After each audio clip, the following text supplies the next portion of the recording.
Hey, everyone! If you enjoy my quantum audiobooks, you can support me by becoming a Patreon member. Your support helps me keep creating, and you'll get exclusive perks. You can also access my audiobooks directly through Google Drive. Check out the link in the description. Now, let's get started. Year 1508 of the High Yuan calendar. 10 years have passed since the dawn of the Great Pirate Era. West Blue, Botaton Island. At the border of the Kingdom of Sikia, a quiet fishing village slept under pale moonlight. The waves lapped gently against the shore, and no one noticed the two-masted pirate ship gliding toward the coast. By the time its anchors splashed into the sea, it was already too late. Pirates poured over the rails, boots thudding against sand. What came next was inevitable: blood, fire, and screams. Boys, follow the rules. The man who shouted was known as Iron Hand Butcher Mikety. Towering 3 meters tall, his massive frame radiated menace. His right hand, encased in jagged metal plating, gleamed under the moonlight, twice the size of the other. He looked at the sleeping village ahead, eyes cold and hungry. Leave no one alive. That was the creed of the Iron Hand Pirates. Their brutality was unmatched, their bounties the highest in all of West Blue. Captain Mikety alone was worth 45 million berries. Boss, leave this to us. Let's go, brothers. Time to eat. 10 days at sea without a single raid. Finally. This village looks poor, but at least we'll find some rum. If it weren't for those damn Marines chasing us like dogs, we wouldn't even waste time here. Under the dim moon, doors splintered open. Fishermen jolted awake to gunfire and blades. Who are you? Damn pirates. I'll fight you. The shouts were brief. The slaughter wasn't. Within half an hour, the small village was wiped out. Blood pooled beneath the huts. The pirates took everything worth carrying, boxes of supplies, barrels of wine, and vanished back into the sea. Set sail. Mikety roared, guzzling looted wine as the oars dipped into the waves. Laughter echoed across the water until it faded into silence. Morning. The sea breeze swept through the ruins, carrying away the stench of blood. The sun rose over a village of corpses. Among them, a child stirred. Or rather, someone inside the child's body did. His name was Smavenzi Rhodey, a boy of 6. But the soul now opening his eyes belonged to Lynch, a young man from another world. The memories in his head were fragmented, but clear enough for him to understand where he was. The world of pirates. The world of One Piece. This was West Blue, on a small island called Botaton, a peaceful fishing village once untouched by war or greed until last night. Now it was hell on earth. The pirates had not only killed everyone, but left their black flag planted in the sand, a taunt to the dead. Bodies lay scattered across the dirt, some torn apart, others burned beyond recognition. Blood had dried into dark stains that reeked of iron and salt. Even Lynch, who had seen death before, nearly vomited at the sight. This was the true face of piracy, cruel, merciless, and real. I almost died again, he muttered, forcing down a piece of stale biscuit he'd scavenged from a collapsed hut. He pressed a trembling hand over his chest. A deep cut, crudely wrapped in gray cloth, throbbed with pain. His body was weak, but still moving, proof of the unnatural toughness of this world's people. He needed to rest and think. From the boy's fading memories, one detail stood out: the taste of something vile. A fruit, bitter, rancid, impossible to forget. 2 days before the massacre, little Rhodey had gone into the Gola forest to pick wild herbs. Hungry, he'd eaten a strange, spiraled fruit he found on the ground. Lynch's eyes narrowed. There was only one thing it could have been: a devil fruit. In this world, such fruits granted powers beyond imagination, but the cost of the sea itself. Eat one, and the ocean would forever reject you. There were 3 kinds: Paramecia, Zoan, and Logia. He didn't know which one the boy had eaten, but he had a bigger problem. If the child had died, had the fruit's power already escaped? Lynch closed his eyes, steadying his breath. He reached inward, searching for any trace of energy. For a moment, nothing happened. Then something stirred. A black mist poured out of his body, coiling in front of him until it took shape, a shadowy figure his size, holding a curved, 1-meter-long scythe. Lynch froze. A reaper? Was it here to claim his soul? But the figure didn't move. Instead, he felt a faint connection, as if it were an extension of himself. "So, this is the fruit's power," he whispered. He stepped back, raised a hand, and focused his thoughts. "Swing this scythe." The figure hesitated, then obeyed. The blade carved through a wooden wall like it was paper, leaving a deep gouge. Moments later, the shadow dissolved into black streams of energy that flowed back into Lynch's body. A sharp buzz rang in his mind. For an instant, his vision blurred and the world expanded. It felt as if he could see everything in the ruined village. Every corpse, every drop of dry blood, every echo of what had happened. The Reaper had answered. And the true story of Smavenzi Rodi, the boy reborn under a pirate's flag, had just begun. When the last wisp of black energy sank into Luo D's forehead, the entire house trembled as if struck by an unseen force. It was an illusion. The bowl on the table slid from the center toward the edge, clinking softly before settling near the brink. Luo D's heart pounded. His breathing grew heavy. Phew, so tired. A wave of exhaustion hit him. His small, battered body gave out, and he collapsed to the floor. The wound on his chest tore open again, warm blood soaking through the bandages. And then came the hunger, sharp and desperate. Clutching his chest, Luo D forced himself up, leaning against the wooden wall for balance. He stumbled outside, searching the ruined village for anything edible. The pirates had raided the place in a hurry.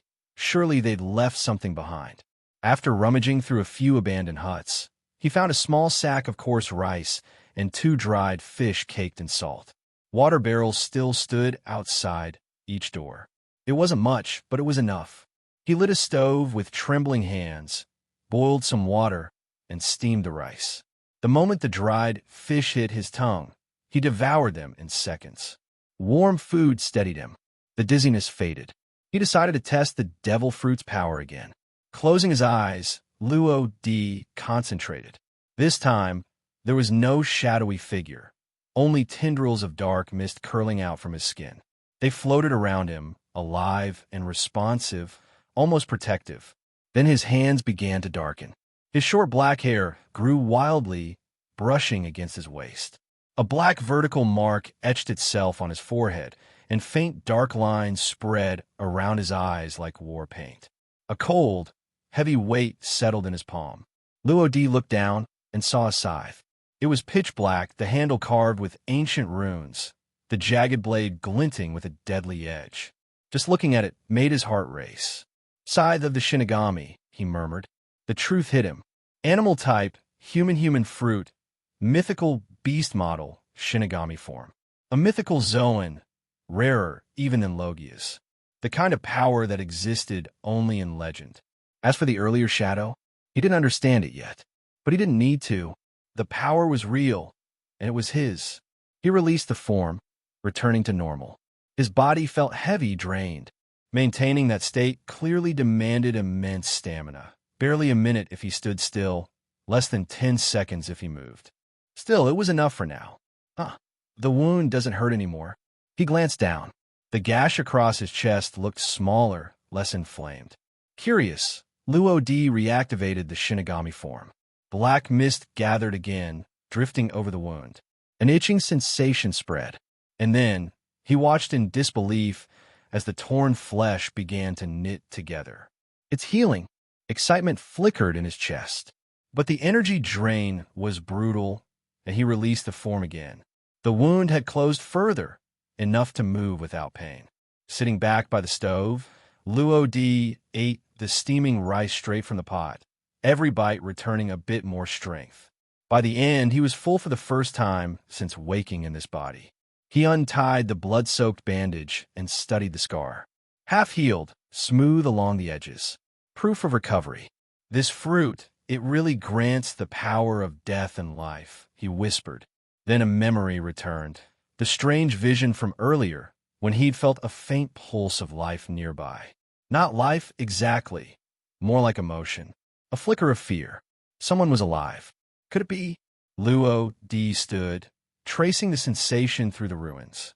His instincts led him toward a small bungalow at the far end of the village. He remembered it from the child's memories, the richest household here. They'd once been merchants, stranded by fate after pirates destroyed their ship. Kind people, respected and generous. Their daughter, Aiko, had always shared sweets with the village children. Now, their once beautiful home was in ruins. Broken ornaments littered the ground. A corpse lay sprawled across the doorstep, riddled with stab wounds. Luo D covered his nose and gently moved the body aside before stepping in. The air was thick with the smell of iron and smoke. If his instincts were right, someone was still breathing inside. He moved quietly, careful not to make sound. Every step was deliberate. Eventually, he reached the bedroom. The room was ransacked, furniture overturned, curtains torn, but beneath the bed, he heard it again. Soft, trembling breaths. Luo D crouched, peering into the darkness. A small shape curled beneath the bed. A girl. Her blonde hair was tangled, her dress torn and dirty, but her face was unmistakable. Aiko. The name surfaced from the boy's memories on its own. He reached under gently. Hey, wake up. No response. He tried again, voice firmer but gentle. Aiko, it's me. You're safe now, wake up. After constant calling, Aiko finally woke up. Well, you are Luo D. Why did you come to play with me so early today? I haven't eaten yet. The soft voice revealed a little childishness. Looking at the innocent and cute little girl in front of him, Luo D didn't know how to answer her. However, time will not stand still just because Luo D doesn't speak. Some things, even if they are cruel, people have to face. Hey, it hurts so much.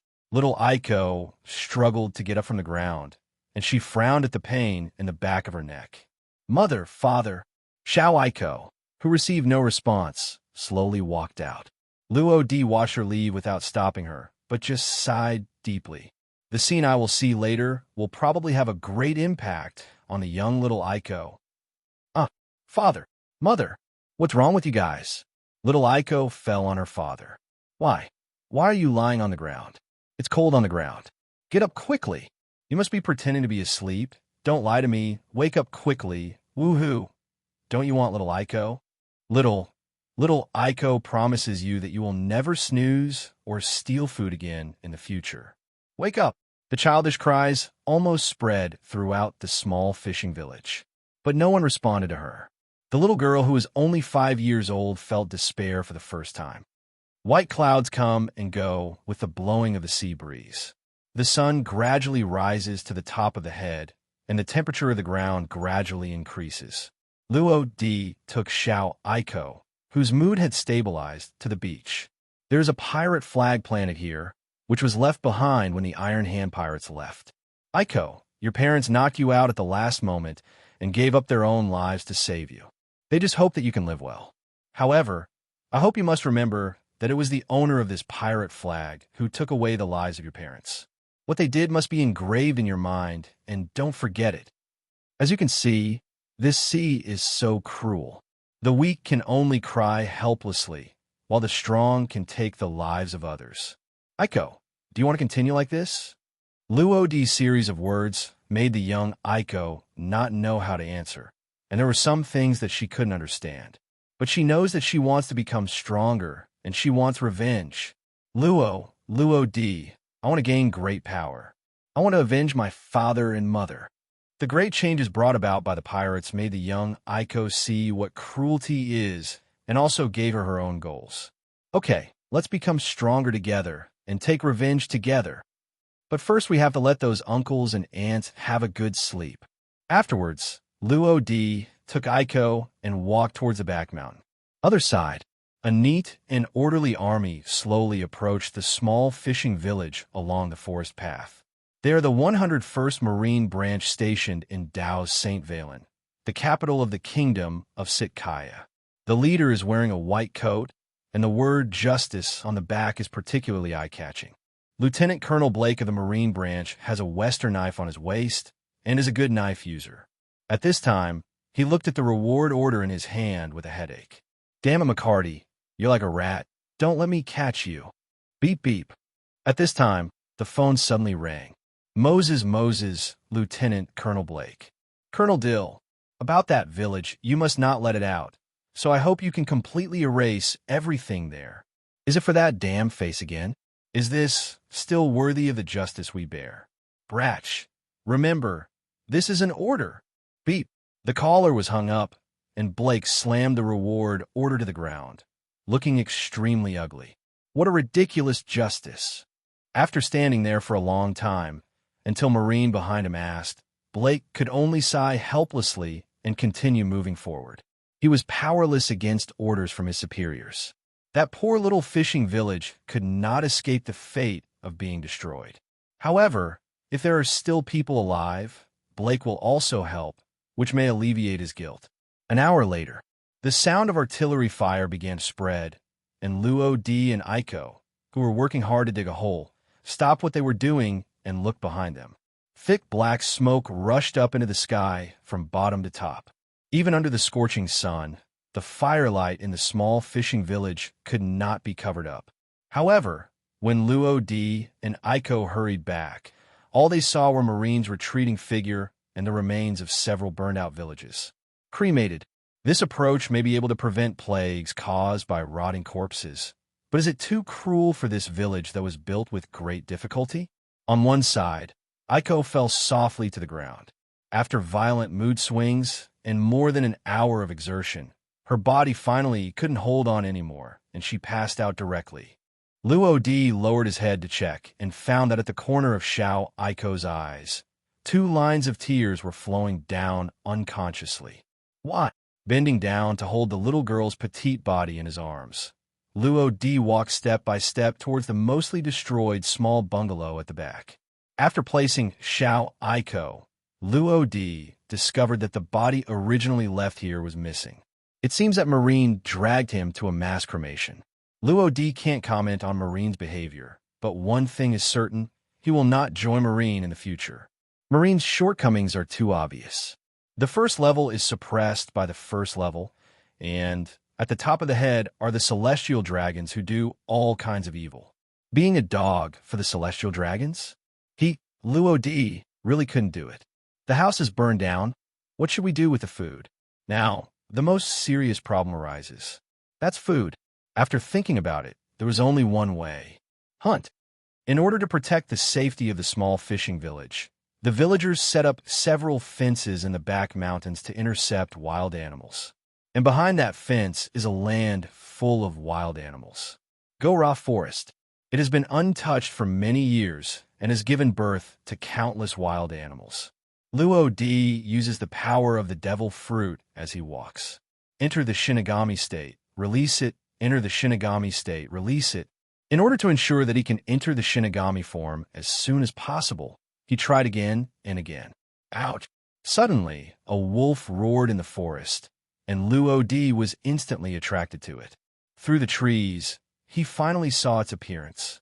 The gray fur is matched with a strong body of more than 1 meter long, and the sharp teeth add a bit of ruthlessness to it. Its target was a rabbit. The experienced jungle hunter pounced at the right time, swiftly and fiercely, and his sharp teeth easily pierced the rabbit's snow-white neck, while the rabbit only pounced twice. No more interest. To be honest, Luo D has only killed Kuin so far. Facing this fierce hunter, he is a little at a loss. Snap! Not good. Inadvertently, his back foot broke a dry branch, and the crisp sound attracted the gray wolf's attention. It seems we have to fight. Facing the gray wolf's rapid approach, Luo D could only bite the bullet and prepare to fight. Shinigami form. The battle was imminent, and when the gray wolf was less than 4 meters away from Luo D, he directly entered the Shinigami form. At this time, the gray wolf was already in the air and was about to pounce on his face. Luo D grabbed the handle of the sickle with both hands, twisted his waist, exerted force with both hands, and the sharp light of the knife flashed past.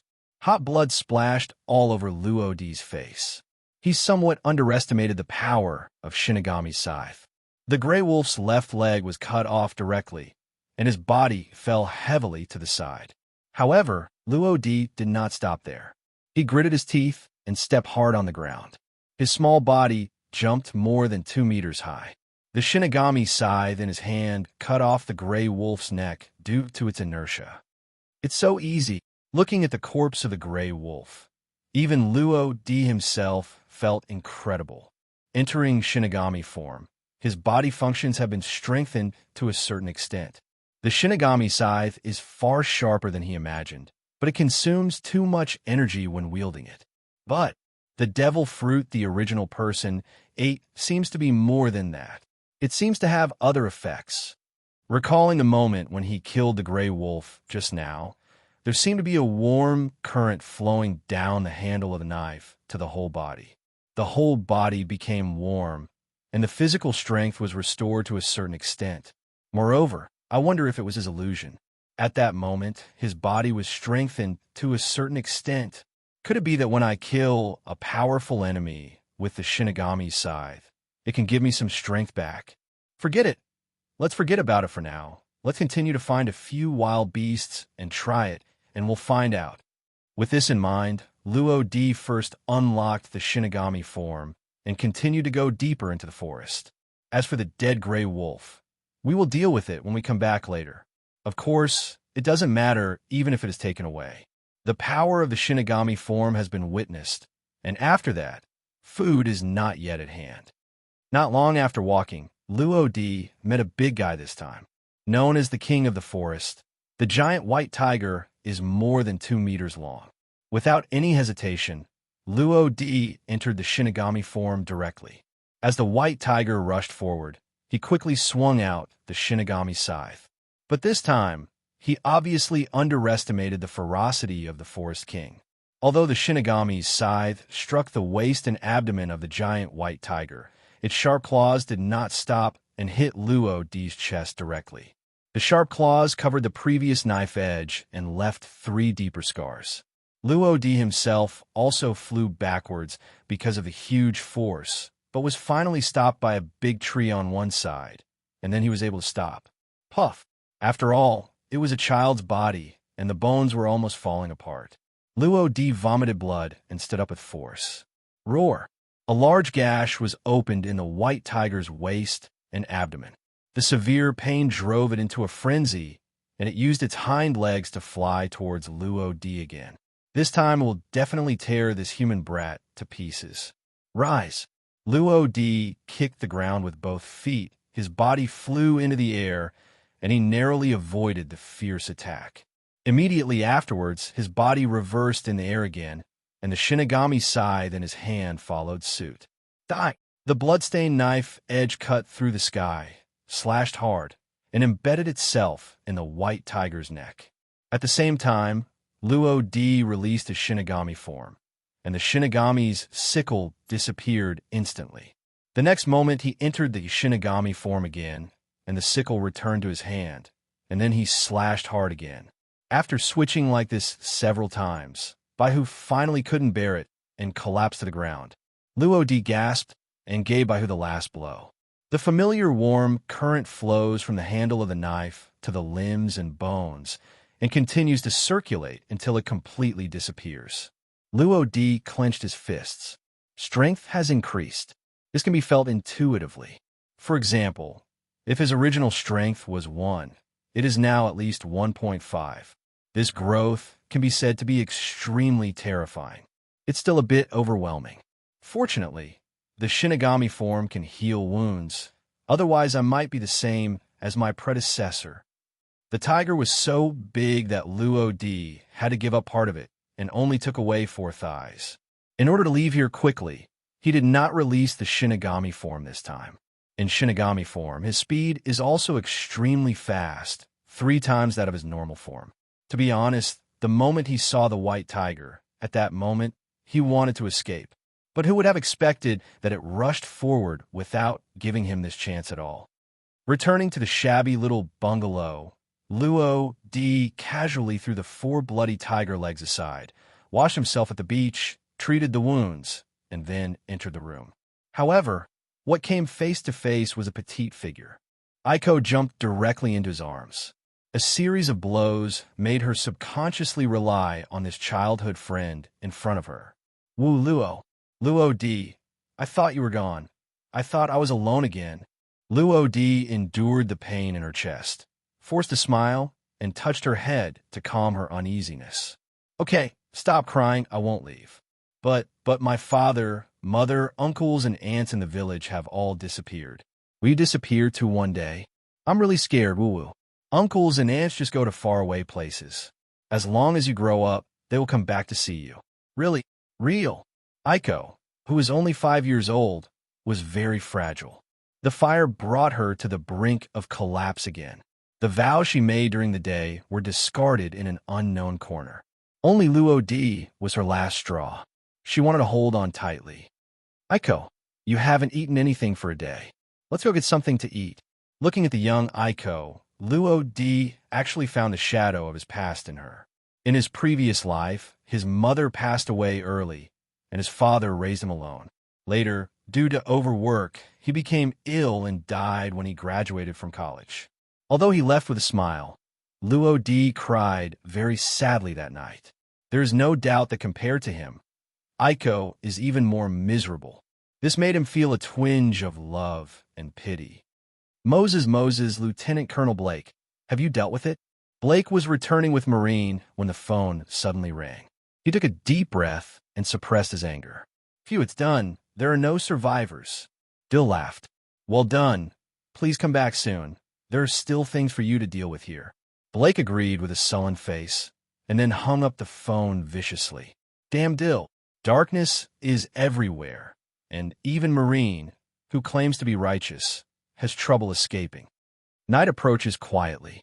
The sea breeze carries salty and moist air blowing against the coast. Wave after wave of sea water washed over the rocks. On the coast, a bonfire lit up two lonely hearts. Ah, Luo D, it smells so good. What kind of meat is this? It's so delicious. You will know when you become stronger. Start exercising with me from tomorrow. Well, I don't want it. It will turn ugly. Do you still want to see your uncle and aunt? Think, then follow me and exercise. Well, okay. Luo D gnawed on the roasted tiger leg and exchanged words with Aiko beside him. Time is still very long, and he will take revenge one day, even if they are not his parents, even if they have not gotten along for a day. Haiyuan calendar year 1512. Time flies by like a fleeting moment. For years is neither fast nor slow. Luo D and Aiko insisted on exercising every day without stopping for a day. Nowadays, 9-year-old Aiko is 1.5 meters tall. After a long period of exercise, her originally fair skin has turned into a wheat color, healthy and energetic. Her delicate facial features and slightly childish face are eye-catching.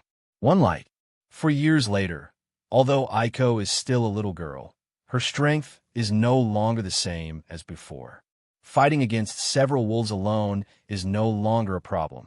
Coupled with Luo D's intentional or unintentional teachings, which allowed her to blindfold her eyes to avoid attacks, Aiko's reaction and perception were greatly improved. Although she was not able to use the color of sight, she still had some insights. As long as she keeps practicing like this, plus some kind of opportunity, she may be able to initially master the color of seeing and hearing. In comparison, the 10-year-old Luo D is even more outstanding, with a height of 1.65 meters, a well-proportioned and just right figure, handsome facial features, and lively eyebrows, making him a handsome boy. After 4 years of long-term research and development, Luo D has basically become familiar with the power of devil fruit. He also figured out some things that were unclear before. First and foremost, at the beginning, when the original body died, the demonic power did leave the body, but just half of it was pulled back because of his arrival. In other words, half of the demon's power remained in his body, while the other half was integrated with his soul. He can release the demonic power in his soul and take on the form of an energy body he has seen for the first time. This part of the devil's power inherits the drawback of the devil fruit, which is the fear of seawater. However, when he releases that part of the demonic power, he will no longer be afraid of the seawater. Luo D has tried this. Of course, there are also disadvantages. It takes a lot of physical energy to maintain the energy externalized, and the strength of the main body's Shinigami transformation will be greatly reduced. Luo D gave the energy body a name, Demon Clone. The second point is that when the Demon Clone completely returns to the original body, there will be soul pressure at that moment. The effect is similar to Conqueror's. In addition, there is also the effect of seeing and hearing color. After constant attempts, Luo D can now actively trigger it even without going through the Demon Clone. It can be said that he has initially mastered Conquerors in observation. The third point is also a very important point. When the Shinigami's scythe kills an enemy, it will feed energy back to the host and strengthen its body. In the past 4 years, Luo D has continuously killed beasts in the Gora forest, and his physical fitness has increased rapidly. Now, even with his physical strength, he can kill a tiger with one punch. His strong body prompted him to exercise his legs and pay more attention to speed. Marine 6 style mid-shaving involves stepping on the ground dozens of times at high speed to produce an explosive reaction force to move at high speed within 0.36 seconds, making it seem like it disappears. After constant training, Luo D finally mastered shaving. In fact, shaving is not difficult. Once your physical fitness reaches a certain level, it will be easy to use it. The fourth and final point is Shinigami and Semi-Shinigami. In the past 4 years, Devil Fruit has been continuously developed by Luo D. Just a year ago, the Shinigami robe appeared. The Shinigami robe is invulnerable to fire and water, is not afraid of thunder, and allows the user to fly. It is a concrete manifestation of the initial mastery of Shinigami. Mastering the Shinigami robe also represents the Devil Fruit's recognition of Luo D. And the Semi-Shinigami transformation is a matter of course. Semi-Shinigami transformation allows Luo D to summon Shinigami robe or Shinigami scythe alone, which can greatly reduce physical consumption. Finally, Luo D also learns some special skills, powerful skills that can only be displayed by the power of Shinigami. 4990, 4991, 4992, 4999, 5000. After completing 5,000 slashes, Aiko wiped the sweat from his forehead and ran to Luo D impatiently. Brother Luo D, how long does it take to leave? Luo D put weights on his feet, stood up slowly, shook his legs, and looked at the sky again. It was cloudless, and it was indeed a good weather for traveling. Say goodbye to them properly. I'm afraid it will be difficult to come back in the future. For 4 years, Luo D and Aiko never left this small fishing village. Even Luo D, a visitor from another world, had some feelings for this place. There's one more bond. Aiko, the sister in his heart. In fact, Aiko didn't want to call him brother at first, but she finally compromised after being suppressed by force. After bidding farewell to the villagers, Luo D and Aiko walked step by step on the path Marine left 4 years ago. Their destination was the kingdom of Sikia. Luo D also has his own plans for the future. First, start as a pirate hunter and kill pirates to get bounties and accumulate money. Well, let's talk about it later. The town of Drada is backed by the Gora Forest and is connected to the west gate of the capital city of Dao's St. Valen. Businessmen, pirates, marines, etc. all gather here. If you want to get information, the best place for Luo D without Bailey is the bar. There are not many entertainment methods in this world, and bars are undoubtedly one of them. Brother Luo D, are you sure you want to go there? At the door of a bar, Aiko held Luo D's arm, her face slightly red. She didn't blame her for thinking too much. Just now, she saw with her own eyes an uncle walking in with a gorgeous woman in his arms, and even kissed the female companion when he passed by her. How could Aiko, who had never had any contact with men and women and was as simple as a blank slate, bear this? How about you wait for me outside for a while? Luo D was also a little embarrassed. To be honest, taking my sister to a bar might spoil the child. Forget it. I'll stay with you. I don't know if it was because she was worried or something, but after struggling for a moment, Aiko decided to go in with Luo D. Entering the bar, the strong smell of tobacco and alcohol hit your face, and the sounds of chaotic conversations could be heard. Little brother, little sister, what would you like to drink? The bar owner is a fat uncle with a friendly appearance. However, are there any good people who deal with pirates all year round? I'm afraid it's all a disguise. We are here to find someone. Luo D didn't want to talk too much, so he just found an excuse to excuse himself, and then pulled Aiko straight towards the inner room. The fat boss looked at the two people's backs, took out the phone from underneath, and started talking quietly with someone. Aha, 200W Bailey, Captain Liba's bounty has increased again. If you ask me, it won't be a problem to conquer West Blue in a while. Follow our Captain Liba and enjoy the hot and spicy food. I'll do it first as a token of respect. Go on, brothers. With drunken eyes, a little pirate noticed Aiko, who had just walked in. He smiled and whispered to the bearded man sitting in the center. Captain Liba, look at that little girl over there. How does she look like? The bearded man subconsciously looked in the direction of his finger. Taking a closer look, it was a little girl. Then he took a sip of wine and said with an evil smile, You still understand me. Go and catch me. Born, Luo D, who had a sense of knowledge, naturally heard the conversations of several people. When he learned that the rough man known as Captain Liba wanted to attack Aiko, who was still a little girl, an unknown fire suddenly emerged. He had never been so angry. Cole, prepare to kill. Hearing this, Aiko was a little surprised, but it wasn't that he was afraid of killing people. After all, he had just come in. However, she has killed hundreds of wild beasts in the past few years. Although it was her first time to kill someone, she had no objection. Besides, she would have to avenge her parents and kill people in the future, and she would not be able to escape after all. Do it. The moment the little pirate got up, Luo D and Aiko also moved. Shave. Luo D turned into a black shadow and disappeared from his seat. On the other side, Captain Liba was picking up the wine glass, and with just a blink of an eye, a figure appeared in front of him. Before he could say anything, he saw the figure holding his hands empty, and a black sickle nearly 1.5 meters tall suddenly appeared. That's right, it's exactly 1.5 meters. Shinigami Scythe has growth potential. At this time, it is longer and more lethal than it was 4 years ago. The person coming is none other than Luo D. Ghost Scythe, Shocking Slash. The Shinigami's sickle was swung out fiercely and quickly withdrawn, as if to relieve its force.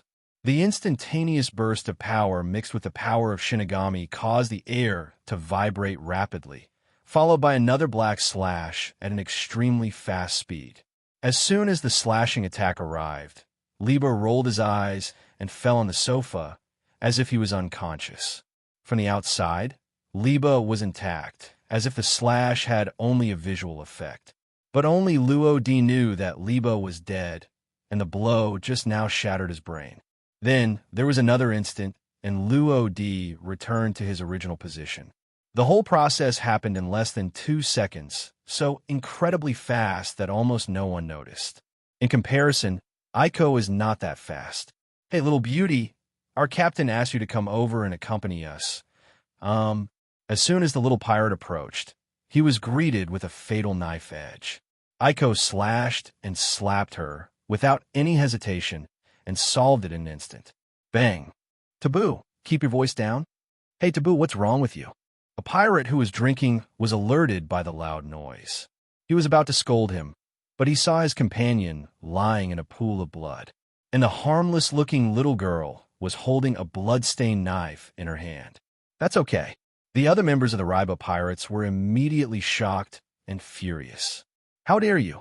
Does a little girl dare to challenge pirates these days? Do you really think they are vegetarians? MD, little girl, you're seeking death. A pirate who was friends with Taibu picked up a Western knife on one side and slashed at Aiko with a fierce look on his face. Aiko's expression remained unchanged. She easily dodged with a slight tilt of her body, and then she raised her sword and chopped down another pirate. Over the years, Aiko has fought against ferocious beasts, and the level of danger alone is far beyond the level of these little pirates who only know how to eat, drink, and have fun. At the age of 9, his strength may not be as strong as that of an adult, but when it comes to skills, it is really beyond the reach of ordinary people. Brothers, come on, let this brat see the power of our Ryba pirates. Keep her alive and entertain her well later. Brother's big iron rod is very thick. Please bear with it. The pirates came up one after another, and the bee pupae came up. Aiko danced in the crowd, and every time the knife fell, a pirate fell to the ground. Seeing that nearly 20 of his companions were about to be killed, the vice captain sitting next to Liba couldn't sit still. Hey, Liba, wake up. He shook Liba's body, but Liba didn't react at all. Ow, how's it possible Liba is dead? He moved slightly closer and was horrified to find that Liba was not breathing. Run, there are experts here. The deputy captain, who was a little drunk at first, broke into a cold sweat. He didn't care about the life or death of other pirates, and ran outside without saying a word. Did you find it? Luo D raised his eyes slightly. So what? Ghost scythe, shocking slash. The black slash passed through the vice captain who had just stepped out of the threshold, but his body still crossed the threshold. 1, 2, 3. Luo D counted 3 times silently, and a sound of landing came from outside. At this time, Aiko wiped the bloody knife with the square cloth on the table and sat down next to Luo D. Phew, it's my first time to kill someone, so I'm still a little unaccustomed to it. Luo D turned his head and saw that Aiko's pretty face was a little pale. Imagine them as, beasts. Maybe we'll feel better. Besides, it is the first time after all, so it is normal to be a little nervous. Aiko nodded and looked around again. Now that everyone has run away, how can we get information? Or should we go to other bars? Luo D shrugged, then stood up and walked to Liba. Our goal has been achieved. The bar owner watched Luo D and Aiko leave and touched the cold sweat on his forehead. 2 evil gods, 1,200,000 pirates were killed by them. Fortunately, the people I called haven't come yet, otherwise. Thinking of this, he couldn't help but shudder. Marine garrison in the town of Drada. This is 6 million Bailey bounty. Luo D took a stack of banknotes with a face value of 10,000 belly, glanced at them, and threw them directly to Aiko without counting them. Liba, who originally had a reward of 1,200,000 Bailey, only received half of the reward. Although the reward list states that it does not matter whether he is dead or alive, there is no doubt that the value of a dead pirate is far less than that of a living one. Did you really kill Liba? Young Marine was still a little unbelievable that he repeated the same words 3 times. The 2 people in front of me are only 11 or 12 years old at most, right? Can you really kill a pirate with such a high bounty? Luo D doesn't have any hostility toward Marine at the moment. After all, who would have trouble with money? However, it is hard to say in the future. He may encounter Tianlong people one day and kill 1 or 2, and it will be inevitable that he will be wanted by then.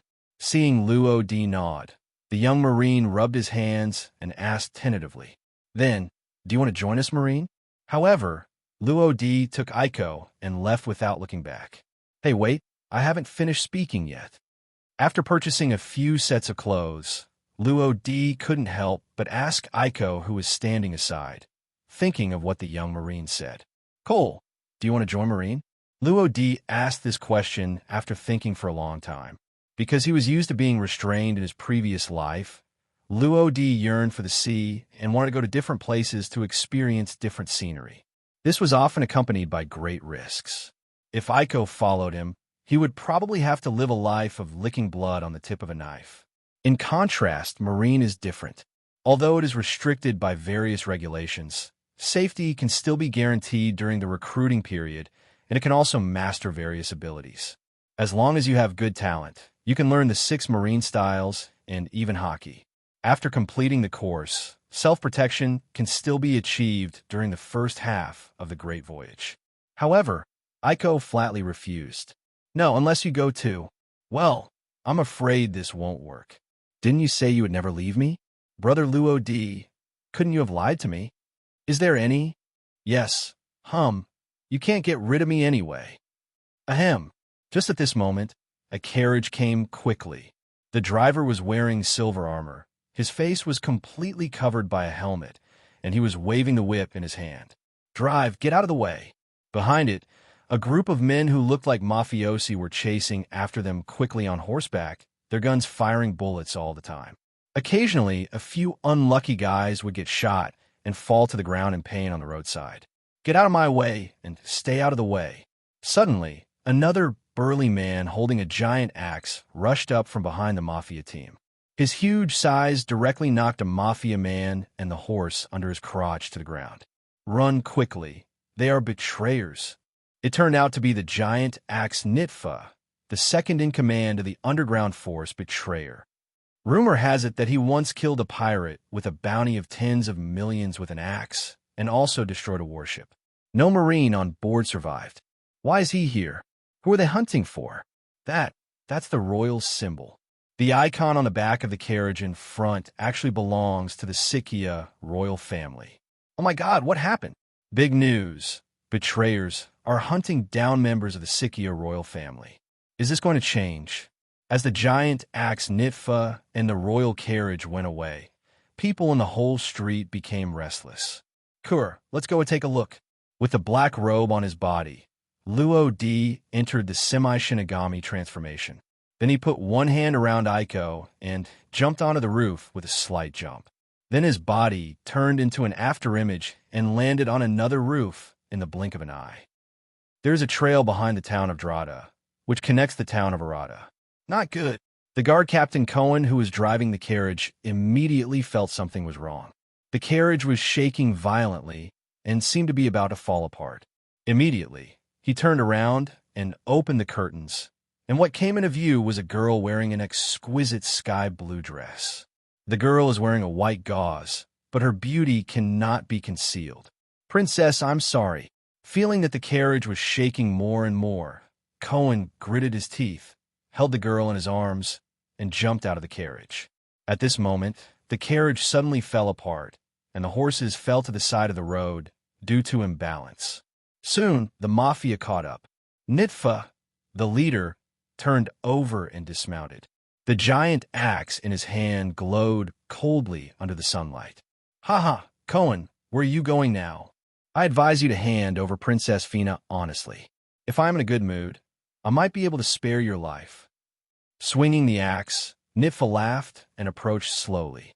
On the other side, Cohen straightened up and blocked Princess Fina behind him. "Don't be afraid, Your Highness Princess. I will definitely take you out of here safely." However, Princess Fina's beautiful willow eyebrows frowned slightly, and a hint of worry flashed through her star-like eyes. She was silent for a moment, and then she bit her silver teeth and pulled Cohen's arm tightly. "Grandpa Cohen, let me go with him." "Your Highness, I am sorry that I cannot agree. If you're caught by them, there will be no hope for the kingdom of Sikia."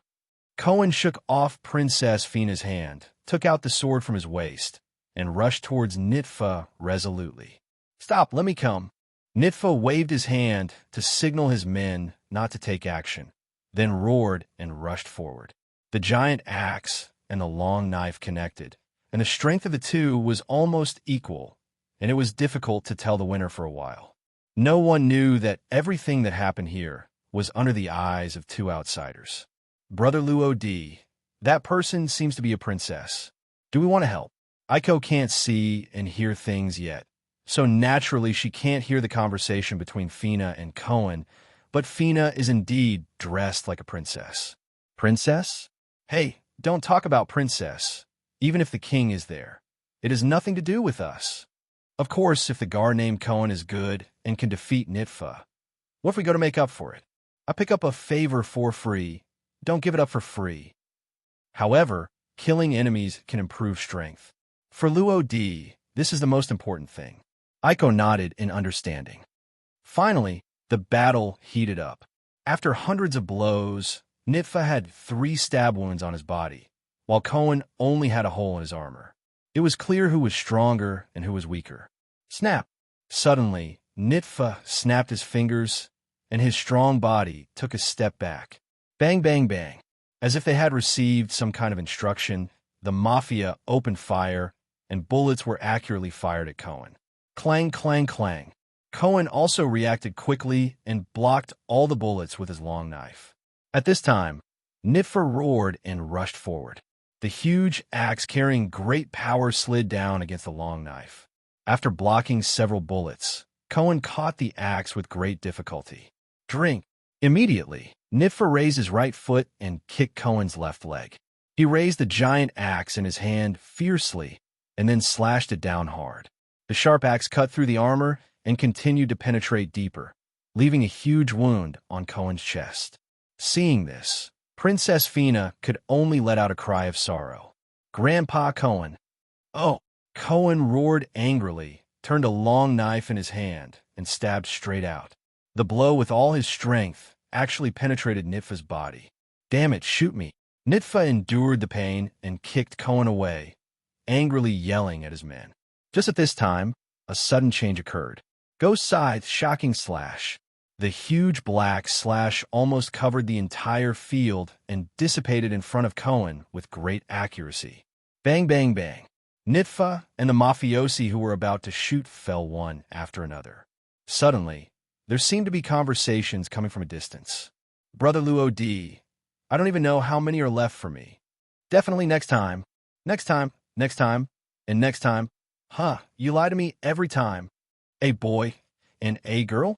Seeing Luo D and Aiko approaching, Kain, who was lying half-stretched on the ground, opened his eyes wide and climbed up with difficulty, regardless of the pain in his body.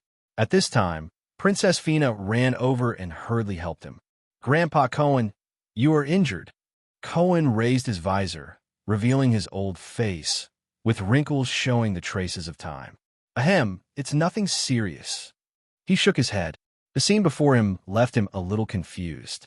Looking around, all the mafia, including Nitfa, were lying on the ground without any sign of getting up. They all seemed to be not breathing, so they were probably dead.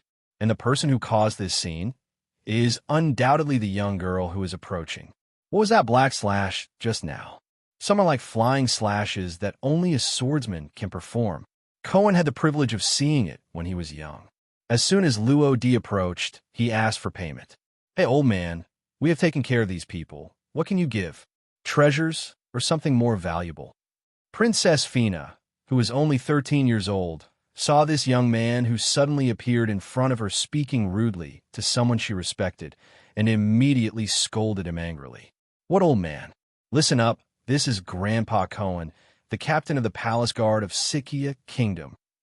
Cohen is the one who has been with Fina for the longest time.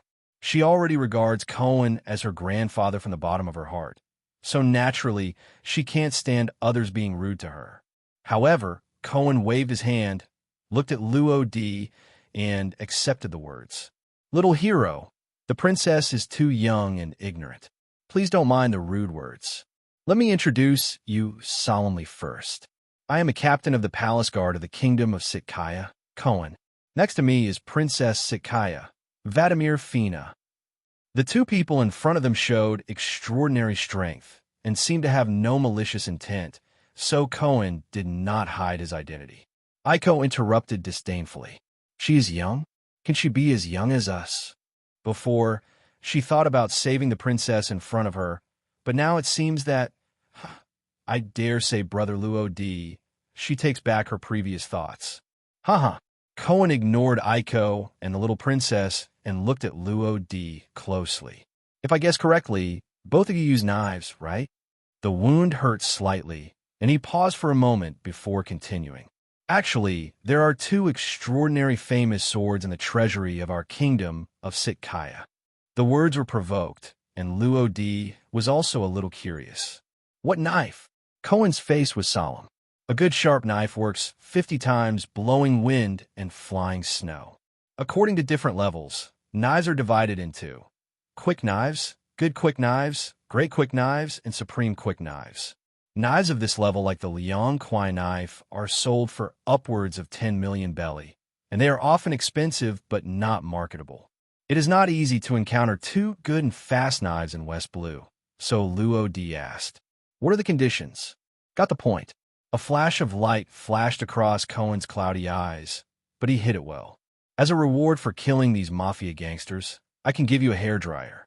However, the current situation in the palace is very complicated, and it is difficult to get the hair dryer. The corner of Luo Di's mouth curled up slightly. What if I want both knives? He has a huge appetite, but it's not impossible. It just depends on whether the young man in front of him has that ability. Cohen lowered his head and pondered slightly. After a long time, he slowly spoke. Actually, the kingdom of Sikaya is facing a major crisis.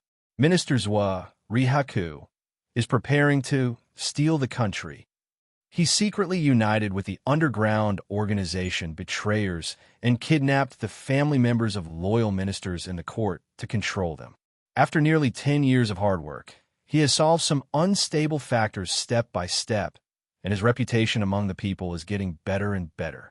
There is no one who opposes him in the palace, and the common people are very satisfied with him. At this time, what will happen if His Majesty the King unfortunately dies? Then there is only Her Majesty the Princess. Her Majesty is Your Majesty's only bloodline, but Her Majesty the Princess has a marriage contract with the Prince of neighboring Kionia, and this marriage contract was induced by the left minister Rihaku 5 years ago. At that time, under the guidance of Rihaku, His Majesty the King met with the visiting young Prince of Kionia. He was very impressed with him, and the young prince also proposed the idea of marriage at the right time. The young princess did not know what is marriage. I agreed in a daze. This morning, if Her Royal Highness hadn't overheard the news that Rihaku had stolen the country and planned to send her to Kionia, everything would have been over. Having said this, Cohen wiped the corners of his eyes, and tears fell down at some point. Princess Fina, who was supporting him, also lowered her head slightly and sobbed gently. Stealing the country? What a big deal. Luo Di crossed his arms over his chest and frowned slightly. So, the left minister is not only connected with the betrayer, but also has some kind of deal with the kingdom of Kionia? It seems that it is a little difficult to get those two knives. Cohen looked sad. That's right. Luo Di walked back and forth and suddenly raised his head. That left minister has been planning for a long time and is involved with many forces. The energy behind it is unimaginable. How can you resist? Cohen gritted his teeth. There are 3,000 people in my direct troops, and they only follow my instructions. Luo Di smiled disdainfully. That's it? Maybe your direct troops have been controlled while you were escaping. Cohen was silent for a long time. Then Wang said, Our kingdom of Sikya is a member of the world government, and they will definitely help us. Luo Di continued to retort, but it involves the kingdom of Kionia. They're also a member country, right? Will the world government still care about it? Cohen had nothing to say. Basically, all roads were blocked. After a long silence, Luo Di spoke. Actually, I can help you, but there is a condition. Cohen immediately raised his head, his originally pale face flushed with excitement. What conditions? Only after experiencing despair can we know how valuable hope is. Cohen didn't think that the young man in front of him would deceive him at all, because he has that strength. Swordsman. These two words alone are enough to rank at the top of West Blue. In one day, let the people of Sikya Kingdom know about the left minister Rihaku's plan to steal the country, and let Princess Fina come forward to prove it and organize a continuous crusade. As soon as these words came out, Cohen was in trouble. How can it be done by asking Her Royal Highness the Princess to come forward? Just when he was planning to further negotiate, Princess Fina, who had been silent, suddenly stood up. Yes, we agree to your terms. But, okay, Grandpa Cohen, stop talking, it's settled. Aiko wrinkled her little nose and hummed. This is how you look like a princess. Luo Di stood aside, smiling and saying nothing. As far as he is concerned, in West Blue, which is not very strong in overall strength, even if he is allowed to fight against a country, it is no problem. The Shinigami Scythe can not only strengthen his body, but also replenish his physical strength after killing the enemy. In terms of protracted battles, it is quite buggy.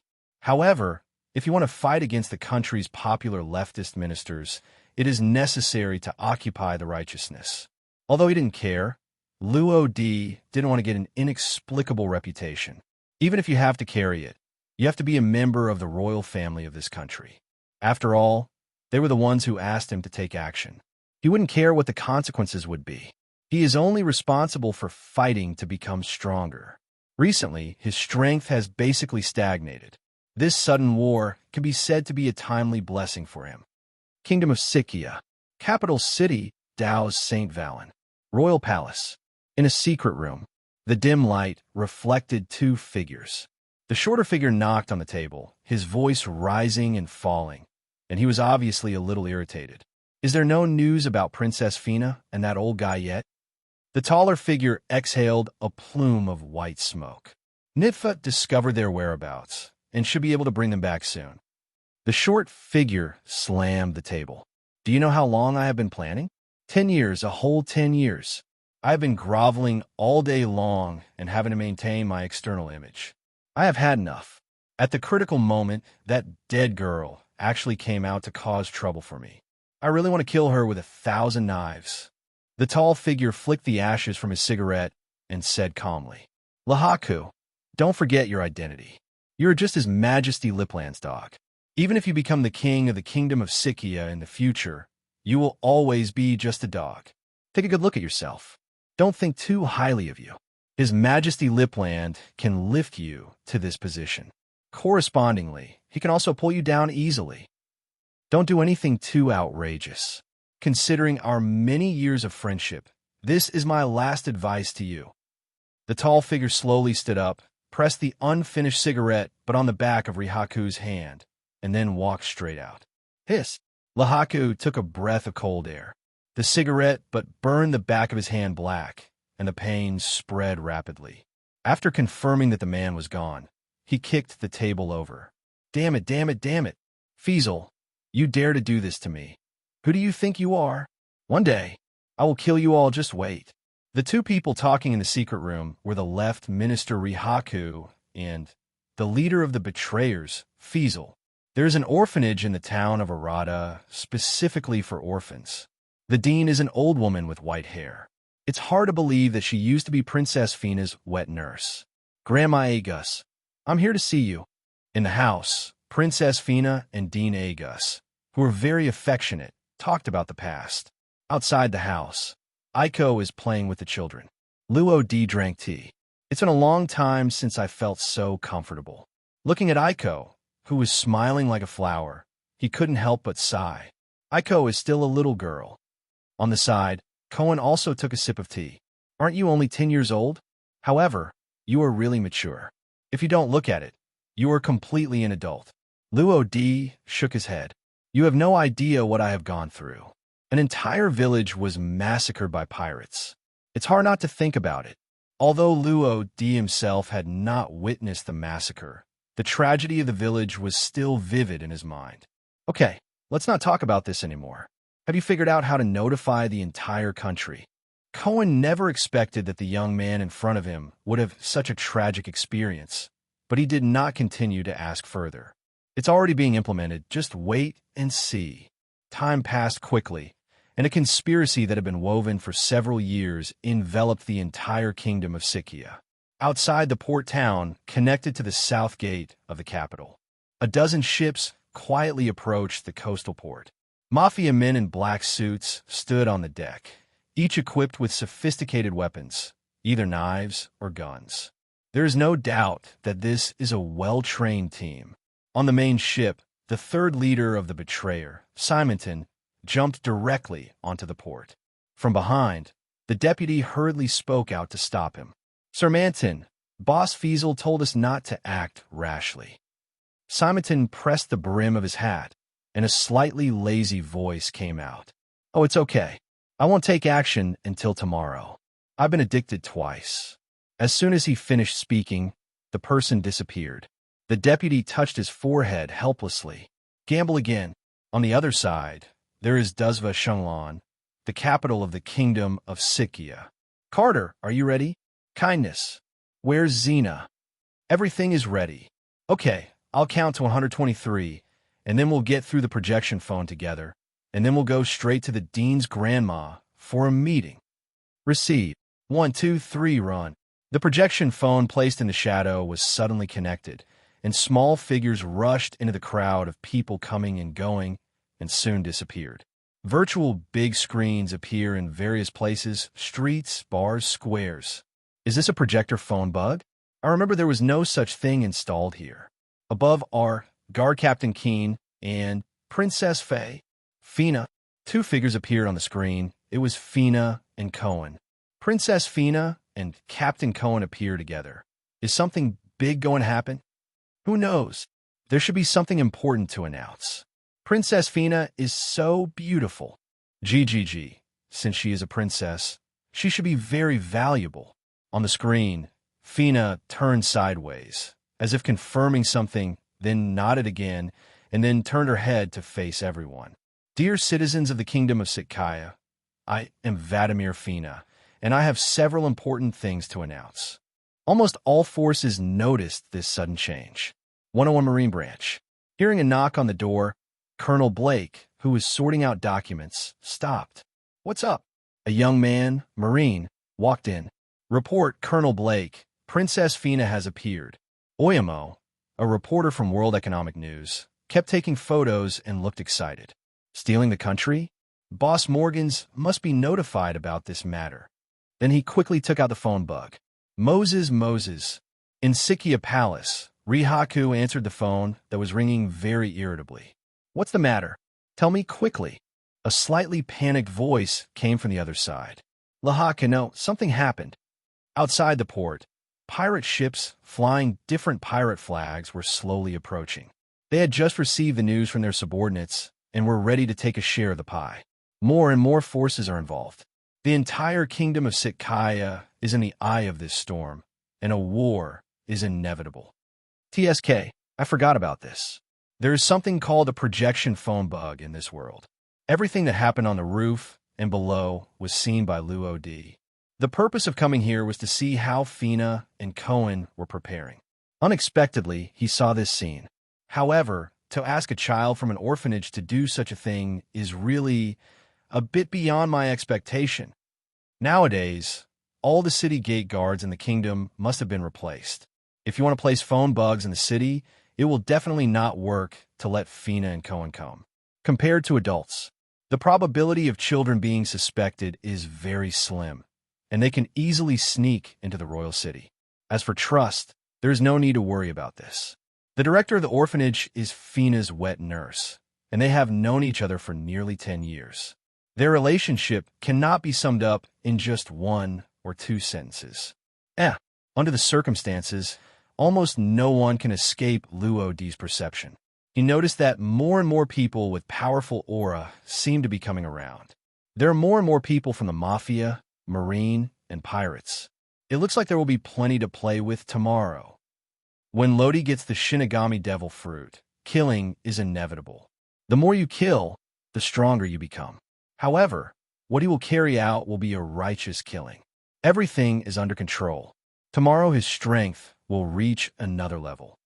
The capital of Sikia was called Does St. Varen.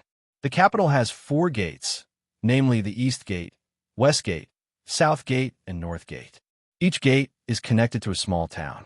The North Gate leads to Port Town, the West Gate leads to Drada Town, and the North Gate leads to Arata Town. At this moment, 3 carriages were speeding towards the North Gate. Agus, who was driving, was startled by the sudden appearance of a figure. Grandma Agus, it's me. Luo D's voice was gentle, signaling her not to be nervous. It turns out it's you. I was shocked. No, why are you here? Only then did Agus suddenly realize why Luo D appeared here. Shouldn't he be in Arata Town? Luo D smiled softly, but pointed his hand forward. Grandma Agus, you should be aware of the situation in the capital. The gatekeeper's place is not easy to pass through. If you don't believe it, take a closer look. Looking up, it was obvious that the huge North City Gate was very crowded. There are many people who want to come in and many people who want to go out. This resulted in congestion at the city gates. And this situation is also the most likely to cause riots. Just like now. Bang. MD, if you don't want to live anymore, dare to squeeze lousy.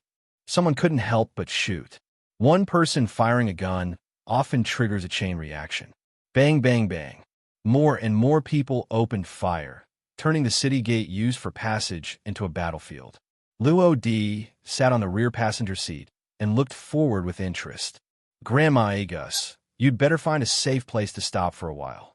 You won't be able to get out for a while. Argus also understands this truth, but as time goes by, the entire royal city will become more and more dangerous. Pirates, mafia, and even human traffickers groups will all gather here. She didn't have anything to worry about. What she was afraid of was the helpless children behind her. However, there is no way to get out by force. Agu, Aing, find a place to stop.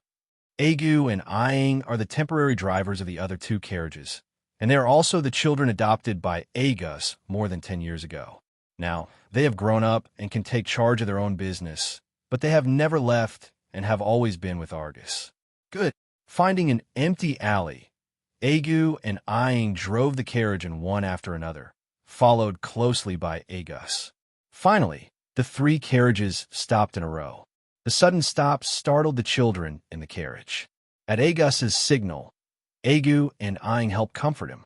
Just at this moment, a group of people walked up the street. A rough estimate was that there were 30 or 40 people. Judging from their attire, it is not difficult to tell that they are a group of pirates. The leader is a one-eyed dragon. Yes, just one eye. A minion ran up to him in 3 steps, and then 2 steps. Boss, you look over there, there's a carriage. Do you want it? Do you want it? Grab it. He stuttered and struggled to speak. The burly one-eyed dragon picked out his ears, obviously impatient, and kicked him aside. Go away, that you, and you, come here and grab the carriage inside for me.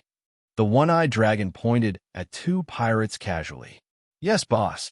The 2 little pirates who were pointed out were holding knives and walking towards the alley with strange smiles. Luo Di stepped in front of the 2 of them and blocked their way. You two, where are you going? Do you want me to give you a ride? The 2 little pirates were startled.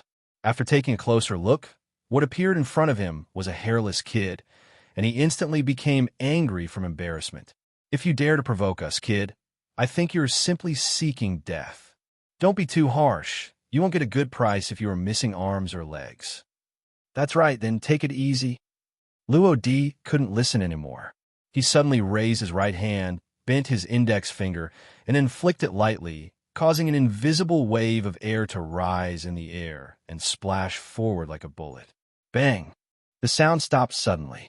What did you do? The little pirate was startled, but found that his companion had disappeared. When he turned around, he saw him lying quietly on the ground 6 or 7 meters away, falling into a deep sleep like a baby. Shut his mouth for him. Luo Di blew on his fingers, feeling slightly hot. That blow just now, he called it one line of sky. The index finger and thumb rub against each other with great force, instantly rolling up the air, and then using the power of Shinigami to guide it. They impact forward in a perfect straight line, with enough power to penetrate wood and stone. The little pirate took this blow, and his body was probably penetrated. Just 2 words, transparent. You wait for me, boss, this is bad. Not to mention, the remaining little pirate was quite clever. When he saw something was wrong, he quickly informed his boss. This is much smarter than people who only know how to do it with their heads covered. Don't be anxious. Take your time one by one. Luo Di raised his hand, and another one line of sky shot out. The little pirate's body was penetrated directly, but he did not stop there. Instead, his body flew forward as if it was stuck by something. Go away, you loser. You can't handle even a small thing. The one-eyed dragon was extremely angry and kicked him aside. At this time, Luo Di walked forward unhurriedly. One-eyed Marty, one-eyed pirate ship captain, has a bounty of 20 million Baileys. There were many reward lists posted at the door of the bar, and Luo Di wrote them down one by one, and one-eyed Marty was among them. The pirate with a bounty of 20 million Bailey can already occupy a place in West Blue. Bah, little devil, let me teach you how to write the word death. Marty blew out the almost finished cigarette on the ground, but reached behind his back with his right hand. Bang, bang, bang, bang. A repeating pistol was held in his hand, and 4 shots were fired instantly. The bullets were fired at precise and tricky angles, hitting the joints of the limbs. However, Luo Di raised his right hand, as if there was some kind of strange force field, and the bullets stopped moving, just hovering in the air. Go! With a light wave of his hand, the bullet shot in the opposite direction at a faster speed. Marty was worthy of being a pirate with a bounty of 2 million Baileys. He reacted surprisingly quickly and leaned back to barely escape. Are you a devil fruit user? When he stood up straight again, a cold sweat broke out on his forehead. Who would you say is the most difficult to deal with? Definitely a devil fruit user with all kinds of weird abilities. What's more, the gun is Marty's best weapon, and bullets can be bounced. How can he fight? To deal with you, I don't need to use the power of the devil fruit yet. It's just right. Let me test my current physical strength with you. After 4 years of training, coupled with the power fed back by the Shinigami's scythe, Luo Di's physical strength is basically comparable to that of the Major General of Marine Headquarters. Shave, like the wind under his feet, Luo Di's body turned into an afterimage, moving so fast that it was almost impossible to catch it with the naked eye. Damn it, where are the people? Marty's remaining single eye looked left and right, and he could barely see a black shadow. Behind him, his men fell one by one. Screams came and went. I died. Bang, bang, bang. Seeing the last subordinate fall to the ground, Marty's eyes were bloodshot, and he was obviously extremely angry. Then he pulled out a gun from his waist and kept firing into the air with both guns in his hands. Hoo-ho! When the last bullet was fired, Marty had difficulty breathing due to emotion. Finally die. Well, those pirates are all dead. The voice came from behind. Marty's body trembled, and then he turned around violently and kicked out with a very clumsy, voluptuous kick. Snap! Luo Di raised his foot to block it, and then struck out with his right palm. Marty was like a bowstring pulled by a huge force, and his body flew backwards like a cannonball.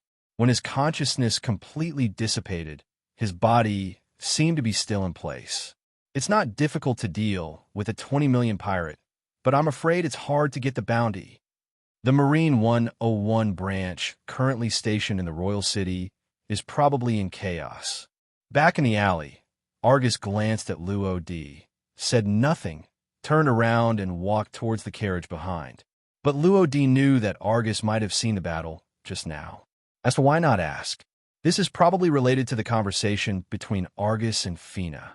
An hour later, the sun gradually set, and it was already dusk. The fighting at the North Gate quietly stopped, and the battle came to an end. The civilians who were originally preparing to take refuge out of the city had to return to the Royal City due to the fierce fighting, and the various forces that were preparing to enter the city have also entered the Royal City. The entire Duzi St. Valen became increasingly chaotic. Let's go, Granny Agus. Then, 3 carriages drove up the street, passed through the corpses, walked out of the North Gate, and headed towards the town of Arata, not far away. Brother Luo Di, where have you been? I've been looking for you for a long time and haven't found you. As soon as he entered the old orphanage, he was met by Aiko, who jumped directly into Luo Di's arms. It's nothing. I went to the Royal City with Granny Agus. Luo Di scratched his head and told lies. However, the simple Aiko believed it. Okay, Brother Luo Di, come with me and give you something. Enter the side room. Aiko picked up the gift box placed on the bedside. Hey, this is for you. You must wear it. Luo Di took the gift box, but before he could say anything, Aiko pushed him out. This little girl is so mysterious. Opening the gift box, there was a beautifully crafted necklace inside. This made Luo Di dumbfounded, but in the end he put on. Inside the room, Aiko leaned against the door, holding another necklace in her hand, her face slightly red. Royal Palace. The guards were running around, seemingly searching for something. Your Majesty, this way. In a hidden corner, Left Guard Ting Song looked around and suddenly ran towards an unguarded path with a man in black robe beside him. Hey, Ting Song, if my death can put an end to this war, why not let me die? The man in black robe is none other than the king of Sitkaya Kingdom, Vladimir Shizuru. He knew everything that happened during the day. The left minister Rihaku planned to steal the country. His daughter was ready to rebel. By then, war will be inevitable, and the people's peaceful life will be shattered. None of this was what he wanted to see. Your Majesty, haven't you seen Rihaku's true face yet? If we don't attack him at this time, if he succeeds in stealing the country, the entire country will be in dire straits. To be honest, sometimes Ting Song really hopes that His Majesty Shizuru can be more cold-blooded. His temperament is too soft, even giving people a feeling of weakness. But Shizuru really loves his people like his own children. This made Ting Song, a subordinate, anxious. In general, Shizukuro is a wise king, but he is not suitable to be the leader of a country. Your Majesty, consider the situation of Your Highness the Princess. We must leave here quickly, and the situation tomorrow will definitely be very chaotic. If he cannot come forward, the truth may be distorted by Rihaku. Other side, Rihaku slammed the wine in his hand to the ground, and his abstract face became even more distorted. Not found. Not found again. That little girl Fina ran away, and this time even Shizukuro ran away. What use do I need from you losers? Obviously, he is only one step away from the throne, but now everything is not going as he wants. How does this make him sane? At this time, 2 guards came and escorting a man with disheveled hair and blood all over his body. Your Majesty, the right guard Banka has been captured. The word, Your Majesty, seemed to irritate the person being escorted. He suddenly raised his head and spat out a mouthful of blood. Bah, Rihaku, you have to die a good death. You want to be the king of Sikia Kingdom, but you are worthy of it. Banka made a final struggle. His body swayed from side to side. Although he was injured, he was still able to break away. He raised his hands wrapped in chains and rushed towards Rihaku. Rihaku was also extremely angry and waved his hand to the man in black beside him. Get rid of him. The man in black didn't speak, but disappeared the next moment. In the middle of his breath, Banka appeared in front of him again, and then he stretched out his right hand and poked forward several times quickly with his index finger. Chi-Chi. Banka's eyes suddenly widened and became bloodshot, and a trace of blood flowed from the corner of his mouth. Finally, he fell to the ground, lifeless. If Luo Di were here, he would definitely find that the man in black is using the shaver and finger gun in Marine 6 styles. Seeing that Banka was solved, Rihaku breathed a sigh of relief, but his face was extremely ugly. After a long time, he took out the phone bug. Baloo Baloo. The next day, the sun rose as usual, but the kingdom of Sikia was shrouded in haze. Hundreds of ships gathered outside the only port town. Oh, let's go. The third in command of the betrayer, Simonton, who had just finished gambling, stretched out, played with the dice in his hand, and walked unhurriedly towards the south gate connected to the port town. Behind him was a dense crowd of mafia men in black suits. They stepped off one big ship after another, and there were thousands of them. But no one knew that in the farther sea, nearly 50 ships were quietly approaching here. The big flag hanging was suddenly the flag of the Kionian royal family. There seems to be another bigger conspiracy approaching. Let's talk about the royal city. Many civilians gathered outside the palace. In fact, many people don't believe what Princess Fina said about Rihaku stealing the country, mainly because Rihaku's disguise is so good. But things must come to an end, and the common people urgently need to ask King Shizuru to confirm this matter. But how did they know that Shizuku had escaped last night, and now it was Rihaku who lived in the palace? In the main hall. At this time, Rihaku was sitting on the throne, with a young woman half-dressed in his arms. Folk, you take people to send away those untouchables outside. If they really don't want to leave, you just get rid of them. The plans have been disrupted, and Rihaku does not intend to continue acting. Over the years, the power he has accumulated has become very powerful. There are nearly 20,000 elite soldiers secretly trained. In addition, he also used money to win over pirates, and there were many pirate groups associated with him, and there were no fewer than 10 pirate groups with bounties worth tens of millions. This power is enough for him to suppress anyone who disobeys him. Originally, he wanted to take over the country properly, but since everyone wants to resist him, don't blame him for being rude. Yes, the man in black nodded, turned around, and walked towards the outside of the palace. In the town of Arata, outside the north gate, Luo Di looked at the tens of thousands of crusaders and couldn't help but sigh. In just one night, 10,000 crusaders gathered.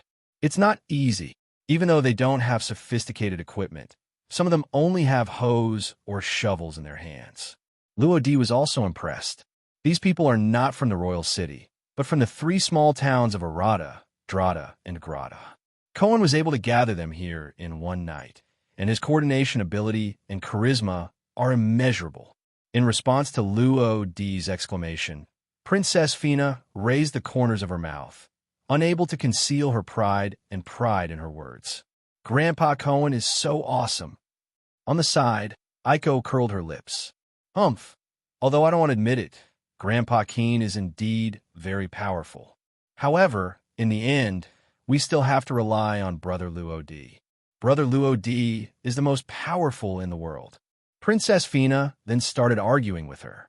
Cohen was wearing silver armor, and the first ray of sunlight shone on his old but resolute face, adding a different kind of charm. Augustus told me, "You're a fruit power user, right? Little brother Luo Di." Luo Di was slightly startled. Suddenly, he remembered that the old woman named Agus had indeed been observing him yesterday, and also witnessed that battle where he barely used his devil fruit powers. He nodded. Well, I am indeed a devil fruit user. Cohen turned his head and looked at him with a somewhat complicated look.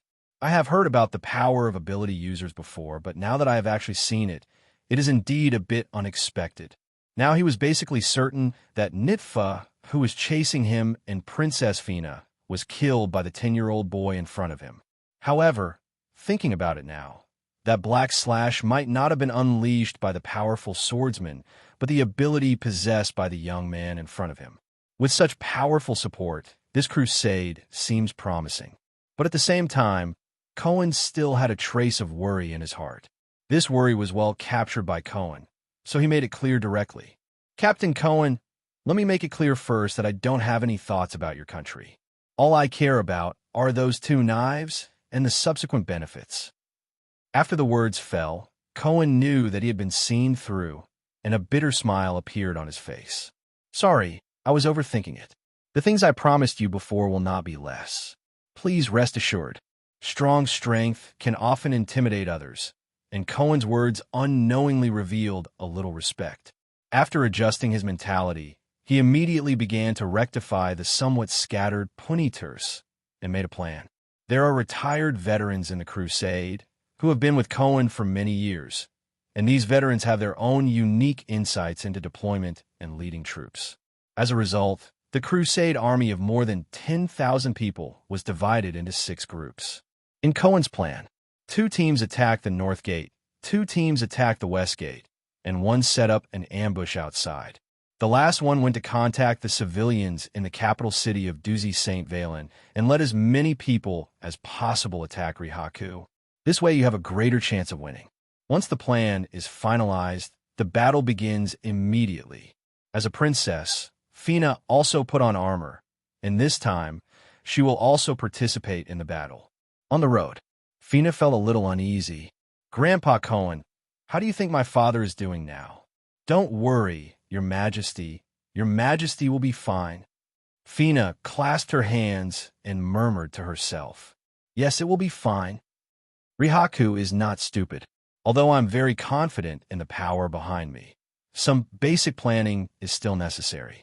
First, he sent heavy troops to guard the 4 city gates to prevent anyone from sneaking out. Knowing that Shizukuro was probably still in the city, he had to pull him out and execute him in public to scare the civilians. Now that the plan has been disrupted, he can't care so much anymore. At the same time, it can also ensure that when Fina and Cohen attack, he will receive the news as soon as possible. Secondly, he occupied the palace and imprisoned the guards left by Cohen. Now, the palace is basically his people, and he has also arrested some old stubborns. Finally, the betrayer and the pirate group he bribed are also ready and lurking in the royal city. They can arrive immediately with just an order. Irihaku, the king of Sikaya, am determined. Ha ha ha ha ha. After drinking glasses of fine wine, Lahaku fell into endless reverie. He didn't notice that in the dark corner, There was a pair of eyes watching him silently. And outside the palace, folk, dressed in black, waved his hand to the soldiers. "Let's do it." Immediately, the soldiers swarmed forward, and the civilians who came to find out the answer were instantly shocked. "What are you doing?" "Your Majesty, we're Your Majesty's people." "Ah, damn it, I'll fight you." Marine 101 branch. Colonel Blake, who rarely smoked several cigarettes for the first time this time. What did they say? Major Marine, holding the phone bug in his hand, shook his head. Only 105 of the 10 branches notified intend to send troops, and the other branches have used various reasons to shirk. Blake put out his cigarette and sighed. The Marine headquarters turned a blind eye to this theft of the country and only asked us to provide assistance after the war. It's normal that they don't want to come. But is this really just like a few years ago, Blake made the same sigh. You know, there are pirates involved in this. Because of Rihaku's arrangements, pirates poured in large numbers, but it was civilians who suffered. "No, kid, give me the kid back." "Mom, save me." The pirate kicked a middle-aged woman away, and in his hand was a little girl who was only 7 or 8 years old. Tragedies also occurred in every corner of this royal city. Bang.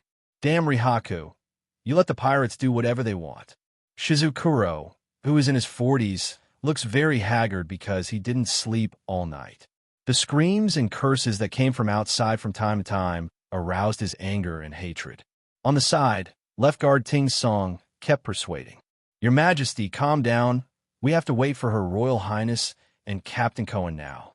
If they are exposed, everything will be over." He basically said this all night. Time keeps moving. On the path outside the North Gate, a burst of chaotic footsteps sounded. In front of a team of nearly 4,000 people, the leaders were none other than Luo Di and Aiko. In addition, there are 2 veterans who have been fighting for many years following them. Seeing this battle, one of the 2 commanders stationed outside the North Gate took out a phone bug, and the other directly ordered the soldiers to fire. Bang, bang, bang. In an instant, fire was everywhere, and bullets were coming towards him. Ghost scythe, shocking slash. Luo Di gently grasped the Shinigami scythe with his right hand. A huge black slash was thrown out between the swing and the retraction. Bang, bang, bang. But he saw those rapidly approaching bullets falling to the ground as soon as they touched the huge slash. However, everything was not over yet. The black slash did not stop there, but continued to move forward. It did not completely dissipate until it had harvested the lives of more than a dozen soldiers. With this speed of physical recovery, it seems that as long as my body can hold on, I can keep fighting. Luo Di rotated the Shinigami scythe in his hand, and the stamina he had just lost was completely restored by the Shinigami scythe's feedback. However, the power of this move can only be achieved so far. When Ghost Scythe Shock Slash is released, it has constant energy. This energy will slowly disappear when it causes damage or flies. This is why it suddenly dissipates. Of course, its power will become stronger as Luo Di becomes stronger. All I can say is that there is a long way to go. Luo Di would know if there was one as soon as he made a move. The Crusade troops in the rear who were ready to be shot were shocked by the strength they showed, and bursts of excited cheers followed. Hope is expanding. The 2 veterans were also very excited, but they recovered quickly. Immediately ordered the attack. At this time, the morale of the crusade was at its highest, but the enemy was obviously frightened, and some even dropped their guns to the ground. It is obviously the most appropriate time to launch an attack at this time. "Brother Luo Di, what should we do next?" Aiko pulled Luo Di's arm. This was her first time experiencing such a large-scale war, and she was a little overwhelmed. Luo Di had a headache. Originally, he wanted to deal with more enemies. But forget it. Let's go. Let's join the fight, too. When the enemy officers saw the punitive troops rushing over, they immediately roared angrily. "Why are you standing there? Their equipment is incomparable to ours. Whatever you are afraid of, just shoot them." This voice instantly woke up the somewhat sluggish soldier. Yes, what are they afraid of if they have guns? Immediately, he raised the gun in his hand and started to fight back. Bang, bang, bang. The sound of gunfire began to spread, and the Crusaders running at the front fell to the ground one after another. However, because of the large number of people, their attack was also effective. However, they saw that a stronger crusade force had arrived at the enemy's line. After a back-and-forth confrontation, they actually took the gun from the enemy's hand. I don't know whether it was because they didn't know how to use it or something, but those people didn't fire. Instead, they picked it up and hit the enemy on the head like a sledgehammer. It's funny to say that he was knocked unconscious to the ground at that moment. At this time, Luo Di and Aiko also rushed over. One line of sky. Luo Di's fingers quickly ejected, and air currents like shock waves passed through each soldier, and more than a dozen soldiers were killed in an instant. But their bodies did not fall to the ground, but flew backwards, knocking down more than a dozen soldiers in a straight line. The situation became one-sided. Damn it, damn kid. Officers observing from behind saw an opportunity. Fired a cold shot. Clang. However, the idea was beautiful, but the reality was cruel. The bullet was blocked by a long knife that suddenly appeared. If you dare to attack Brother Luo Di, you are seeking death. Aiko was really irritated this time. She ran quickly and killed a soldier with one knife. Then she took out the knife from his waist and flicked it again. The long knife passed through the crowd, like an arrow that had been preparing for a long time, and finally pierced the neck of the officer who fired the weapon, causing blood to splatter. Just one strike killed him instantly. Good. Aiko's actions naturally cannot escape Luo Di's eyes.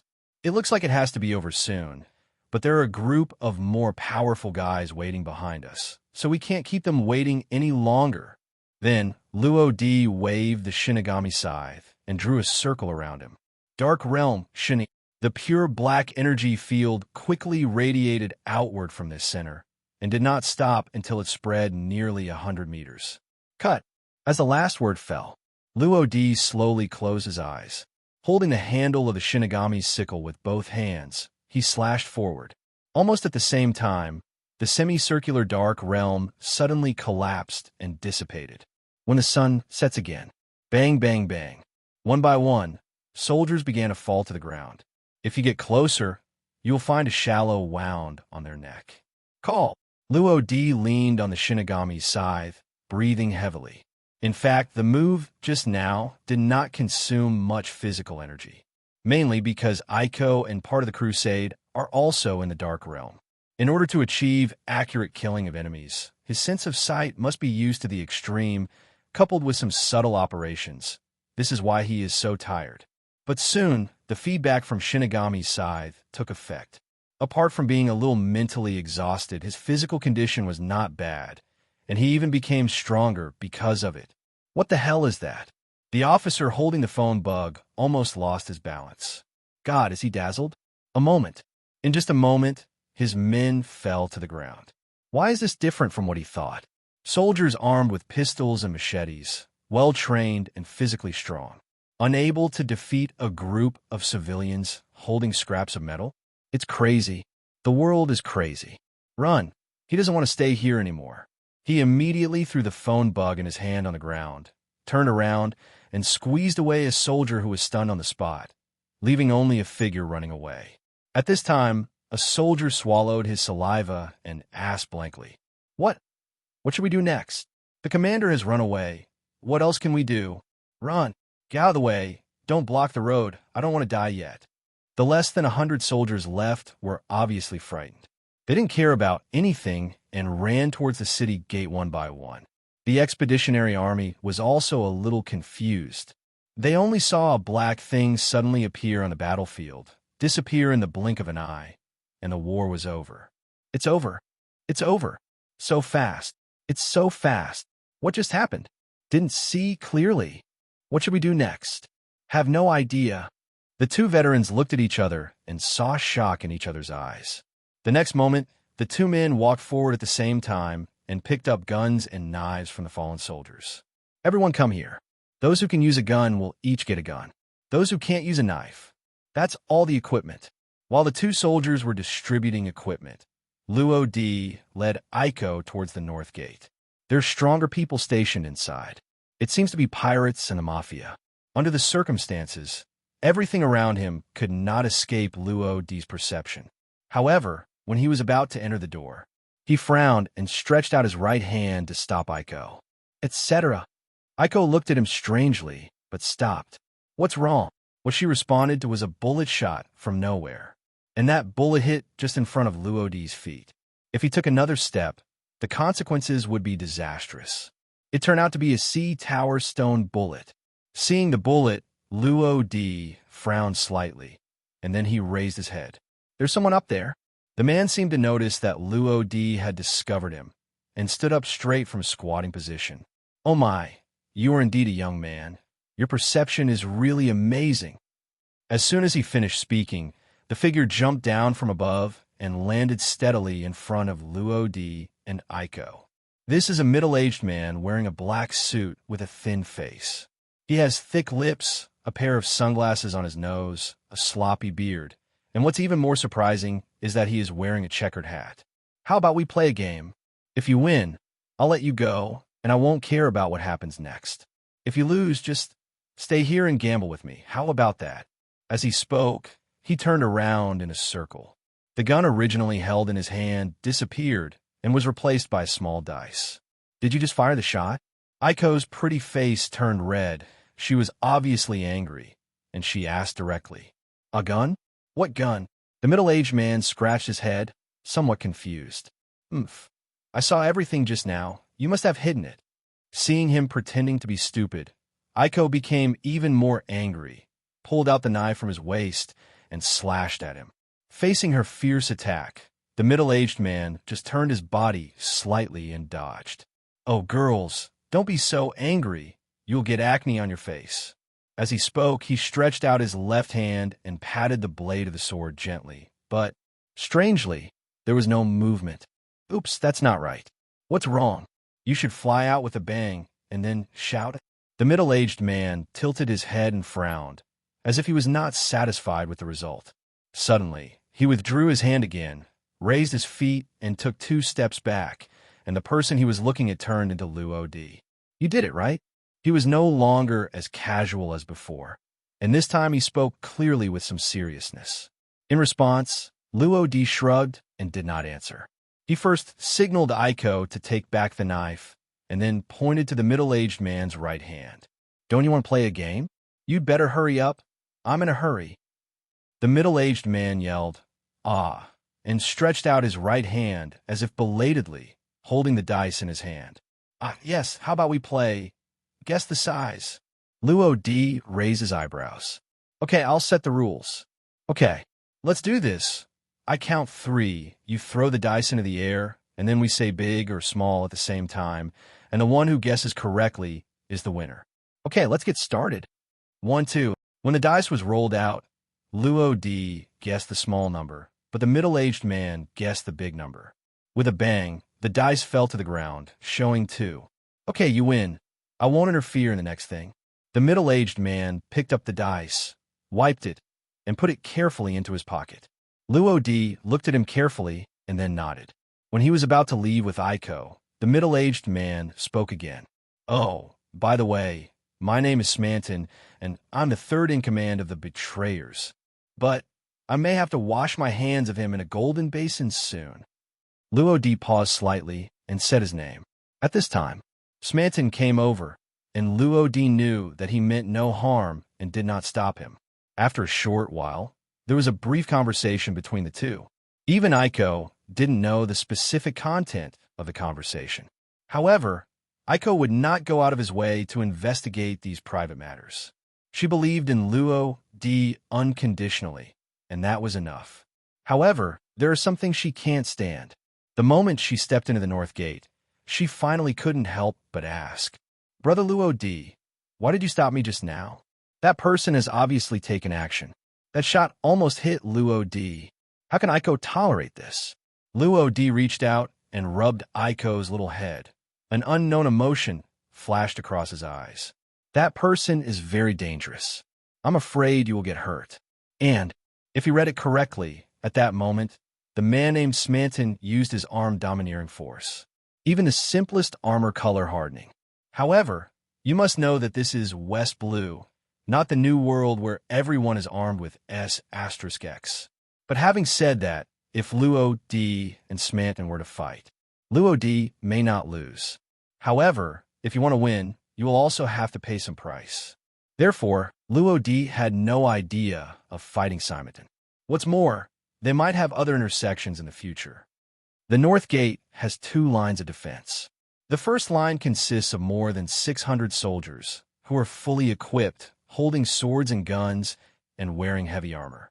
Facing civilians holding simple weapons is enough to fight 1 against 10.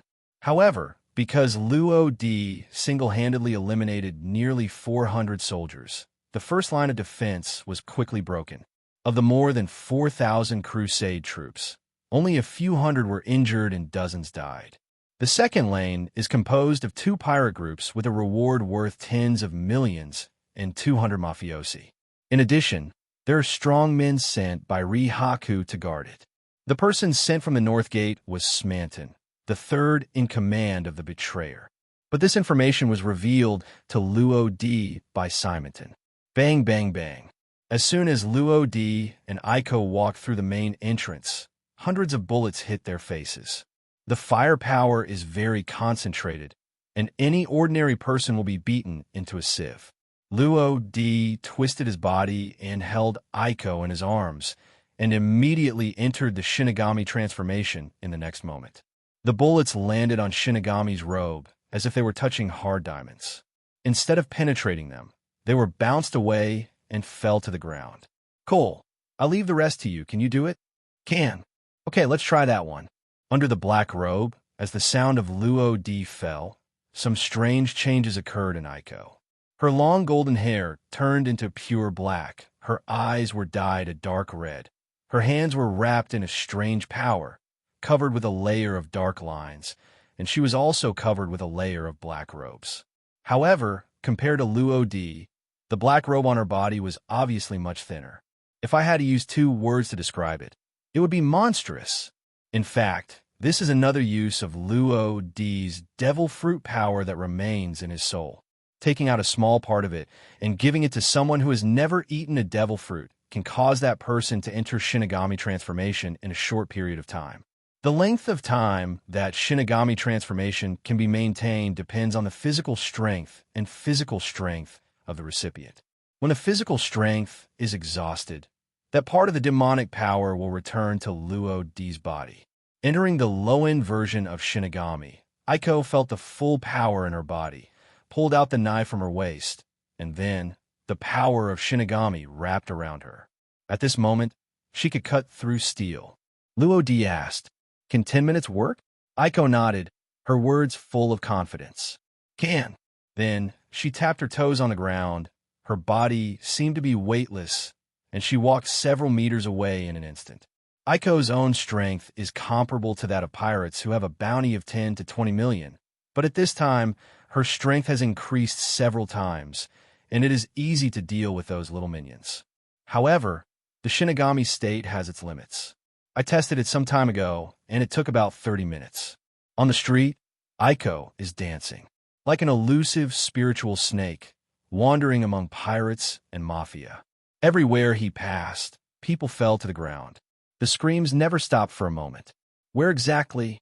The sniper hiding on the roof next to the street had no way of striking, and there was only a fast-moving black shadow in his sight. Totally missed. He could only watch as each of his companions fell to the ground. Someone also hid in the corner and took out a phone bug and reported all this to Rihaku, who was enjoying himself in the palace. "What? The North Gate is lost. Where's Smanton? Let him talk to me." "Missed? Not found. I asked him to guard the North Gate, but he disappeared. Trash, all trash." Snap! Rihaku's face turned red, and because of his anger, he kicked the maid who was massaging him aside violently, and the wine glass he was holding in his left hand was thrown to the ground. The successive misfortunes made his temples throb. Why is it so difficult to win the throne? Was his plan of the past 10 years in vain? No, we can't sit still and wait for death. The North Gate was breached so quickly. It seems that all their forces should be concentrated at the North Gate. Then he stood up and walked out quickly. Fog was guarding outside the palace gate. "Folk, lead all the troops towards the North Gate." Inform the soldiers, pirates, and mafias guarding the other 3 gates to rush to the north gate. Rihako planned to take down the entire expeditionary army in one fell swoop. Total war begins. As soon as Rihaku stepped forward, the person who had been hiding in the darkness came out. If Rihaku was still here, he would definitely recognize that this person was the leader of the betrayers, Fiesel. It turns out he had been eavesdropping the whole time. Let's fight. The more intense the fight, the better. In the end, the entire kingdom of Sikia will be brought under the name of His Majesty Lipland. It is not difficult to tell from his words that the person behind the mafia organization betrayer is actually the kingdom of Kionia. Rihaku's move to raise troops and go out instantly shocked the whole country. Reporters frantically took photos and wrote down pieces of explosive news. The civilians who were watching had different guesses about Rihaku's actions, but most people are deeply skeptical about this. Someone in the crowd asked, "Minister Rihaku, is what Princess Fina said yesterday true? Are you really planning to steal the country? Where has your majesty been?" Immediately afterwards, people one after another raised questions. Why are you bringing so many soldiers? The 4 city gates are heavily guarded, and we are not allowed to go out. Is this your order? Others expressed anger. There are so many pirates in the city. Do you just ignore them? There were even women with wounds all over their bodies trying to break through the soldiers' interception. "Lord Rihaku, my child was snatched away by pirates. Can you help me?" What she responded to was a cold bullet. Showdown. Rihaku, stop pretending. If you keep arguing, she will be your fate. If you don't want to die, get out. Immediately, the fear of death caused the onlookers to flee in all directions. They were sure that Rihaku was really planning to steal the country, and King Shizuru might have encountered something unexpected. The 4 gates out of the city are blocked. What will be waiting for them? No one knows. Blake watched silently for a long time before he dropped the cigarette, but he had finished smoking in his mouth on the ground. Wait until everything is over before helping. The outcome must be written by the winner after all. Who will win the victory or defeat the enemy? Who knows?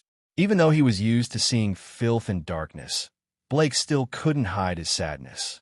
World Economic News reporter Oyamo sent the image he just recorded to Morgan's, and the excitement in his heart could no longer be suppressed.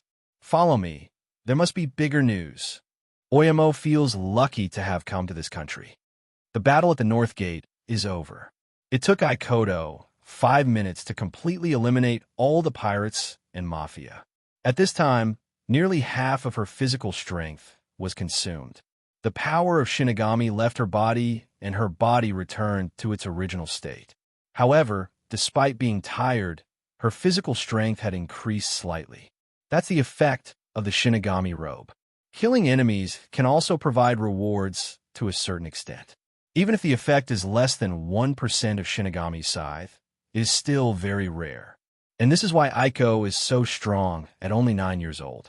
In just 10 minutes, the battle inside was over. The equipment outside has also been allocated. When the 2 veterans came in with the crusade, they saw this scene in front of them. All enemies have been defeated? So what are they doing here? Luo D picked up 2 guns and threw them to the 2 veterans. Don't be stunned. Distribute these weapons quickly. The real battle has just begun. The number of troops coming later may be more than 20 times that here, and they can be here in an hour at most. Luo D's knowledge can cover half of the country, and he also has a general understanding of Rihaku's actions. By the way, it's best to inform your princess and Mr. Cohen to summon the crusade as soon as possible. What awaits you will be a hard battle. The things I promised Princess Fina and Mr. Cohen are basically completed. So, can you give me the key and map? In fact, when they separated from Cohen and Princess Fina, they agreed to give Luo D the key to the treasury and the location of the treasury. However, there was one condition, which was to allow Luo D to safely enter the royal city with more than 4,000 crusaders. Afterwards, a veteran named I've handed over the key and the map to him. I have to say that Princess Fina is really good at calculating. The palace was occupied by Rihaku, and the treasury key was basically a blank check. However, They didn't know that there were basically no troops guarding the palace at this time, and they were all brought out by Rihaku. This actually fulfilled Luo Di's wish. Veteran Ivy obviously knew about this. He first took out the phone bug and contacted Princess Fina. After exchanging information, a golden key and a piece of folded paper were handed to Luo Di. This is the key and the map. Then, see you again when we are destined. Luo Di took it and then directly entered the semi-Shinigami transformation. Shinigami robes were added to his body, and he flew towards the sky with Aiko. Aiko hugged Luo Di's waist tightly, as if she was a little scared, and buried her whole face in his arms. Brother Luo Di, what are we going to do next? Of course I'm going to get the treasure. It's time for you to change to a better knife. The corners of Luo Di's mouth rose slightly. Their destination is the palace. After nearly an hour, Cohen and Fina finally arrived at the West Gate with more than 6,000 crusaders. It's incredible. IV has successfully entered the North Gate, and even the guards there have been eliminated. Fina hung up the phone, her face full of surprise. As she said that, she looked at Cohen, who was observing on one side. Grandpa Cohen, what's going on with Simon? But Cohen frowned, his face full of confusion and solemnity. No, the situation at the West Gate is completely different from that at the North Gate. There are no heavy guards outside. Could it be that they are ambushing inside? That's not right. It doesn't look like there are people here. Wait, could it be that, because the North Gate was broken, they all rushed to the North Gate? Not good. Cohen's face immediately turned ugly. We must contact IV and the others immediately, and we must also increase the number of the crusade as soon as possible. Immediately, he told Princess Fina his thoughts. Sikia Palace. Luo Di and Aiko arrived successfully. Flying all the way here, I basically didn't see any guards. But Luo Di noticed a powerful aura, and the source of that aura seems to be within the palace. Is there anyone else here? Luo Di frowned slightly, but he was not afraid at all. Brother Luo Di, what's wrong? It's okay. Let's go there and have a look first. Then the two walked side by side and entered the palace. The palace is very grand and magnificent, but there's a person sitting on the throne at the top. The man was wearing a black suit, tall, with short light purple hair. There was an obvious scar on the right side of his face. The scar was very long and penetrated half of his face. His eyes were like falcons, extremely sharp. At this time, he had a cigar in his mouth, crossed his legs, supported his chin with his left hand, and looked quietly at Luo Di and Aiko, who had just come in. What are you doing? His voice was very low, but it had an inexplicable pressure. Luo Di narrowed his eyes. The icon on your clothes, if I guess correctly, should be the unique symbol of the betrayer. Why are you asking us? Why don't you tell us first? What are you doing here? Luo Di had seen the betrayers and naturally remembered their clothing. He also did not forget the image of Yuchi holding a pistol against his back. And that person is indeed a betrayer, and he has a fairly high profile. This person is none other than the leader of the betrayers, Faisal. Faisal took a deep breath from his cigar and blew out a wisp of white smoke from the corner of his mouth, his momentum becoming more and more threatening. Kid, you talk too much. Although I don't know how you dare to come to a place like this, but one thing can be confirmed, you never want to leave here again.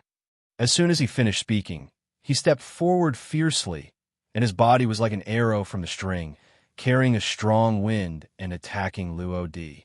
Luo Di naturally wouldn't just stand there stupidly. He touched the ground with his left foot and quickly kicked out with his right foot mixed with the power of Shinigami. Bang! Faisal obviously didn't expect Luo Di's attack to be so fierce. He immediately felt something was wrong as soon as his arm came into contact, and then he tried to relieve his strength on one side of his body. But it was too late. Luo Di took advantage of him again, spinning his body in the air and kicking down hard with his left foot. Snap! Faisal couldn't bear it and fell directly to the ground. Kid, I really underestimated you. At this time, Faisal also realized that the kid in front of him was no longer simple. Then he clapped his right hand and stood up using his strength. But there was a deep palm print left on the ground, which showed that his strength was not weak. You are not an ordinary person if you can eat my kick without getting hurt. Luo Di moved his legs and feet. Not to mention, the man in front of him was really hard. It looks like there's going to be a tough battle. However, Fiesel did not follow the routine and took a step back and took a puff of a cigar. Boy, you are so young and have such strength. Do you want to hang out with me? Luo Di raised his eyebrows. I'm not a person who wants to be submissive to others. Fiesel sneered, seeming to be disdainful. I used to be just like you, unwilling to submit to others. As a result, reality slapped me hard. Only after I've been on the sea did I realize how big the world is and how many other people have the means to deal with me. Yes, he was once young and frivolous, but reality will always find opportunities to smooth out his edges. Luo Di understands him because he has also lost to reality. However, since God has given him a second chance, he will hold it firmly and no longer be content with being ordinary. In this case, there is nothing more to say.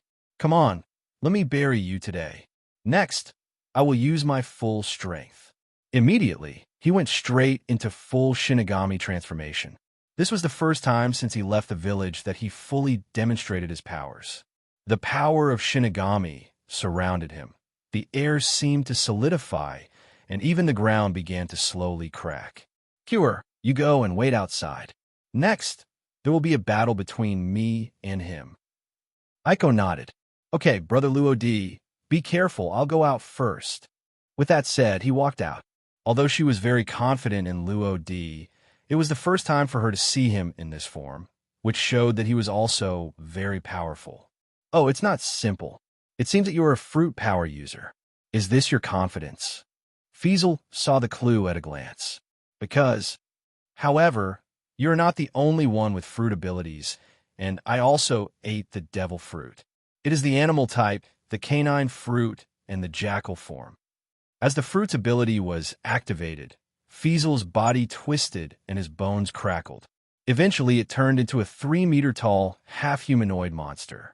And this is the human-animal form. Did you know that the animal devil fruit can give the eater the wild power of an animal? And my physical fitness can also be greatly enhanced. You're just an 11 or 12-year-old brat. How can you fight me? As he said that, he kicked his leg hard with a whip. The Shinigami scythe in Luo Di's hand blocked it with one swipe. Immediately afterwards, the power of Shinigami was activated and an invisible aura burst out. Fiesel's expression changed slightly. He dodged with a flip in the air and then smacked down hard with his right hand. His hands turned into sharp claws, and when this claw fell, the consequences could be imagined. And with the perception of seeing and hearing, Fiesel's movements were clearly captured by Luo Di, and the Shinigami's sickle spun around and was easily resolved. Then the two exchanged dozens of moves. Luo Di faced them all calmly, but Fiesel seemed to be struggling. It was obvious that he had chosen to attack in the blind corner several times, but Luo Di was always able to defuse it, which made him more and more frightened and confused at the same time. How can an 11 or 12-year-old boy be so good at physical skills these days? What's more, he also ate an animal-type devil fruit that is good at physical skills. Impossible, absolutely impossible. Compared to Fiesel's complicated thoughts, Luo Di didn't think that much. After a brief confrontation, he realized that the person in front of him was not as strong as he thought. Luo Di thought at first that he would be able to use armed domineering skills like Simonton, but now it seems that he obviously thought too much. After 2 more confrontations, Luo Di took 2 steps back. What's the relationship between Smanton and you? Fiesel also stopped, slightly surprised. Do you know Simonton? Luo Di did not deny it. Fiesel did not expect that the young man in front of him actually knew Smanton. Then, a fierce light flashed across his eyes. What is the relationship between him and me? I'm afraid you will die knowing it. After saying this, he crossed his claws, then tore at the air forcefully, and 2 invisible wind claws quickly attacked Luo Di. Ghost Scythe, Shocking Slash. Luo Di was not afraid at all, and easily defeated it with a volley of Shinigami Sickle. But the slash didn't stop there. Fiesel's pupils shrank, and seeing that he couldn't avoid it, he crossed his hands on his chest. Ahem! After all, He was able to defend himself, but he also suffered some internal injuries. Okay, now let me give you the final blow. Luo Di spun the Shinigami's sickle, approaching step by step. Fiesel sneered. Ha, it seems that I've been underestimated by you. So how about you try this trick? Wind Blade Impact. As his claws continued to tear apart, Wind Blade shot towards Luo Di at extremely fast speeds. One of the cuts produced a small explosion on the ground, leaving a crater the size of a basketball. It's very strong, but it's a pity that I know how to smell it. Luo Di couldn't help but sigh. His body moved left and right, but surprisingly not even a wind blade hit him. Instant flash, soul-souling. Suddenly, he clenched the Shinigami's scythe with both hands and charged forward. As a black light flashed by, Fiesel's pupils shrank and the attack in his hand slowly stopped. There was another bang sound, and he fell to the ground, no longer alive. This move is very powerful, but unfortunately, the conditions for its activation are a bit harsh. Lodi looked at Fiesel's body and canceled the Shinigami transformation. Flash Soul. The enemy needs to be highly tensed mentally and suffer a certain loss of physical strength. On this basis, Luo Di then uses the shaving blessed by the power of Shinigami to achieve the effect of almost teleporting over a very short distance, and then quickly slashed out the Shinigami's scythe at the same time. It not only pays attention to timing, but also requires the enemy to meet the conditions. Although it can be killed in one hit, it is indeed a bit harsh. But people who have eaten devil fruits are different. The power that the Shinigami's scythe feeds back this time is completely different from the past. Luo Di felt that his physical strength had improved significantly. If he were to fight Fiesel again, he would win quickly even without Shinigami transformation. It's a pity that we still don't know his identity. Baloo, baloo, baloo. Just as Luo Di was about to leave, the unique voice of the phone bug rang. Then he squatted down and groped Fiesel's body. After connecting, Luo Di did not speak immediately, but waited for the other party to speak. Of course, Luo Di knew that the phone bug would imitate human characteristics and pointed the phone bug at Fiesel's face. The other party was also very considerate and spoke first. Hello, Fiesel. What took you so long to answer? At this time, Luo Di noticed the appearance of the phone bug, with a mustache, eyes full of majesty, and a crown on his head. Could it be that the other party is a king? He couldn't help but guess. After the other party asked again, Luo Di lowered his voice and kept it as low as possible. Ahem, your majesty, I'm very sorry. I've been feeling a little unwell lately. In short, it got over in the end. At this time, the other party got to the point. Has the war begun? As soon as these words came out, Luo Di smelled a conspiracy. I vaguely remember that Cohen once talked about a kingdom called Kionia, and their prince also had a marriage contract with Fina. Could it be that the person he was talking to was the king of the Kionian kingdom? So why does he care about this war? Luo Di suddenly became curious. Well, this time Rihaku personally leads the troops, and the battle has already begun. The phone bug burst out laughing, even a little crazy. Okay, if Rihaku wins, you can deal with him. If not, I will arrive tomorrow, and then I will end this battle. That's it. Luo Di understood instantly. This Rihaku turned out to be a big injustice, and he was still helping count money after he was sold. The person on the other end of the phone who was suspected to be the king of Kionia was already heading towards the kingdom of Sitkaya. Tomorrow, the civil war in the kingdom of Sikia will probably end, but can they withstand another country's offensive after just experiencing the war? Everything is unknown. After a brief exchange, the other party hung up the phone. It's really one wave after another. Luo Di sighed deeply, feeling a little emotional about the unknown fate of this country. Brother Luo Di, is this really the treasure house map? Aiko looked left and right, maybe because she was young, or maybe because the map was too complicated, she still couldn't understand it. Go to heaven! Luo Di entered the semi-Shinigami transformation and flew to the sky above the palace with Aiko. So that's it. In midair, Aiko danced excitedly after understanding the map.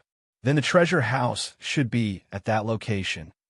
After comparing it again, Aiko pointed to a tall building behind the palace. Walk. Let's talk about the other side. Lahaku is approaching the north gate with nearly 20,000 well-equipped soldiers. At this time, the phone rang. Your Majesty, something bad has happened. Someone in the palace. Following a scream, the phone beeped and lost signal. Hey, what's going on over there? Tell me clearly, damn it. Rihaku covered his head, feeling a little headache. Forget it. Feasel is still in the palace. He should be able to handle it. I don't know if God was against him, but the phone rang again. It was the officer who rushed from the west gate to the north gate. Hey, Your Majesty, something is going on here. The untouchables gathered at the north gate seem to have noticed our actions and set up an ambush in advance. They're also equipped with weapons, including guns. Please support us. In fact, all of this was seen by Cohen. At that time, he noticed that there was no one at the west gate and felt something was wrong. He immediately informed the veteran IV who had just breached the north gate and was distributing equipment. Although veteran IV has retired for several years, he has actually been on the battlefield. There's still some overall perspective. Then he asked the Expeditionary Army to set up an ambush. Don't tell me. He really ambushed me. Damn it, they must be spies. When the war is over, I will liquidate you. Rihaku gritted his teeth. But he also knew he had to stay calm now. Fak, who was driving in front, said in his cold voice, Your Majesty, don't panic. I'll take care of everything. Rihaku was stunned for a moment, then suddenly laughed. That's right, I still have you. With you, they can't make any waves, haha. Having lost his position just now, but now realizing that he still has a big killer weapon, Rihaku calmed down obviously. Simon, the king of Sitkaya Kingdom, Shizukuro, appears. Also coming with him was Ting Song, the left guard. The moment she saw her father, Fina cried. Cohen also wiped his eyes. He thought something bad had happened to His Majesty. After a short conversation, Shizuku explained what happened last night, and they were able to escape the palace safely thanks to the right guard Banka. It was him who took the initiative to lead away the pursuers in the palace. Otherwise, Shizukuro might not have been able to escape. If you say that, I'm afraid Banka has already been arrested. Cohen was unable to express his sadness. Banka was his apprentice, and they had been together for more than 10 years. Their feelings could not be explained clearly in just one or two sentences. However, now is not the time to be sad. Your Majesty, it is time to fight back. Many people in the royal city are looking forward to your coming forward. As long as you stand up and say something, they will immediately pick up weapons and fight alongside us. A series of eager eyes looked at him. Shizuru thought about last night's tragedy again, the children's cries for help, the women's screams, and the pirates' shouts. At this moment, he woke up a little. He has always seemed too indecisive. During his lifetime, his father taught him to love his people and treat others with courtesy. But he forgot that his father once said that it is impossible to be the king of a country without iron-blooded means. Yes, because of this, Shizukuro never thought of taking charge of the army, and the military power was basically controlled by Minister Zwa. Maybe everything that happened today was more or less related to him being an unqualified king. However, now that he has recognized himself, Shizukuro is not going to escape. At this moment, he finally had a hint of imperial domineering in his body. King, you first lead the troops to the north gate to support Ive. Banka, protect Fina. I will organize the people to start a counterattack. The country is in crisis and Rihaku is powerful, so Shizuku can only rely on the power of the people, and his appearance may change the situation. Facing this emperor who suddenly became somewhat unfamiliar, a flash of excitement flashed across Cohen's eyes. Tingsong obeyed unconditionally. Fina opened her mouth, seeming to be dissatisfied with her father's arrangements for her, but in the end she just gave a small grace. After wandering around the complex terrain of the palace for a long time, Luo Di and Aiko finally came to a simply decorated room. According to what Princess Fina said, the mechanism seems to be on the back of a painting. There were more than a dozen paintings hanging on the wall. When Luo Di opened the fifth one, he felt a slight bulge. He pressed it lightly, and there was a click sound. Aiko's exclamation came from behind. "Brother Luo Di, look here." Luo Di turned around and saw a secret passage in the center of the house. Then it should be inside. The corners of his mouth raised slightly. After all, the treasure house was right in front of him. Could he be in a bad mood? Then the two of them walked in one after the other. Extending forward, there is a passage more than 10 meters long, but there are luminous pearls on the surrounding walls, so the passage will not appear dim. After turning a corner, Luo Di finally saw a dark door. Luo Di inserted the key, and with a click, the lock opened. The door was very thick, so he didn't push it open at first. It wasn't until he used 50% of his strength that he slowly pushed the door open. What comes into view is a U counter with two tachi swords resting on top. One scabbard is white, the other is green. Is this the blowing wind and flying snow? Pulling out one of them, the hand was heavy with a hint of coolness. The blade was all white, and the blade was in the shape of a small T-shape. The other one is lighter in hand, giving people a sharp feeling, and the blade is also a small T-shaped blade. Luo Di nodded with satisfaction and threw it to Aiko. "Cool, here you go." Both knives were very good, but Luo Di was not interested in them. In comparison, Shinigami's scythe is the most suitable for him. The Shinigami's scythe has the ability to grow. The more people it kills, the more amazing the evil energy on it will be, and its power will become stronger and stronger. What's more, it can also increase the user's strength. Aiko took the two knives and was a little happy. After all, this was the first gift Luo Di gave her. But, Brother Luo Di, there are two of them. Don't you want one? Luo Di shook his head. You know, I have better weapons. Aiko nodded and hung two knives on his waist. Although she is a one-sword type, she can use two swords. Finally, Luo Di searched the treasure house and packed a bag of gold before preparing to leave. Now that everyone is here, he won't just take two knives. Okay, it's time to go check out the battle and harvest some more. It would be great if there are still people with fruit abilities. Time flies. The sun gradually rose, but the dazzling sunlight could not dispel the haze in Duzi St. Valen. Lahaku led his troops to the north gate. The crusade led by IV is also ready. Without any shouting, the battle between the two sides was about to break out. Shot. After IV gave an order, the crusade troops hiding in the dark opened fire instantly. Fire.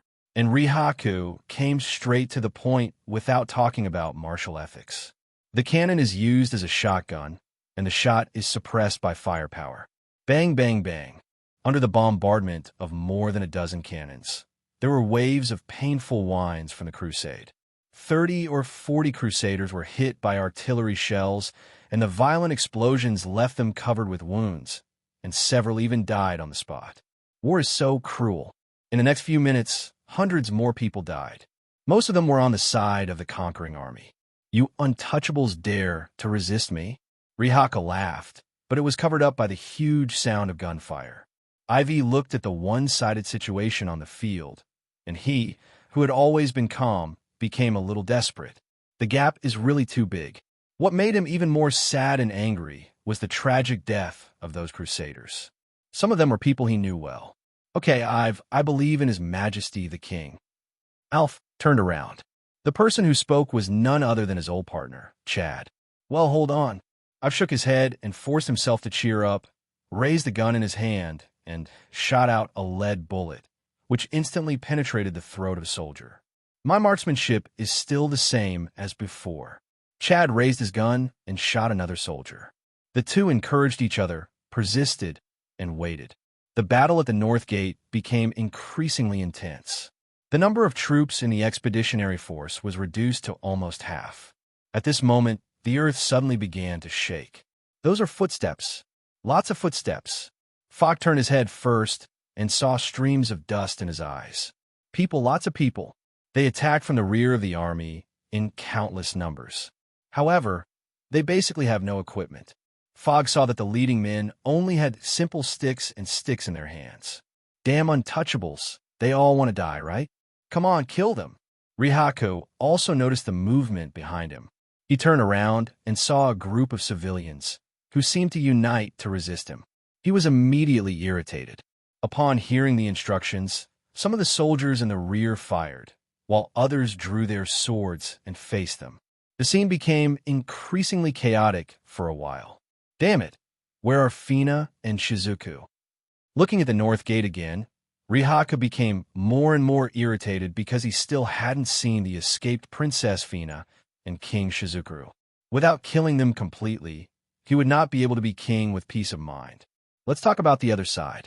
With Shizukuro's appearance, the formation of the Crusade army went smoothly. Keen should have already fought with Rihaku. It's time for me to set off. During this period, he summoned nearly 10,000 people, and it was time to set off. There should be reinforcements in the future, and Princess Fina is also helping to form a crusade. Set off. Yes. After giving the order, tens of thousands of people shouted in unison, their voices revealing determination. Shizuru was right. Koen arrived. He led more than 6,000 expeditionary troops to fight against Rihaku's army. The armor on his body was stained with blood, and he kept waving the long knife in his hand. A soldier fell to the ground as the sword light passed by. In a matter of seconds, he killed dozens of soldiers. However, he was also shot in the shoulder. After all, I'm still old. What's more, he was hit with an axe by Nitfa before, and now his chest still hurts. Folk, who had been observing the situation behind the scenes, noticed Koen. However, because Koen's helmet completely blocked his face, Folk did not recognize him. However, Folk was ready to take action. He saw a threat in Koen. With the target in mind, Folk disappeared directly. In a few breaths, he was in front of Koen, his index finger thrust forward. Point the gun. The finger gun is one of the 6 Marine styles. It is a technique that is said to have the power of a gun.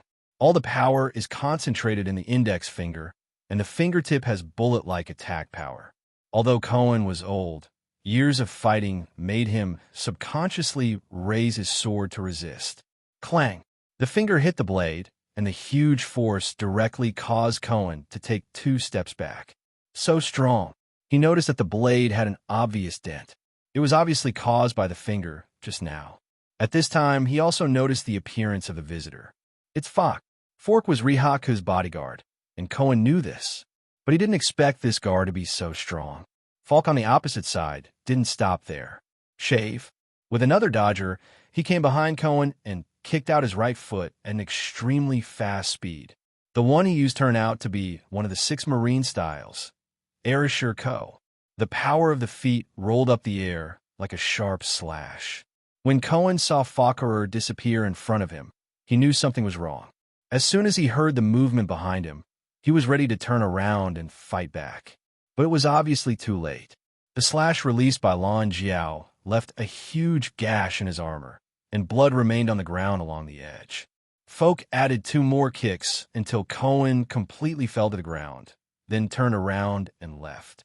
But when he returned, Rihaku frowned and asked, Folk, what did you do just now? Resolve the person who might be a threat to you. Don't leave easily next time without my permission. Yes. Then, another half an hour later, the battle is almost coming to an end. There were less than 1,000 soldiers left at the north gate. The Rihaku army caught in the middle only lost more than 1,000 people. The more than 6,000 crusade troops led by Koen in the rear have also been reduced by half, with only more than 3,000 soldiers left. One corpse after another tells the story of the brutality of this battle, and the blood is almost soaking this main road. Seeing that the battle was one-sided and probably would end soon, King Shizukuro arrived with reinforcements. The scene before him caused him great pain. However, he had to stop this vicious war, and he had to bring Rihaku, the hateful thief, to justice. Following the order, nearly 20,000 people followed him and joined the battle. Why nearly 20,000 people? The extra crusade army joined halfway.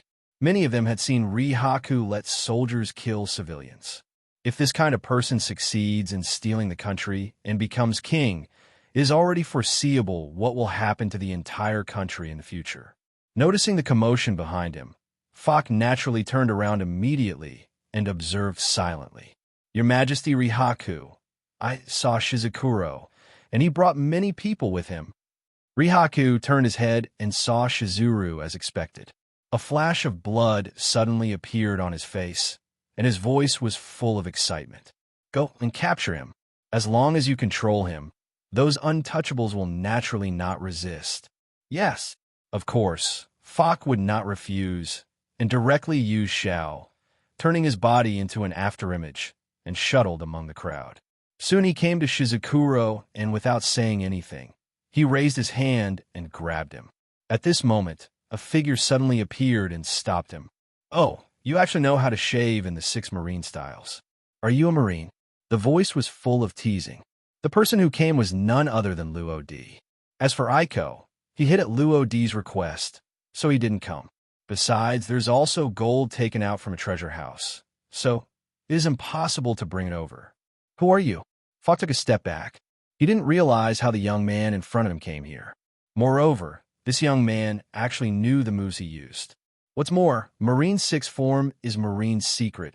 How could boy know it? In short, all kinds of doubts surround my mind. But obviously, Luo Di would not answer him. Using the same shave, he came behind Fok in a blink of an eye, followed by an elbow strike. The person in front of me can just be used as my first whetstone after becoming stronger. Fok reacted quickly, moved his foot back to 2 meters away, and then raised his right foot. Lan Jiao. He kicked forward fiercely, and the air was swept up like a sharp slash. Luo Di managed to avoid it by relying on his knowledge and color. However, the people behind him were in dire straits, as one kick directly took away their lives. And now Luo Di was determined. The person in front of me is probably a Marine. But why would he help Rihaku steal the country? Marine has become so evil? It doesn't matter if he's Marine or whatever. He's just my whetstone now.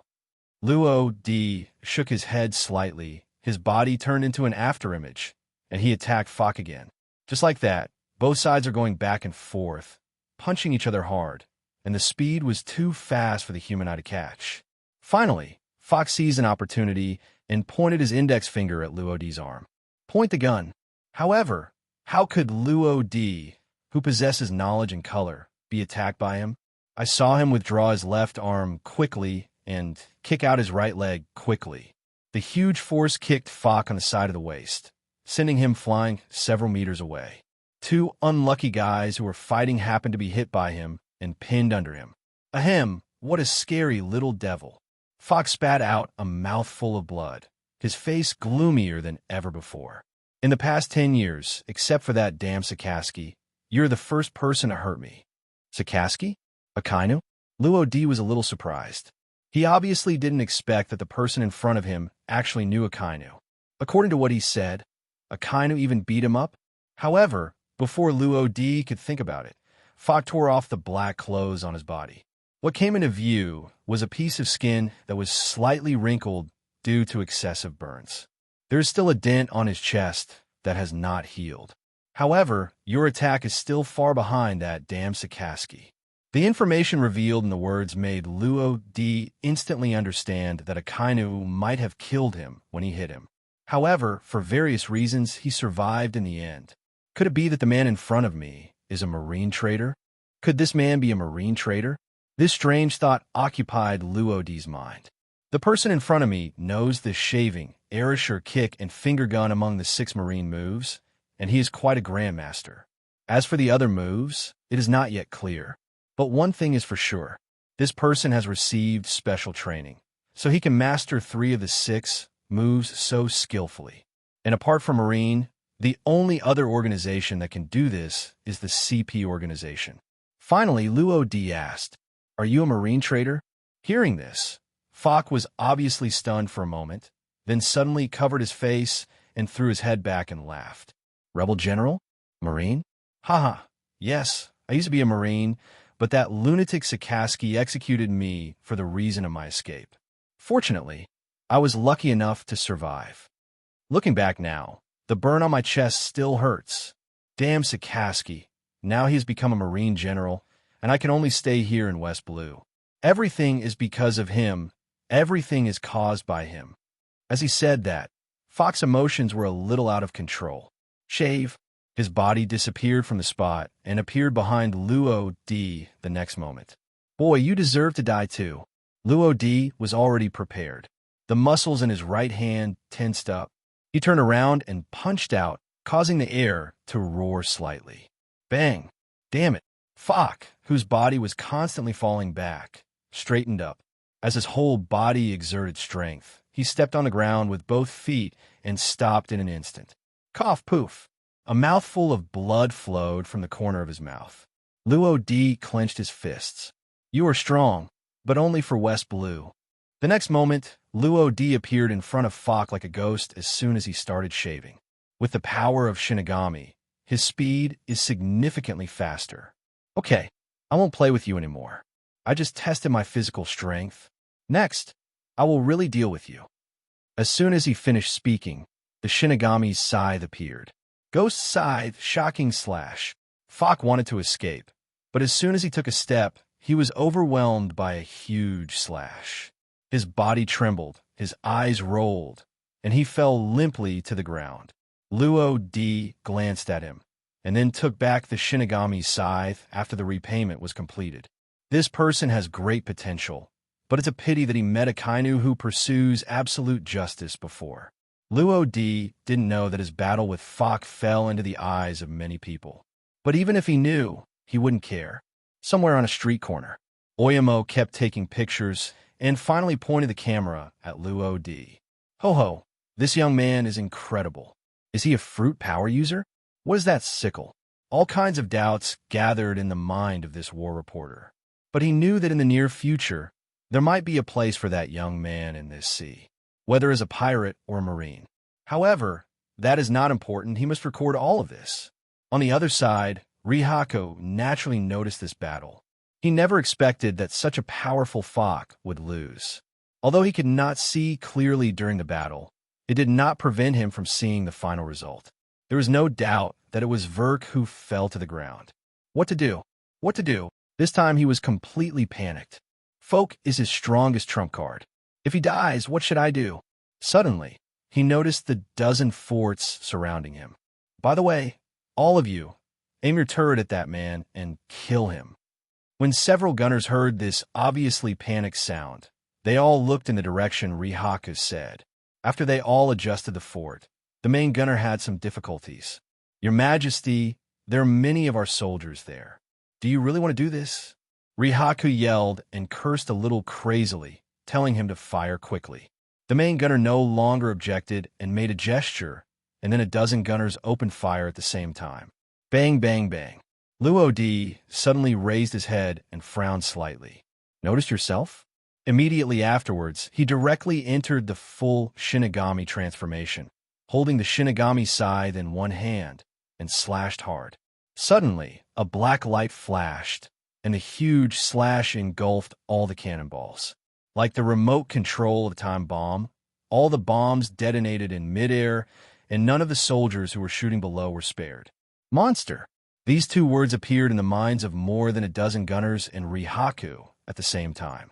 First, this was the first time that Rihaku saw someone who was not afraid of shells and gunfire. Even Fox, who he thought was extremely powerful, couldn't possibly achieve this level. At this moment, Rihaku was already timid. How can he win with such a monster who is not afraid of cannonballs? Before, he could rely on military strength and firepower. But what happens if these fail? Will suddenly appear in front of you. Rihaku was startled because a Shinigami-like figure suddenly appeared in front of him. After taking a closer look, it was suddenly Luo Di. Did you ask them to open fire? The corners of Luo Di's mouth were slightly raised, with a playful smile on his face. Yes, no. Rihaku's tongue was almost tied because of nervousness and fear. It doesn't matter whether it is true or not. You are the Rihaku, right? I heard that you planned to steal the country. Luo Di stood condescendingly, and the Shinigami scythe in his hand exuded a strong aura of death. Perhaps out of fear, Rihaku covered half of his face with his fat hands. Under the blocked shadow, he was winking at the surrounding gunmen. Bang! Someone fired. Several bullets were shot at Luo Di's back at the same time. At the same time, Rihaku's other two men, Patty and Limey, two masters he had previously sent to guard the West Gate and East Gate, took action at the same time. They were once pirates with a bounty of 20 million belly, but they were all recruited by Rihaku with a huge amount of money, and now they are Rihaku's right-hand men. Dang, dang, dang. The bullets fired on Shinigami's robe did not leave any traces. Instead, they ejected and fell to the ground like hailstones. Immediately afterwards, Patty and Lemmy, who were hanging in the air, were both shocked. But now was not the time to think too much. The arrow was on the string and had to be fired. The two of them hit Luo D on the back of the head, one from the left and the other from the right. The wind of the fist roars, and the force is as strong as 1,000 stones. However, a sudden change occurred. Buzz! With Luadi as the center, the surrounding air seemed to be roaring and trembling. This is the Conqueror's Haki that Luo D has mastered after 4 years of training. However, he still can't control it well. It can only be activated, but cannot be precisely controlled and applied to a certain person. Therefore, he has never used it before. Under the mighty conquerors, Lahaku, who was closest to Luo D, rolled his eyes and fainted. Patty and Lemmy felt an unprecedented sense of stagnation. Their heads were a little dizzy and their bodies were a little stiff. When they managed to cheer up, their fists had already fallen. However, they were horrified to find that they had all missed. Bang! Patty and Lemmy butted fists and squeezed the air, making a sonic boom. The body that was originally going straight forward lost its original trajectory, became a little distorted, and faced the same direction. This allowed them to accidentally injure each other. Luo D, on the other hand, stood still and didn't move. It turned out that it was the Conqueror's Haki that confused their thinking. Although it won't cause fainting, it will have some effects. Ghost Scythe, Shocking Slash. Luo D didn't give the two a chance to adjust, and the Shinigami's scythe sounded the bells of hell, ending their lives in one fell swoop. And around him, with him as the center and radiating outwards, soldiers fell one after another. A rough estimate was that there were hundreds of people. This is the power of Conqueror's Haki. At this moment, almost everyone who noticed this sudden change looked at Luo D. The soldiers armed with swords and guns fell into a deathly silence. His hands felt like they were filled with lead, and he couldn't even pull the trigger. What a monster this is! The strong men they were familiar with, Lemmy, Patty, and even Falk, were all killed by the young man in front of them. Even Rihaku was frightened, and now he didn't know whether he was dead or alive. What's more, there were nearly 100 unconscious soldiers surrounding Luo D. Various circumstances indicate they can't fight this monster. Except for those who were still fighting to the death, the rest of the Crusade army also looked at Luo D silently. Cohen's body was stepped on by an enemy soldier, which gradually made him wake up. Thanks to the heavy armor he wore, otherwise he might never wake up again. After forcing himself to stand up, he realized something was wrong. Most people on the field were looking in the same direction. Some people who were fighting desperately also stopped. He was a little curious and passed through each person with blurred vision and finally locked on a figure. My vision is too blurry. He patted his head and wiped his eyes, and then he could barely see clearly. That's Luo D. It's a bit incredible, a bit hard to understand. I've said before that after Luo D led them to break through the North Gate, he took the map and key and left. So, why did he appear here? Moreover, the thing next to it seems to be Lahaku. A sudden start. Cohen looked around and finally focused on the frowning King Shizuru. Your Majesty, Shizuru. A faint but familiar shout came from his ears, and Shizuku turned to look. It's Cohen, but he seemed seriously injured. He stepped forward with a knife in hand, supported Cohen, and asked anxiously, Cohen, what's wrong with you? Cohen shook his head and said it was okay. Then he pointed at Luo D and said excitedly, Your Majesty, that person is the Luo D I told you about. He was the one who saved Princess Fina and me. As soon as these words came out, Shizukuro was startled at first and then became excited. So it's him. So this country can be saved? Rihaku seems to have been knocked unconscious by him. So is the war over? War only brings endless suffering. If it could end early, for Shizukuro, nothing would make him happier than this. But Koen's expression was a little complicated. To be honest, he wasn't sure what Luo Di was going to do. Although Luo Di once said that he had no interest in this country, the strong strength he displayed still made Koen a little afraid. In short, it is an unstable factor. Moreover, he basically knew nothing about Luo Di, and it was often the unknown that aroused suspicion.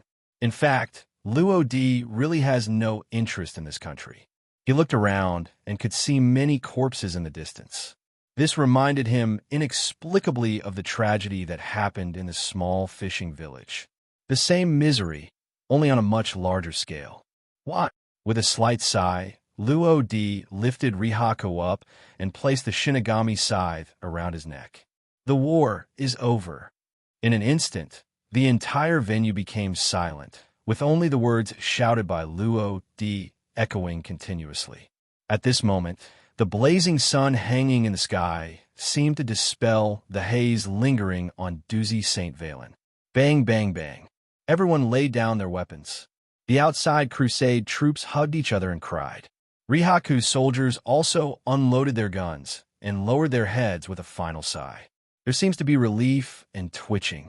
In short, at this moment, everything seems to be over. But is it really? Oyama looked at the savior-like figure. He was not tall, but he gave people an inexplicable power. He stopped the pen in his hand, and there was an unprecedented excitement on his slightly wrinkled face. Maybe the young man, standing in the center, can bring an unprecedented craze to the world in the future. At this moment, Oyama decided. He planned to bet the rest of his life on that boy. He wants to witness a different future. In the end, Luo Di did not kill Rihaku, but handed him over to the country. Shizuku imprisoned Rihaku and decided to behead him in public after dealing with everything in the country. Nearly 10,000 people died in this war, and there were still a lot of things waiting for him to deal with. However, thanks to the help of the Marine 101 branch station here and the 105 branch who came to support, a lot of the burden was relieved. After the war, Luo Di is regarded as a hero by people in this country. He was the one who ended it all. But Luo Di was a little bit dumbfounded. In fact, this is a transaction mixed with personal needs. Only by killing strong people, especially those with devil fruit abilities, can he become stronger quickly. If I had to say it, he gained the most from this war. After a war, his physical fitness greatly improved. If his physical fitness before was comparable to the weakest major general in Marine, then now, his physical fitness can reach the upper middle level even among Marine major generals. Of course, this is just about physical fitness. In the afternoon, an unexpected guest came outside the palace. He is Major Blake of the 101st branch. At this time, he had mixed feelings in his heart. A boy who appeared out of nowhere and looked to be only 11 or 12 years old actually successfully saved the country and was hailed as a hero. Doesn't this just satirize Marine's incompetence? He had also investigated Luo Di before, but only found out about his deeds in Deleta town. He seemed to appear out of nowhere. No one knew where he came from, and his only companion was a girl named Aiko. That girl was also very powerful and had rich fighting skills. She seemed to have killed many mafia and pirates in this war. This time Blake came to invite them to join Marine. This is a special order issued by Marine headquarters. They don't want Luo Di and Aiko, who have strong combat power, to take a path that is completely opposite or even hostile to Marine in the future. In a guest room, Blake met Luo Di.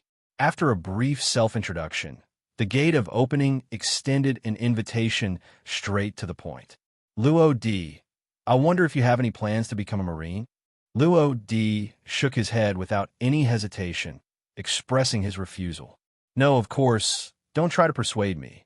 I won't join Marine no matter what. One sentence directly blocked what Blake wanted to say later. However, there are some things he still has to say. Actually, General Zifa asked me to invite you. He doesn't want you to go astray or even become a pirate in the future. However, since you're not interested in joining Marine, I will not force you. The The words have been made clear, and Blake does not intend to stay here. Just getting ready to leave. Luodi's words made him freeze in place. Colonel Blake, to tell you the truth, I don't have a good impression of Marine. Of course, there are good people in Marine who have done a lot of good things. I don't deny this, but there are some things I will never forget. There used to be a small fishing village on the west coast of this island. 4 years ago, a group of pirates suddenly arrived, attacked the place, and fled. But the next day, a group of Marines came, as if to wipe their butts. In other words, to cover up his incompetence, he burned the whole village down. And I and my sister, Aiko, are the survivors of that tragedy. Luodi looks at everything rationally. He won't join Marine. There are too many limitations. Blake stiffened. 4 years ago, pirates attacked the village? Small fishing village? Words poured into his mind one by one, and a long-lost memory was awakened. He remembered. He was a lieutenant colonel 4 years ago, and he did that thing. He patted his head in annoyance, not knowing whether to say it out loud. But in the end, he still didn't have the courage to speak out. Perhaps 4 years have eroded away his original righteousness, and now he is no longer the passionate and pure righteous young man he was back then. Okay, then I won't say anything else. Finally, thank you for saving this country. Blake bowed deeply, turned and left. Luodi gave him a strange look. Just now, his mood seemed to have changed in some way. But Luodi then shook his head. People always have emotions. Isn't it normal for emotions to change? It's night. A banquet was being held in the palace. There was singing and dancing, and it was very lively. King Shizukuro expressed his gratitude to Luodi. Luodi said it was nothing. For him, it was just a transaction. Then he took out the map and the treasure house key. We have taken away what we need, and the key will return to its original owner. Shizukuro took the key back without any courtesy. After this war, many people were injured or even died, and some houses were destroyed due to the fighting. Now they are in urgent need of a large amount of funds. The treasure in the treasury is exactly what is needed urgently. Luodi straightened his body and suddenly lowered his voice. King Shizukuro, I have something important to tell you next. This matter is related to the life and death of this country. Hearing this, Shizuka put down his wine glass and became serious. Please tell me. Luodi nodded. Then he told the contents of the phone call that was originally made to Faisal.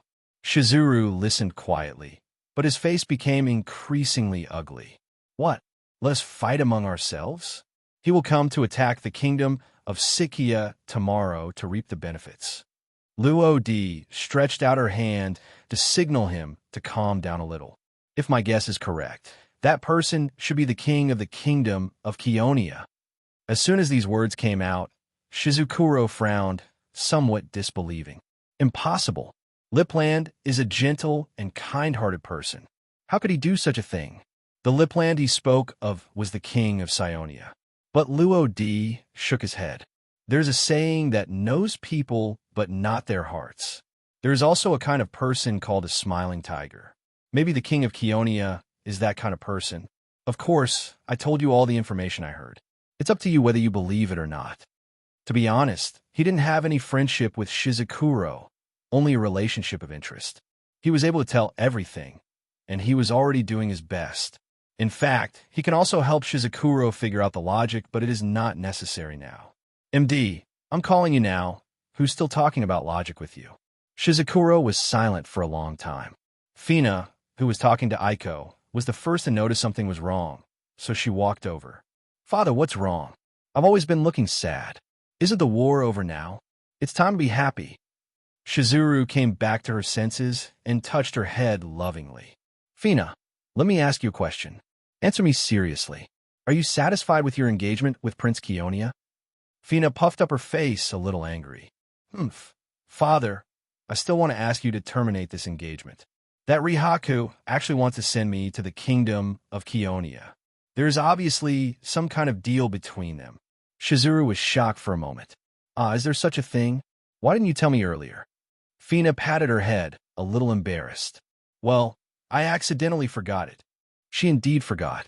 There were so many things she had experienced in the past 2 days that she had no time to care about anything else, so she temporarily forgot about it.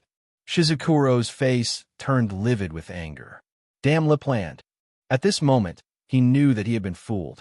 Then he stood up and walked out without saying anything or looking back. He had to discuss it with Cohen and make arrangements in advance. Fina looked at Shizuka Lu's back, then looked at Luo D. What did you say to my father? Why is he so angry? Luo D shrugged. Obviously, I'm angry with you. You said you did something wrong and insisted on marrying that Kionian prince. Now, the war is about to begin, and your father may start a fight with them. Bang! Fina kicked the chair next to her hard. He snorted coldly and continued to chat with Aiko. Luo D took a sip of fruit wine and shook his head helplessly. What he said was true, and indeed a fight was about to begin. The moon is obscured by dark clouds. The evening breeze could not blow away the haze in Shizuru's heart. At this time, he and Cohen were walking towards the port town connected to the south gate with an orderly escort, and the guards were pushing cannons. Shizukuro is preparing for tomorrow's battle. This battle can only be won, but not lost. And in the sea getting closer and closer to the kingdom of Sitkaya. 50 large ships are moving forward quickly. The king of the kingdom of Kionia, Lipland, stood on the bow deck of the ship, his eyes deep, as if looking at the kingdom of Sitkaya across the sea. Everything seemed to be under his control. But why can't I contact Faisal? He asked Lavadin, the captain of the guard, who was standing behind him. There was a hint of confusion and anger in his voice. Why can't I contact Faisal? This question has troubled Lipland for a long time. Since that communication, he has never contacted Faisal again. Moreover, not only that, the second in command of the betrayer, Nitfa, and even the strongest third in command, Smanton, could not be contacted, including the chess piece he installed in the kingdom of Sikia, Rihaku. He could not be contacted. All signs reveal something strange. Lipland considered various scenarios, but I can't figure it out. At this time, the strongest man in Kionia, the captain of the bodyguard Lavadin, spoke. Your Majesty, I'm afraid Faisal has encountered something unexpected. Lipland was silent for a moment. When Faisal was talking to me at that time, his voice was indeed a little weak. Could it be that other forces were involved? He is still kept in the dark and does not know that it was Luo D who was talking to him at that time. Lavadin tightened the hammer in his hand. No matter who the other person is, if he dares to block His Majesty's way, I will smash him into pieces. Lipland nodded. Then he rubbed his eyebrows, showing fatigue. That's all. I don't want to think about it anymore. Let's wait until tomorrow comes. Ravitin, you should go and rest for a while. Yes, Your Majesty. This night was very difficult for many people. When the sun rises again, layers of defenses have been set up outside the port town of the kingdom of Sitkaya. Cannons pointed at the distant sea level. Behind the crude wall that had just been built lurked a soldier armed with a spear. They looked solemn and silent, just waiting for the enemy's arrival quietly. And Cohen put on a brand new armor, and even if he was seriously injured, he would continue to fight. He wants to live or die with this country. King Shizukuro put on the armor left by the previous emperor, and the sword in his hand was shining brightly. This time, he will also fight on the battlefield. In the royal city, the civilians also knew what was about to happen. Some people are packing their things and preparing to escape. Some people take out their ancestral guns and want to join the battle. Some people put their hands together and pray silently. In Branch 101, Blake smoked silently and looked at the information on the table absent-mindedly. Is the kingdom of Kionia going to war again? It's such a troubled country. Oyamo hid in a hidden corner of the port town, holding a camera, phone, and notebook in his hand, and once again transformed into a war reporter. Yesterday's news is still being printed overnight. Is there any major news today? I wonder if the boy named Luo D will show up. Turning back unintentionally, he seemed to notice a figure, so he quickly took out his binoculars. I saw a person sitting on the top of the towering south gate wall, and that person turned out to be Luo D. In fact, Luo D came here early, but he didn't take Aiko with him. This war was bigger than before, and he didn't want Aiko to get hurt. As for why he came, mainly to hunt the strong. Hunting strong men can make him stronger quickly, and only by becoming stronger can it be easier for him to go to sea in the future. He doesn't want to be a little guy who needs to be protected by others after entering the new world. This is not in line with his philosophy at all. Coming suddenly, as if he sensed something, Luo Di narrowed his eyes and stared into the distance. After seeing and hearing, he noticed 50 ships in total. However, except for a few of the boats that are relatively similar, the rest are somewhat different in size and shape. It even looks like a pirate ship. Very strange. But there seem to be a lot of people. 5 minutes later, a scout standing on the watchtower suddenly changed his expression. Your Majesty, they are here. It is roughly estimated that there are nearly 50 ships. They will arrive in half an hour at most. As soon as the sound came out, almost everyone became alert. Shizukuro also tightened the knife on his waist. Everyone hide, don't make any noise, wait for them to get close, and catch them off guard. Shizuku is very smart. The outside of the harbor town was not completely cleared. Some goods and ships are still staying in the harbor. There are even soldiers pretending to be merchants or pirates walking back and forth. Dozens of cannons were also shrouded in black cloth, as if they were covering some cargo. Viewed from a distance, the entire port town generally remains unchanged. But beneath the peace and tranquility is endless murderous intent. Your Majesty, there is nothing going on up front. They probably don't know about our arrival yet. The investigators lowered their binoculars. Liplon, who was sitting at the bow of the ship, nodded and stretched out his right hand as if to hold the entire kingdom of Sitkaya. They must be still tired of repairing now. They must speed up and get ashore as soon as possible to capture Sikia in one fell swoop. At this time, Chief of Staff Eisenhahn, who was standing at the rear, touched his pale beard and made suggestions. Your Majesty, I think it's better to disembark from other places. There will definitely be special inspection personnel in the port town. We have 50 ships. If we arrive at the same time, I'm afraid we will alert the snake. Bang! The big hammer in the hand of the captain of the guard, Lavitin, fell heavily and made a dull sound. It's okay. As long as Bragi and I are here, no one can talk. Bragi is a sniper, very famous in the kingdom of Kionia, and has the reputation of being the first sniper. At this time, he was standing on the observation deck, wiping his beloved gun. The chief of staff looked up at him and finally nodded, agreeing. But obviously he was a little unwilling to do so. Inexplicably, he felt that it might be dangerous to rush straight into the port town. After all, Rihaku, Fiesel, and others could not be contacted, which was too strange. Forget it, with Lavitin and Bragi here, there should be no problem. Half an hour, which originally passed in the blink of an eye, seemed unusually long at this time. Finally, as the 50 ships increased from small to large, Shizukuro immediately shouted, "Shot!" The soldiers who were ambushing behind the wall had been waiting for a long time. They all stood up and fired bullets from the dark barrels. The gunner also took off the black cloth. Below were huge forts. Following the main gunner's order, the cannonballs were fired at the ship at the same time. Bang, bang, bang. On the deck of the ship, a Kionian soldier who was on standby was caught off guard, and dozens of people were killed in an instant. The ensuing shells hit the hull, leaving a dark hole. No, I was ambushed. The remaining people in the Kionian kingdom understood at the same time that they had been ambushed. Damn it, you can't run now. Otherwise you will be used as a living target. Hurry up and bring the cannon up and fight back. The helmsman is preparing to dock. The chief of staff immediately stepped forward to take command. Immediately afterwards, cannons were brought up one by the soldiers, with shells already loaded inside, just waiting to be fired. Fire, fire back. Several gunners immediately adjusted their angles, and the shells fired into the port with a roar, killing several soldiers instantly. Sniper Bragi stood on the lookout, pulling the trigger slowly and without missing a beat. Each bullet would kill a Sikia kingdom soldier. King Lipland was hiding in the rear and knew that he was ambushed, but he didn't say anything except that he looked a little ugly. He still believed that he would not lose.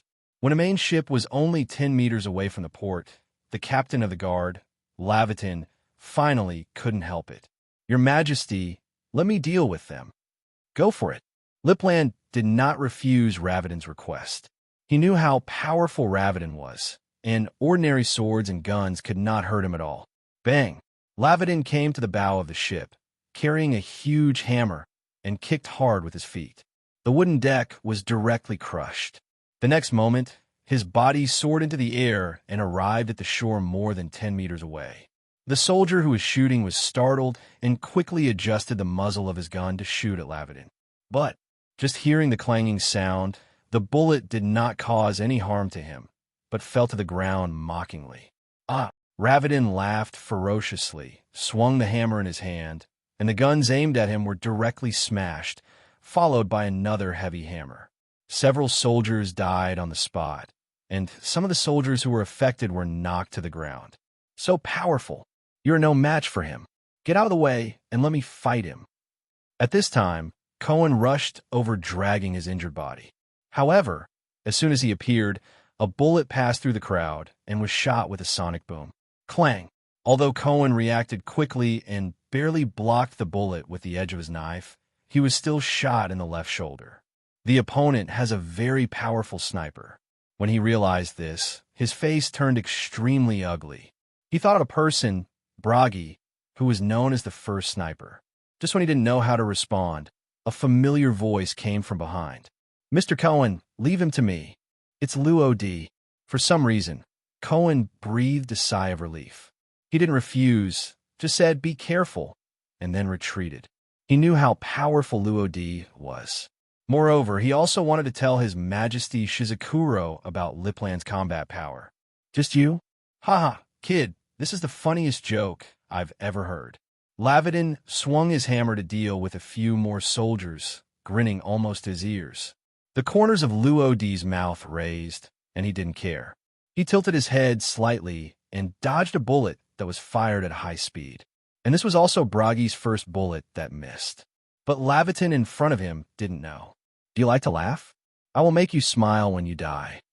If Luo D were to face tens of thousands of people alone, the artillery fire might be able to injure him. But if he faced only one person, he would not feel any pressure at all. Then, he held it empty in his right hand, and the Shinigami's scythe suddenly appeared.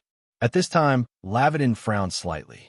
He felt a suffocating aura from the black scythe. Very weird. So, he decided to take it as his trophy.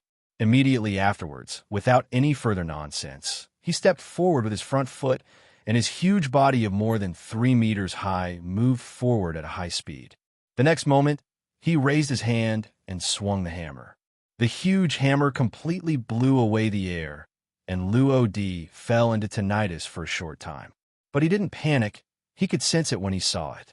Afterwards, he directly used shave to avoid it perfectly.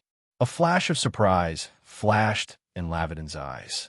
Obviously, he knows how to shave, because Lahaku's subordinate Fu knows this trick. They had a fight, and in the end, Ravidin was the winner. And Fok also told him what the Marine's sixth form was. Later, he learned the iron block from Fok, which is why he is not afraid of swords and guns. "Kid, no wonder you are so confident. It turns out to be Marine, but what does it matter if you are Marine? I have killed Marines many times." Lavidin suddenly sneered, swung the hammer with both hands, turned around, and swung it away. Bang! The Shinigami's sickle connected with the heavy hammer, and the huge air pressure spread outward, and several nearby soldiers were knocked to the ground. What a strength! Luo D was a little surprised. Even with the blessing of Shinigami's power, he had to rely on all his strength to block the blow. Is it true that there is such a thing as giftedness? This reminded him of the Big Mom, who had been as strong as a monster since she was a child. In fact, it was not only Luo D who was shocked. Compared to him, Lavidin was even more horrified. It's incredible that a kid can be as strong as him. This child will cause great disaster in the future and cannot be kept. Subsequently, his offensive became more ferocious and almost fatal. Bang, bang, bang. The fierce fighting prevented the surrounding soldiers from participating, leaving a circular area with a radius of 7 or 8 meters. During this period, some soldiers also shot, but to Ravadin it was just an itch. The sniper Bragi also fired several shots at Luo D, but without exception, he missed every shot. Damn, what a disgrace. Bragi hammered the wooden railing of the watchtower hard, and the feeling of powerlessness was beyond words. At this time, 50 ships were getting closer and closer, and Liplan was also observing the situation. Logically speaking, Elavidin's strength has shattered the enemy's fort, but the reality is, it has not. And it was blocked by a little devil. If he wasn't afraid that he would become the center of attention and be surrounded, Liplan would really have to scold him. Other side, the battle between Luo D and Lavidin entered a fierce battle. Ghost Scythe Shocking Slash. The black slash was swung out and passed through Lavidin's body. Ravadin almost completely absorbed this move. He roared angrily, veins popped out on his forehead, and his muscles all tensed up. Ho-ho! After a while, he was breathing heavily, with some cold sweat breaking out on his forehead, and his eyes were bloodshot. Barrett! Luo D was not surprised. He already knew the strength of Lavidin's body in front of him. It is comparable to a humanoid beast, even stronger than Feasel who has eaten a devil fruit. One line of sky. Luo D flicked his fingers, and the air hit Lavidin's throat in a straight line like a bullet, leaving only a trace like a mosquito bite. At this moment, he already knew that ordinary attacks had no effect on Lavidin. After dodging another heavy hammer blow, Luo D bit off his left index finger and dropped a drop of his own blood on the Shinigami's scythe. When the blood is completely swallowed, the black Shinigami's scythe turns black and red. Bloody slash. Suddenly, Luo D's right eye turned from black to red, and bloody lines spread along the handle of the knife to his right hand. Then, he roared, and the Shinigami's sickle turned into red light, slashing out instantly, seemingly able to penetrate everything. I saw a long line of blood streaking through the air. Lavidin's throat was slit, blood spurted out, the hammer in his hand fell heavily, and he fell to the ground. The most powerful man in the kingdom of Keonia has fallen. After completing the bloody slash, Luo D also returned to his original state, and the Shinigami's scythe turned completely black. The bloody slash was something Luo D realized 3 years ago, and it is also one of his strongest trump cards. He vaguely remembers that time he was scratched by a huge black bear, and the blood dripped on the Shinigami scythe, and the Shinigami scythe also changed like today. However, because there was a lot of blood dripping at that time, the Shinigami scythe turned almost completely red. Luo D clearly felt a huge force attached to it.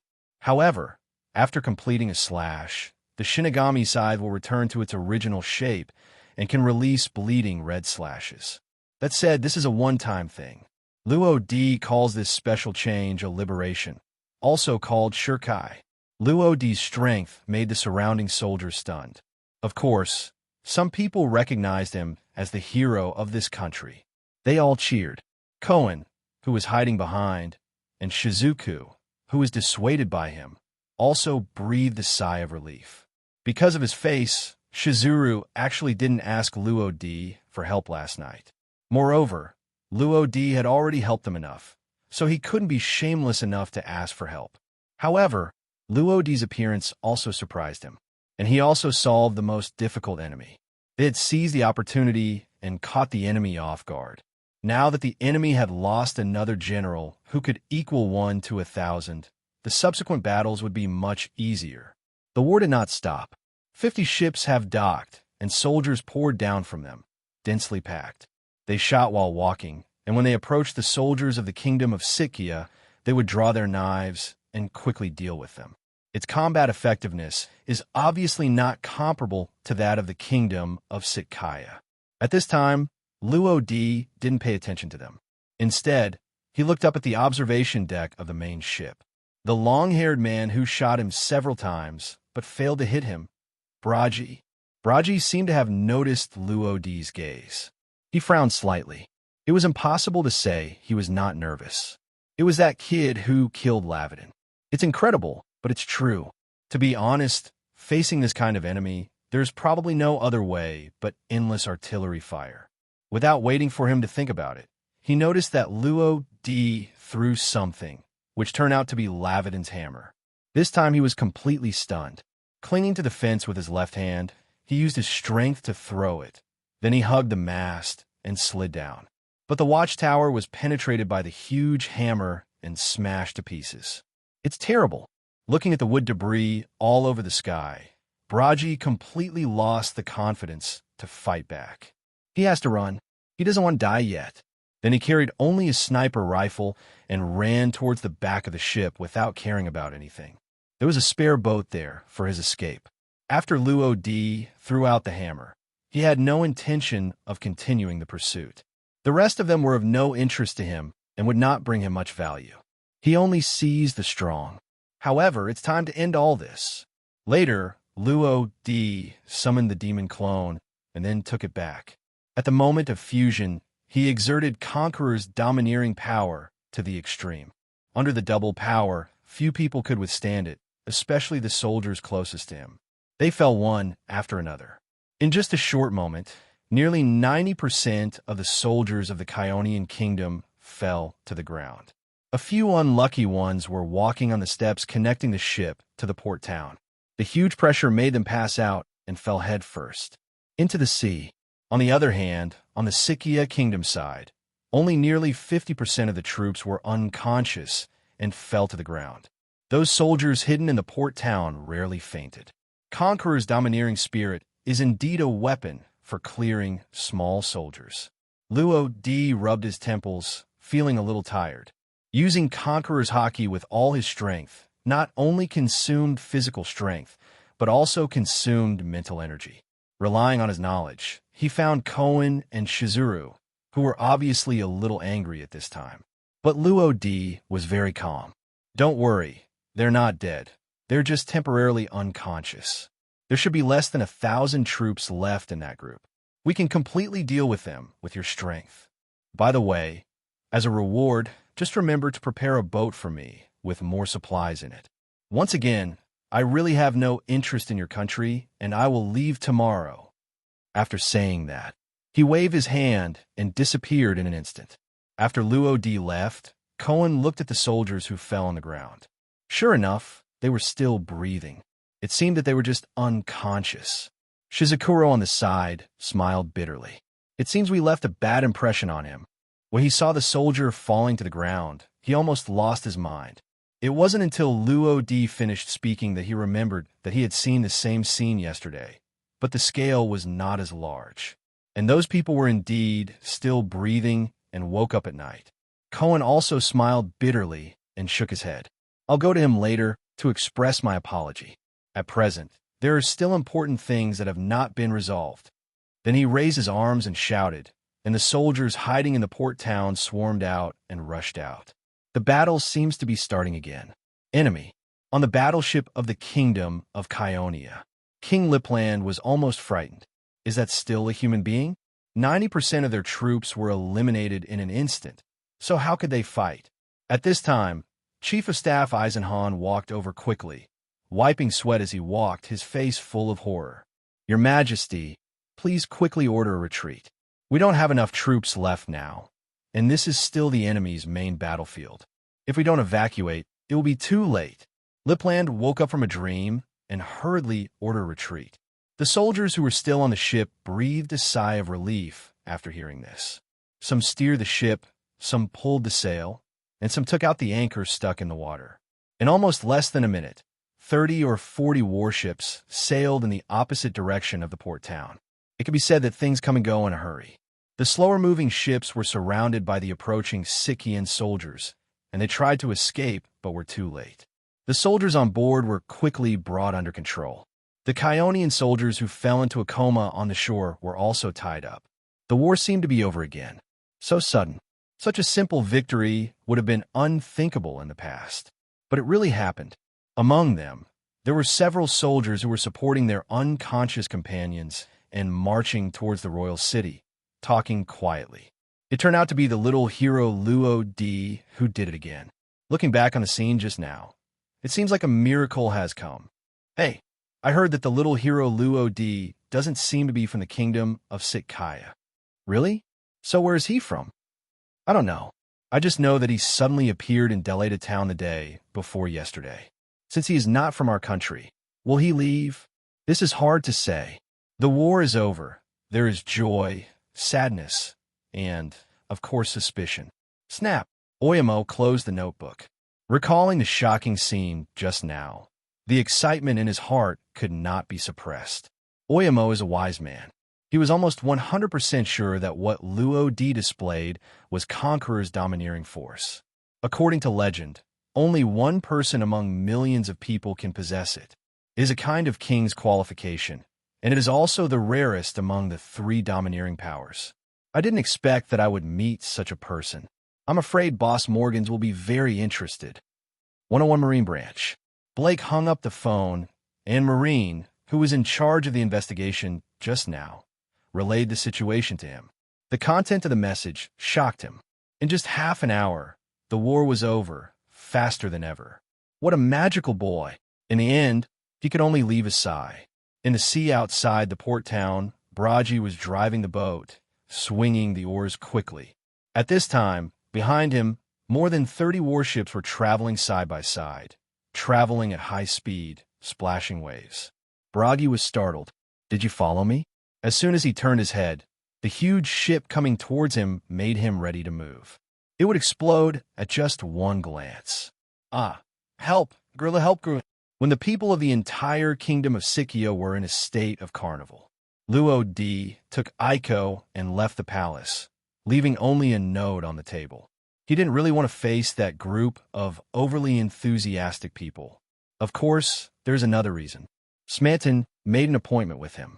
Drata Town Street. Aiko expressed her dissatisfaction. Brother Luo D, you ran out without telling me again. Luo D shrugged. It's not because you are lazy. Aiko snorted heavily. There was no way she was too tired last night. Okay, here we are. When we arrived at the door of a bar, it was almost full of people. Occasionally, I could hear words such as Kingdom of Keonia, Battle, and Hero. And this bar is the same bar that Luo D visited before. If you remembered correctly, a pirate group was destroyed here at that time. When the fat boss saw him, his body trembled for some reason. Guest to him, guest, what do you need? Luo D looked at him strangely and didn't care. Where is Smanton? The fat boss pointed to the inner room. Luo D nodded and walked in with Aiko. After the two of them disappeared completely, the fat boss wiped the sweat from his forehead. This evil god is so terrifying. He is actually related to the traitor's third-in-command, Smanton. While sighing, someone else came in. He quickly put on a smile and entertained the guests. Inner room. A fancy gambler's hat stands out. Luo D did not hesitate and walked over directly with Aiko. Coming. Simonton was wearing a black trench coat, and the gold-rimmed glasses added a touch of elegance to him. His face was clean, not as sloppy as before, and he looked much younger.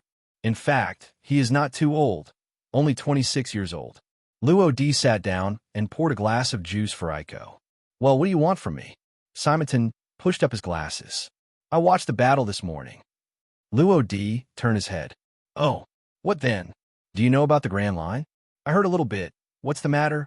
Your strength is very strong, and your potential is limitless. This little West Blue is not suitable for you. Only the Grand Route is your real stage. If you are willing, I am willing to be your guide. At this time, Smanton's eyes were full of enthusiasm, as if he had foreseen Luo D's future. In fact, in this sea or the entire pirate world, strong people are often the objects of admiration, no matter whether the strong person is a pirate or a marine. At this time, Smanton is like Torbol next to Doflamingo. Toripol discovered Doflamingo's potential and made him his king and his master. And Smanton, Luo D was silent for a moment. I will definitely go to the Grand Line, but for me now, it's still too early. You have to remember that I'm only 10 years old now. The last paragraph was actually addressed to Simonton. Naturally, Simonton understood the meaning. Suddenly, he took off his hat and lowered his head slightly. I'm willing to wait for you, Captain Luo D. This also means that Smanton has become a member of Luo D's banner and is willing to bow to him. Luo D nodded, then poured 2 glasses of wine, smiled at each other, and drank it down. This is the first time Luo D drinks alcohol since he came to this world, mainly because he is too young and he is afraid of affecting his brain development. At this time, Aiko came over to join the fun. Brother Luo D, I want to drink too. After saying that, she took a drink despite Luo D's dissuasion, but fell down on the table not long after. Luo D was also helpless about this. Then he turned to look at Simonton and asked a question with a serious face. Smanton, do you know McCarty the Iron Hand Butcher? My Katie was the culprit behind the destruction of the small fishing village 4 years ago. In fact, Luo D didn't know this person at first and only remembered the pirate flag on the beach. However, he picked up a reward note on the way Marine left. The pirate flag above is exactly the same as the one on the seaside. The person who placed the bounty was the captain of the Iron Hand Pirates, Iron Hand Butcher McCarty. The bounty at that time was 45 million Bailey. Simonton thought for a while and pushed up his glasses. I haven't heard much about what McCarty said, but I have heard about it. He was originally a big pirate. He accidentally ate a devil fruit 2 years ago. He became more and more arrogant, and the bounty increased to 70 million Bailey. But because he was so notorious, Marine headquarters dispatched a lieutenant general to arrest him. If I guess correctly, he is probably now being held in the world's largest great prison, Impel. Impel is often referred to as the Impel City, and Luo D is clear about this. But pushing forward into the city is a bit tricky. Luo D frowned, but he couldn't think of how to kill the opponent with his hands. It seems we have to wait a few years. With his current strength, he is still far behind. I just hope he doesn't die inside by then. What's wrong? Why do you ask? I have a grudge against him and am ready to deal with him personally. Simonton shook his glass and sighed. That's not easy, unless you can become 7 warlords of the sea, or do you want to join Marine? As he spoke, he looked at Luo D. Simonton is a pirate, and he doesn't want the person he likes to become a Marine. Luo D shook his head. I will not be Marine. From a certain perspective, Marine is half my enemy. Simonton breathed a sigh of relief. So, you want to become 7 warlords of the sea? The corners of Luo D's mouth rose slightly. Who knows? The unclear words made Smanton's heart skip a beat. What followed was an indescribable excitement. Everything is left unsaid. He is becoming more and more interested in this young captain. If that is what he thinks, then tie pants will be hot. The two then talked about other things. I'm leaving for the Kingdom of Flowers tomorrow. Do you want to come with me? Of course. I will go wherever the captain is. Okay, but I don't know how to be armed and domineering yet, so please teach me. Of course you can, but I didn't expect that the captain also possesses Conqueror's Hockey. It really opened my eyes. It seems you know a lot. Can you tell me about your past? I guess I can't hide this from the captain. In fact, I've been to the Grand Line before, and I even almost arrived at New World in the second half. As a result, while the two were talking, other side, the Grand Line, an unknown island, World Economic News Headquarters. Morgans is letting his men rewrite the news based on the information from Oyamo. As for the title of the headline, he has already thought of it. The war to steal the country that has been planned for many years, the passionate collision between kingdoms, and a mysterious 10-year-old boy ended this farce in only half an hour. Shinigami Loadi. The next morning, Luo D, Aiko, and Smanton came to the palace. As Smanton, the moment he saw Smanton, King Shizuru was a little surprised, and his left guard Ting Song went into alert mode. Luo D explained helpfully. Smanton has quit the betrayer and is now one of my men. You don't have to be nervous. Simonton bowed very gentlemanly. Seeing this, Shizukuro signaled Ting Song to step aside, then smiled and exchanged a few words. Luo D didn't want to talk nonsense and went straight to the point. Your Majesty, is my ship ready? Shizukuro opened his mouth, then sighed. Get ready. It's at the port. Koen is guarding it. Luo D nodded, said goodbye, and left with Aiko and Smanton. I can't keep it after all. Shizukuro shook his head. The strength and potential shown by Luo Di made him feel compassionate, but some things cannot be forced. At this time, Princess Fina came over. "Father, aren't Aiko and Luo Di here yet?" She didn't know they were gone. Shizuru didn't tell her either. Walking out of the south gate is Gangtown. Luo Di was wrapped tightly in a black robe. Many people in this country know him as a hero. If he doesn't cover up, he may not be able to get out of this door. After spending a little more time, the three of them arrived at the port and saw Cohen wearing a gray suit. He is the only one here. Behind him was a small and medium-sized clipper ship with a total length of about 20 meters, flying the flag of the Kingdom of Sikkia. It is fully equipped with separate bathroom and kitchen. Due to Luo Di's request, a lot of food was placed in the kitchen, and of course some daily necessities were also complete. After saying a simple farewell to Cohen, Luo Di and the others set sail. Of course, Cohen didn't say anything to persuade him to stay. He just gave Luo Di some time to return to the Kingdom of Sikkia. He is the eternal hero of the Kingdom of Sikkia. On the endless sea. This was Luo Di's first voyage by boat, and it was also the first time he left Badatanur Island after coming to this world. Of course, he didn't know much about navigation, so he left everything to Simonton. I have to say that Smanton is really an all-round talent. I can cook, sail, and repair boats. There is just one shortcoming. I love gambling. Smanton didn't really like gambling before, but since he suffered a setback and returned to West Blue, he has become obsessed with gambling and has become more and more addicted. Now, it has become a gambling habit. Brother Luo Di, what do you think that bird is? Aiko, who was blowing the sea breeze on the bow deck, suddenly shouted. Luo Di and Simonton looked at her at the same time. Suddenly, Smanton took out a coin worth 100 belly and walked over. This is the newsbird, the one who delivers newspapers. Throw the coin to the newsbird, and he takes a newspaper from it. After receiving the coin, Newsbird nodded humanely, then spread its wings and went to other places. At this time, Luo Di also came over. What does it say? While I looked down, I saw a huge and bold title. The war to steal the country that has been planned for many years, the passionate collision between kingdoms, and the mysterious 10-year-old boy ended this farce in only half an hour. Shinigami Luadi. In addition, Luo Di's battle scenes and various scenes were also reported.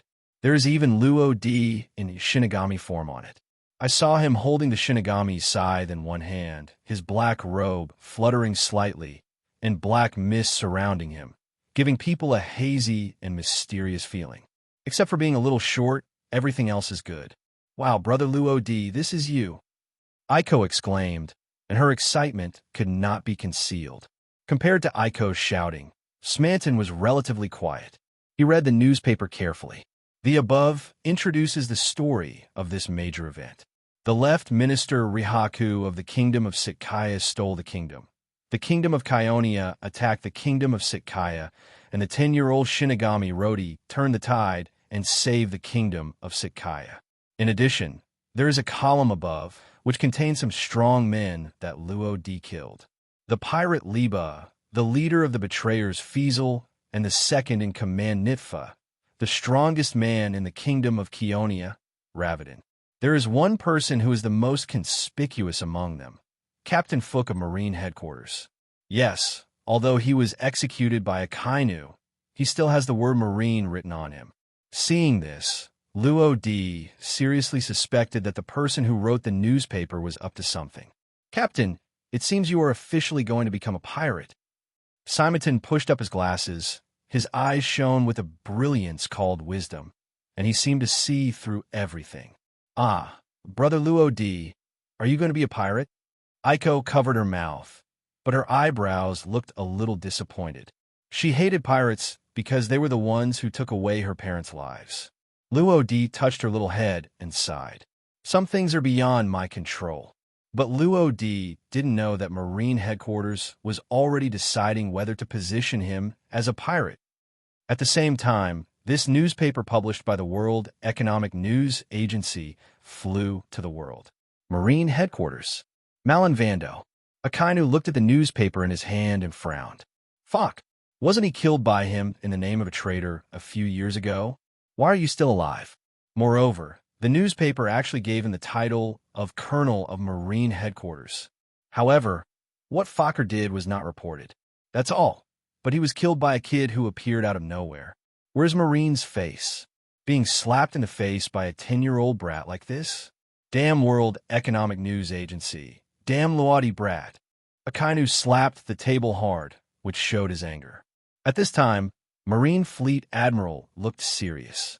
In fact, regarding Luo D, General Zifa tried to invite him to join Marine a few days ago, but according to the news from the 101 branch, he refused.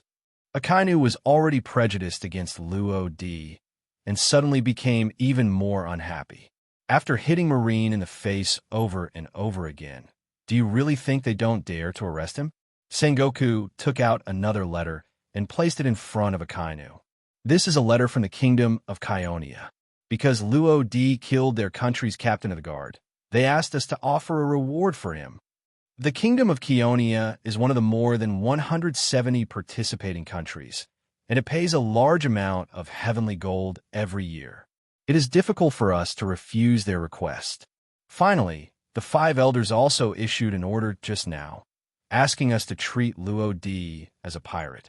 So, next, let's think about how much bounty we should set for Luo D. These words have finalized Luo D's identity. The world government classified him as a pirate. In fact, from the moment 5 elders gave the order, everything was basically a foregone conclusion. This is the absolute dominance of the top leaders of world government. The Grand Line. Shanks, who had not yet become 4 emperors, looked at the newspaper and suddenly burst into laughter. A great kid appears in West Blue, huh? On the side, Myhawk, who gave him a face and stayed to drink with him, opened his eyes as sharp as an eagle. He was only interested in powerful swordsmen, so he didn't say much. Whitebeard pirates. Dad, an interesting kid has appeared. Marco, the captain of the first team, came over with a newspaper. Whitebeard took it and took a look and immediately laughed heartily. GLA la la la. It's been a long time since I've seen a kid with such potential. But West Blue can't compare to the Grand Line. After speaking, he threw the newspaper back to Marco. He has lived for a long time and has seen many newcomers with great potential. But how many can truly step into the new world? West Blue, this news is getting worse and worse. The drunk Kaido smashed the bottle on the ground. Now he needs someone to fight. 7 warlords of the sea, Doflamingo, who was planning to seize Dressrosa, smiled strangely and tore the newspaper in front of him into pieces. To many big figures in the New World, West Blue is indeed nothing. Many of them took a cursory glance at the newspaper and were no longer interested. Most people don't even remember Luo D's name. However, compared to the second half of the Grand Line, people in the first half are very interested in this news. Some pirates lurking at the entrance to the Grand Line are even more impatient. For them, hunting down newcomers with great potential will bring them a great sense of satisfaction. However, what they didn't expect was that they would have to wait for several years. The East Asha Sea is one of the 4 seas. Shimatsuki Village, Koshiro is sitting cross-legged on the ground, holding a newspaper in his hand. Zoro, who had just finished practicing his sword, was a little curious and walked over. When he saw the content above, his eyes widened. What? How could a boy who was 1 year younger than him be able to do such a big thing? Previously, his only target was Myhawk, the world's best swordsman. But now, there is one more goal. He wants to defeat the young man named Luo D. Then he took another look, as if he wanted to deeply ingrain Luo D into his mind, then turned around and left with the wooden sword. It seems he has to work harder. Kingdom of Goa. Garp, who had just finished reading the newspaper, walked into the windmill village. This time he decided to use the iron fist of love to influence his grandson who wanted to be one piece. Kingdom of Wiko. Kokoja Village. Nami squatted on the hilltop where Belmir was buried, her eyes wet with tears, and she looked a little helpless. Why didn't anyone come to save us? There was a newspaper lying at her feet. The breeze blew and a corner of the newspaper was lifted. In the photo, More than 30 warships flying the flag of the Kingdom of Kionia sailed away from the Kingdom of Sickia. West Blue, Palace of King Sickia. Princess Fina was hiding in her room angrily. Her father had deceived her. Aiko and Luo-di have obviously left. But, at this time, she took out a newspaper from under the pillow with a slight smile on her face. Thank you for saving this country, Luo-di. Aiko, I will never forget you. When we meet again, I will definitely become a qualified princess. After experiencing this huge change, Princess Fina seemed to have grown up overnight. One of West Blue's 3 major underground intelligence organizations, Astaya, Nico Robin, is sorting out the information. Since the destruction of O'Hara Island, she has been wandering among various forces, evading Marine's pursuit, and is now working under the leader of Astaya, Canero. When she noticed today's newspaper, her hand paused. This is Shinigami Rodi. She quickly browsed the contents of a newspaper and memorized the important information in her mind, which she might be able to use one day. She didn't think she was safe in one place. Maybe it won't be long before she runs away to join another organization somewhere else. 12 years on the run made her see clearly the ugliness of human nature. A gentle person on the surface, but secretly thinking about how to exchange her for money. And she also has her own goal to unravel the history that has been deliberately hidden. She hated that period of history, which brought destruction to O'Hara Island, but at the same time, she also longed to unravel that period of history. Perhaps it was a unique attraction of the unknown secret, or maybe it was the O'Hara Island, Hala scholars, and the remaining will of their parents. This afternoon, Newsbird is at it again. It carries stacks of bounty lists issued by Marine, and one of them is about Luo-di. Shinigami Luo-di, bounty 4,000 W Bailey. This was decided after discussion between Akainu and Sengoku. In fact, it's not that high, and it doesn't match Luo-di's strength at all, mainly because he did not cause any substantial harm. If he had killed all the more than 10,000 soldiers at that time, the bounty could easily have soared to hundreds of millions. In a sense, the bounty is a rating of the danger level of pirates. Obviously, Luo-di did not show the cruelty and ruthlessness of pirates. It seems I can only be a pirate in the future. But this is exactly what Luo-di meant. His future is destined to be full of killing. As long as you have your own bottom line, why not be a pirate? At this time, Simonton was playing with the dice and walked over slowly. Captain Luo-di, since we have all become pirates, the name of the pirate group and the pirate flag should also be determined. The name and flag of a pirate group will run through the life of a pirate group, and are also the foundation and soul of a pirate group. Let's call it the Shinigami Pirates. As for the flag, we can wait until we get to the Flower Country to decide. Smanton made no objection. As for Aiko, when the reward list appeared, he ran directly back to his room. She doesn't understand why his brother Luo-di still wanted for doing good things, and even regarded as a pirate. This reminded her of the fire 4 years ago, which was also started by Marine. Her parents told her when she was a child that Marine was a good person and a hero. Now she is a little confused. In this way, the Shinigami Pirates were established on this day. There are 3 initial personnel, 2 of whom are ability users. Shinigami Luo-di has a bounty of 4,000 W Bailey, owner of animal type, human fruit, fantasy bee species, and Shinigami form. Raptor Smanton with a reward of 6,000 W Bailey, owner of animal type, bird fruit, common species, and golden eagle form. The bounty on the entire ship adds up to hundreds of millions. In this West Blue, they belong to the first-line pirate group. Of course, there are more powerful beings in West Blue. For example, the Babeo Navy in the Kingdom of Flowers and the 5 major mafia groups entrenched underground. Of course, the betrayer killed by Luo-di couldn't compare to the 5 major mafia groups. Today is Luo-di's 7th day wandering on the sea. Of course, although sailing at sea is boring, his life is very fulfilling. These days, Smanton is teaching him how to use armed colors. Of course, at Luo-di's request, Aiko also follows suit. The so-called domineering force can be used for defense like invisible armor, or it can also be transformed into attack. It is a powerful force. Luo Di squeezed his physical strength over and over again. After 7 days of endless practice and attempts, today he finally managed to understand and master it. Armed color hardening. Luo Di stretched out his right hand, and his entire fist was wrapped in the armed color and turned into pure black. This lasted for about 5 minutes. The armed color dissipated automatically, and the fist returned to normal. Sure enough, it still won't last long, and the coverage area is not large. Now it can only cover a fist, and we have to keep working hard. Luo Di sighed helplessly and then continued training. Not far away, a wry smile appeared on Smanton's face when he heard him muttering to himself. I have to say that Luo Di is a genius. When Smanton used to practice armed colors, it took him 2 months to reach the level of Luo Di.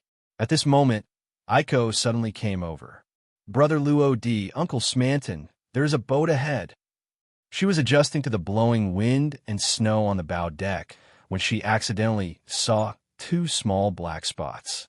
I took out my binoculars and saw 2 ships.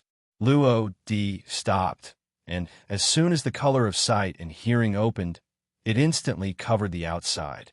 Sure enough, I sensed the presence of 2 ships. One of them is a merchant ship.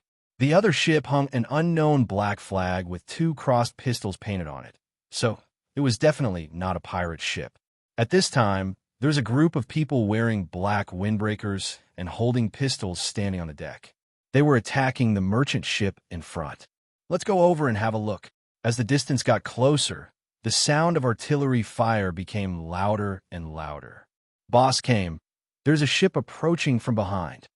The people who were patrolling on the observation deck noticed the approach of Luo Di and the others and immediately shouted. Below, a fat, one-armed man over 3 meters tall turned around and looked back, and sure enough he saw a small to medium-sized sailboat. The ship was now 50 or 60 meters away from their ship. That's the kingdom flag? Cam frowned slightly and noticed the flag fluttering in the wind. Mate, you guys come to the back and sink that ship. Regardless of which kingdom it belongs to, that ship is definitely much more dangerous than the merchant ship in front of it. Naturally, their movements could not escape Luo Di's perception. Want to strike first? Let's see who is faster. Smanton, let's go and destroy them. Yes. Luo Di directly entered the full Shinigami transformation, first with a ghost scythe shocking slash. The huge black slash killed more than a dozen people in an instant, and the powerful impact even broke the mast. Then it walked through the air and approached forward. Simonton transformed into a golden eagle, waving its wings, and followed closely behind. Kaim, who was standing at the stern of the boat, naturally noticed the changes in the 2 people, and his heart was beating wildly. Devil Fruit User. He was sure almost instantly because his boss was a Devil Fruit User. In fact, Kim used to be a pirate until he met the man who is now his boss. His half-broken left hand was violently torn off at that time. That powerful force even caused him a psychological shadow. Knowing that he had messed with someone he shouldn't have messed with, Kim planned in his mind how to survive. However, his men did not give him this chance. Bullets had been fired at Smanton and Luo Di. Smanton's body was covered with a thin layer of armed color, blocking the bullets one by one. Then his body flipped back and forth like a high-speed spinning top, rushing forward. In an instant, blood splattered everywhere, and more than a dozen people were killed in a straight line. Numerous scratches can be clearly seen on their corpses, which were caused by Simonton's sharp claws when he entered the Golden Eagle form. As expected of someone who has half-stepped into the new world. When I first met Simonton, I was afraid that I might not be able to defeat him. Luo Di, who followed slowly behind, had a flash of exclamation in his eyes. He also had a preliminary understanding of Smanton's strength. At this time, he had also arrived in front of the leader of the group, Cam. He could see the fear in the eyes of the man in front of him that he was trying to hide. Tell me, who are you? Cam's throat rolled slightly, trying to intimidate the other party. I am from Fairfax. If you dare to attack me, The boss will not let you go. Don't tell me, Luo D really didn't know the organization he was talking about. Fairfax? What organization is it? Kame's pupils shrank, and his fat face trembled slightly, a little unbelievable. You don't know about Fairfax, one of the 5 mafia gangs? Luo D shook his head. In order to shock the black-robed young man in front of him, Kime suddenly revealed the details of Fairfax. According to what he said, the leader of Fairfax is named Granel, and he is a powerful devil fruit user. There are also 3 cadres under him, namely Jesse, Gus, and Denny, each of whom is worth 1,000. A small leader like Kime is only subordinate to 3 cadres, and there are no less than 20 people like him in the organization. After listening, Luo D's eyes flashed with a hint of undetectable excitement, but Kame thought he was scared and felt confident. I think you are quite capable. Do you want to join our organization? I can help introduce you, and you can become a little leader like me with little effort. Luo D was unmoved, and then asked where the base of Fairficos was. Kame also answered him subconsciously. On an island called Lanrat. Luo D nodded with satisfaction, and then saw a flash of black light, allowing Cam to leave this world almost painlessly. At this time, Smanton, who had just finished dealing with the minions, came over, holding a black flag in his hand. This is a ship owned by the mafia group Fairfax. Luo D pointed to Kame's body. This guy told me everything. Simonton asked curiously. So what's next? The corners of Luo D's mouth rose slightly. Do you know Lanrat Island? Our next goal is that. Aren't you going to the Kingdom of Flowers? Go later. Okay, let me look at the map. With that said, Smanton took out the map and finally found the island named Lanrat. This island is quite close to the Land of Flowers. That's not good. Luo D was a little surprised. But now, it's time for us to do what pirates should do. Bang! Luo D and Simon threw 4 large bags on the deck. Inside is the treasure they found from Kime's ship. After a rough estimate, it can be exchanged for 4 to 5,000 belly at least. And Aiko was looking at Luo D angrily. You are not taking me with you again. Luo D raised his eyebrows. When will you learn armament hockey? And when will you be able to join us? I'll be able to do it in 2 days. After saying that, Aiko turned around and ran towards the back deck. At this time, Smanton pointed to the merchant ship that had stopped not far ahead. Are we going there? Luo D shook his head. Don't worry about them. Let's go directly to Lanrat Island. Simonton said nothing and walked towards the rudder. After determining the direction, the ship started sailing again. At this moment, a figure came quickly from a distance. Luo D discovered him immediately due to his sense of sight. It was a man wearing a black hat, holding a cane, with a pair of white wings on his back, a pale face, and a tall and thin body. Roughly estimated to be around 30 years old. This costume, Devil Sheriff Lafayette? These words appeared in Luo D's mind instantly. What's he doing here? Bang! Lafayette successfully arrived on the deck, and Luo D also held the Shinigami scythe. But Lafayette seemed to have no idea of fighting, so Luo D didn't take action either. Shinigami Luo D, I don't have any ill intentions when I come here. In other words, I just come to you specifically. Hearing this, Luo D was slightly stunned and a little surprised. Looking for me? Why? There is no intersection between us, right? Lafayette touched the brim of his hat and chuckled. Because I see in you the future I am pursuing, so I hope you can accept me, Captain Luo D. 7 days ago, he got the newspaper. A picture he saw accidentally made him decide to follow the young man in front of him. Nearly 10,000 soldiers lay on the ground together. Luo D stood in the center like a Shinigami. It was as if he was the only one in the world. That unrivaled domineering power deeply attracted Lafayette. But now that he saw Luo D in person, he became more and more certain that he was the person he was looking for. Luo D spun the Shinigami's sickle and chuckled. Of course you can, but you have to let me try your strength, right? In fact, Luo D admired Lafayette very much. He was calm and smart, and he was also a navigator. Most importantly, he knew hypnosis which made it very easy to obtain information. His ship just lacked people who were good at extracting information. Lafayette's cane was pointed straight forward, in a fighting posture. "Please." Luo Di didn't waste any time and slashed out with the Shinigami's scythe. Ghost Scythe, shocking slash. The huge black slash swept the air and came towards him. The pressure alone was not something that ordinary people could bear. Lafayette's expression changed slightly, but he could not see any panic. Quickly cut with one word.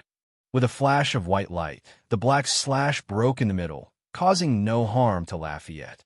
But Luo Di saw it, and his hands were trembling.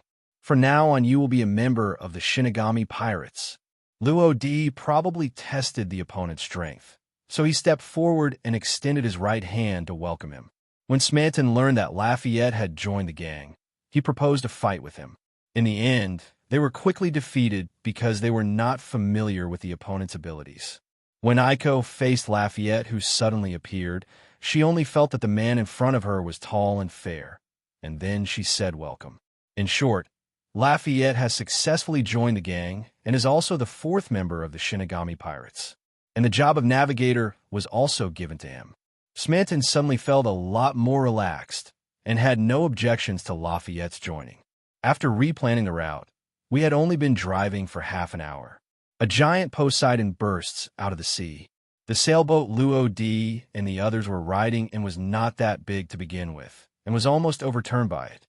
So big, this Poseidon was a bit ridiculously big. Its exposed head alone was twice as big as a sailboat. Dark Realm, flash and slash. The huge black field centered on Luo Di and spread out nearly 100 meters, and the entire ship, including the huge Poseidon, was completely enveloped by it. The Poseidon seemed to sense some unknown danger. Although it didn't know what it was, it still instinctively dived underwater and prepared to escape. But will Luo Di let it run away? Obviously not, especially since this was Luo Di's first encounter with the Poseidon class. Dying in a huge black field, Luo Di just slashed into the air very unpretentiously, and it seemed that there was no substantial damage. However, there were dense wounds on the huge Poseidon, blood spurted out, and the sea water was dyed blood red. However, Luo Di did not stop there and slashed forward a few more times. The Poseidon class had just escaped from the Black Realm and was killed directly the next moment. This is the scary thing about the Dark Realm. In this field, Luo Di can attack indiscriminately. No matter how far you are from him, as long as he wants to, you will be attacked by him. At this time, the Dark Realm was lifted, and beside them were Smanton and Lafayette, who had just arrived. When they saw the red blood in the sea water and the Poseidon corpse gradually emerging from the water, they knew it was Luo Di who did it. They both looked at each other in silence. It seems that their captain is much stronger than they thought. Getting stronger again, Luo Di felt a little happy in his heart as he felt the power that had just come back from him. Poseidon species are huge in size, powerful in staggering proportions, and their feeding power is also considerable, even comparable to that marine rebel, General Foch. This made him want to visit the Windless Zone. There's the nest of Poseidon species, and the number of Poseidon species can be imagined. Time passed so quickly. Langrod Island, the hundreds of meters high mountain in the center, is the biggest feature here. The top of the mountain has been repaired and taken care of, and a huge castle has been built. Behind it is a wide square. A group of people can be vaguely seen training, and gunshots can be heard one after another.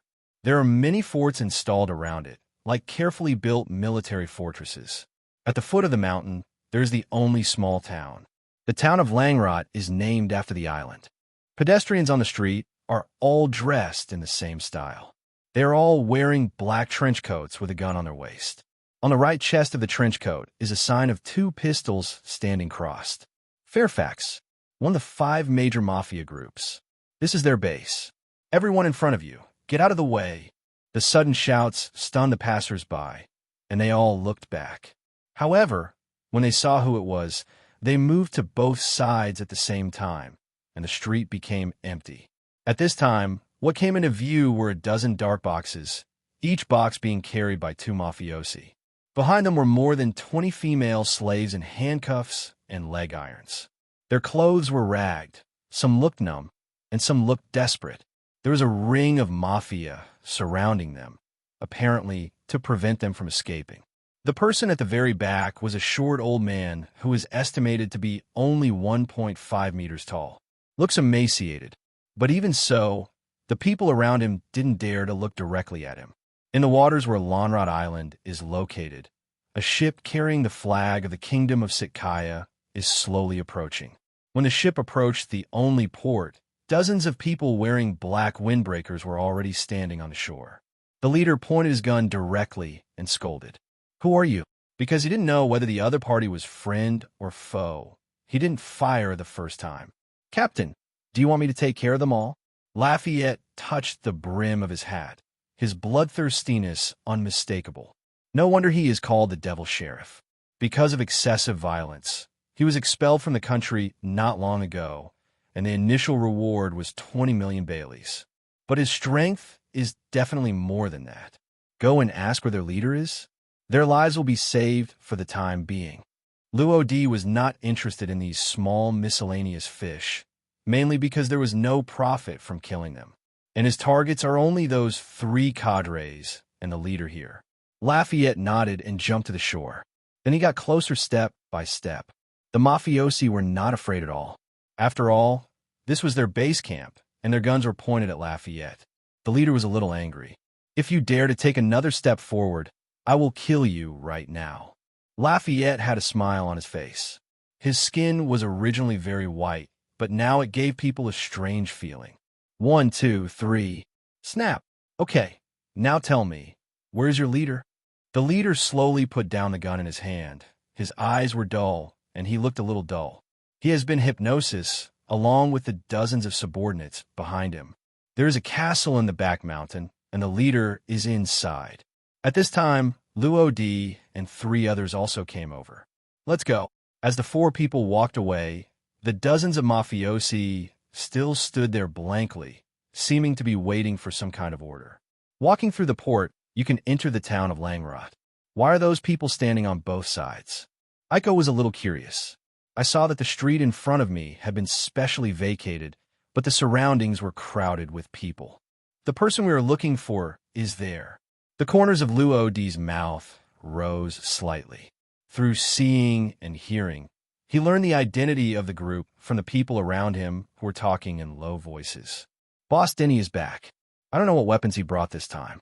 I really want to try it. It doesn't matter what the weapon is. Did you see those girls? They're so on point.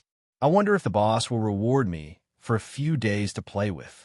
Tisich, women are not as fun as pistols. They are boring. Tisk, TSK, then you should M asterisk asterisk asterisk asterisk asterisk asterisk asterisk asterisk E every day. Of course, some people also noticed Luo and the others. They make no secret of it, and their appearance is completely different from the people around them. Naturally, as soon as the front feet arrive, the back feet are discovered. Look, who are those people? It's a bit suspicious. Do you want to take action? I think it's better not to take action. I'm afraid they're the people brought back by Boss Denny. Otherwise, how did they get here without permission? That's right. However, someone recognized Luo. Wait, then that person? I have some impression. I saw it in the newspaper a few days ago. He seems to be called Shinigami Luo. Now he has a reward of 40 million. Bailey's great pirates. You said that, and I seem to have some impression. At that time, I still thought it was unbelievable how a 10-year-old kid could do such a big thing. Do you think he came to join our organization? It's possible, so it's better not to take action. Of course, not everyone will hold back. No, a bald man stood up immediately. TMD, no matter what Shinigami, I just want to see what he is capable of. Bang. He fired. As soon as the gunfire rang out, a cane suddenly appeared and blocked the fired bullet. You want to take action against our captain, but you are not qualified yet. As soon as he finished speaking, Lafayette slowly approached and penetrated the bald man's body with his hand. Then he shook his cane again, and the blood stains showed a straight line along the ground, and the bald head fell to the ground softly. Kill with one blow. At this time, a little old man came from a distance. He was Denny, one of the three cadres. Hey, young man, I would like to advise you, young people, don't be too arrogant. Although I don't know how you came here, but if you dare to attack my people, you will die. As he spoke, a breeze seemed to blow by, and Denny disappeared from people's sight. This is a master of physical skills. You all stand down and leave this person to me. Luo D curled his lips and flashed. The next moment he caught Denny's short figure, and then his right fist shot straight out, hitting Denny's left eye directly. Bang! The powerful force sent Denny's short body flying backwards for more than 10 meters, and even dragged him 3 to 4 meters on the ground, with a layer of skin being scratched on his back. When he forced himself to stand up, the mafioso who was closer to him almost screamed in surprise. I saw that Denny's left eye had been completely sunken, and the blood dyed his beard blood red, which looked quite scary. Denny Boss was defeated? This must be a lie. I must not have woken up yet. How could Boss Denny, one of the 3 major cadres, be defeated so easily? Are you kidding me? One punch, just one punch. Danny's remaining eye was bloodshot. Have you ever been so embarrassed? This time he was really angry. Shoot them all, leave no one behind, and shoot them into a hornet's nest. Almost roaring, the old voice continued to spread until it spread throughout the entire town of Lonrot. In an instant, all the mafiosi raised their guns at the same time and started shooting bursts. In the distance, hundreds of mafias were coming. Facing so many people, Luo D didn't show any timidity. Let's do it! With a command, a pair of huge white wings sprouted from Lafayette's back. While dodging bullets, the cane sword in his hand was also harvesting enemies. Smanton transformed into a golden eagle, killing several people every time he dived, and his sharp claws could even easily break the barrel of a gun. With the blessing of the demonic power given by Luo D, Aiko directly transformed into a witch. Her speed and strength were greatly increased. The black robe on her body could withstand bullets. As soon as the cold light passed by, several people died. Then, it's your turn, my demon clone. At this time, there was a black figure similar to his body beside Luo D. It had no facial features and was wrapped in circles of psychedelic black mist. The Shinigami scythe in its hand glowed with a black halo, which was breathtaking. It is like an evil ghost in hell, always ready to harvest its prey. After Luo D issued the order, it turned directly into a black afterimage and shuttled through the crowd, leaving no one alive wherever it passed. Its speed is really fast, and even Luo D, who uses the color of knowledge, has difficulty catching it.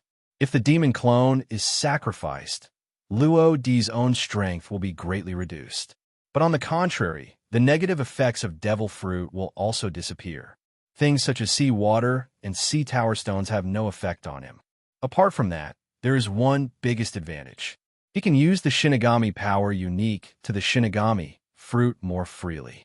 Originally, he could only use it on himself or attach it to weapons, but now, the power of Shinigami can be separated from the body.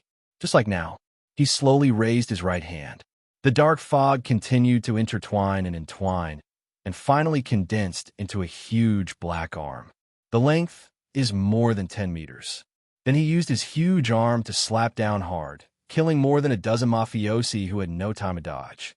However, they can only be regarded as the unlucky ones who have been affected by Chiyu. Luo D's target is not them. But, damn it, Denny raised his hands to resist with difficulty, but the blood spitting out of his mouth showed that he could not stop it, and he could only watch his hands being eroded by the black energy on the huge palms.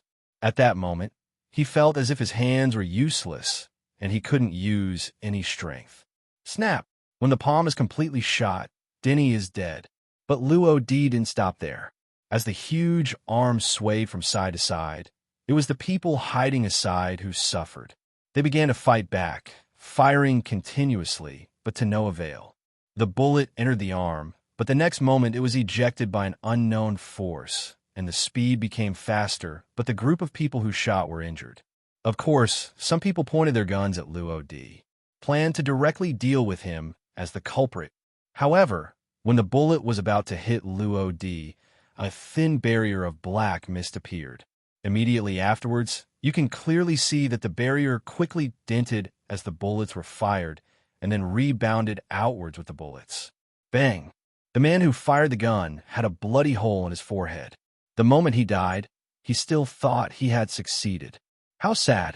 Half an hour later, it was all over. Nearly 3,000 mafiosi were wiped out.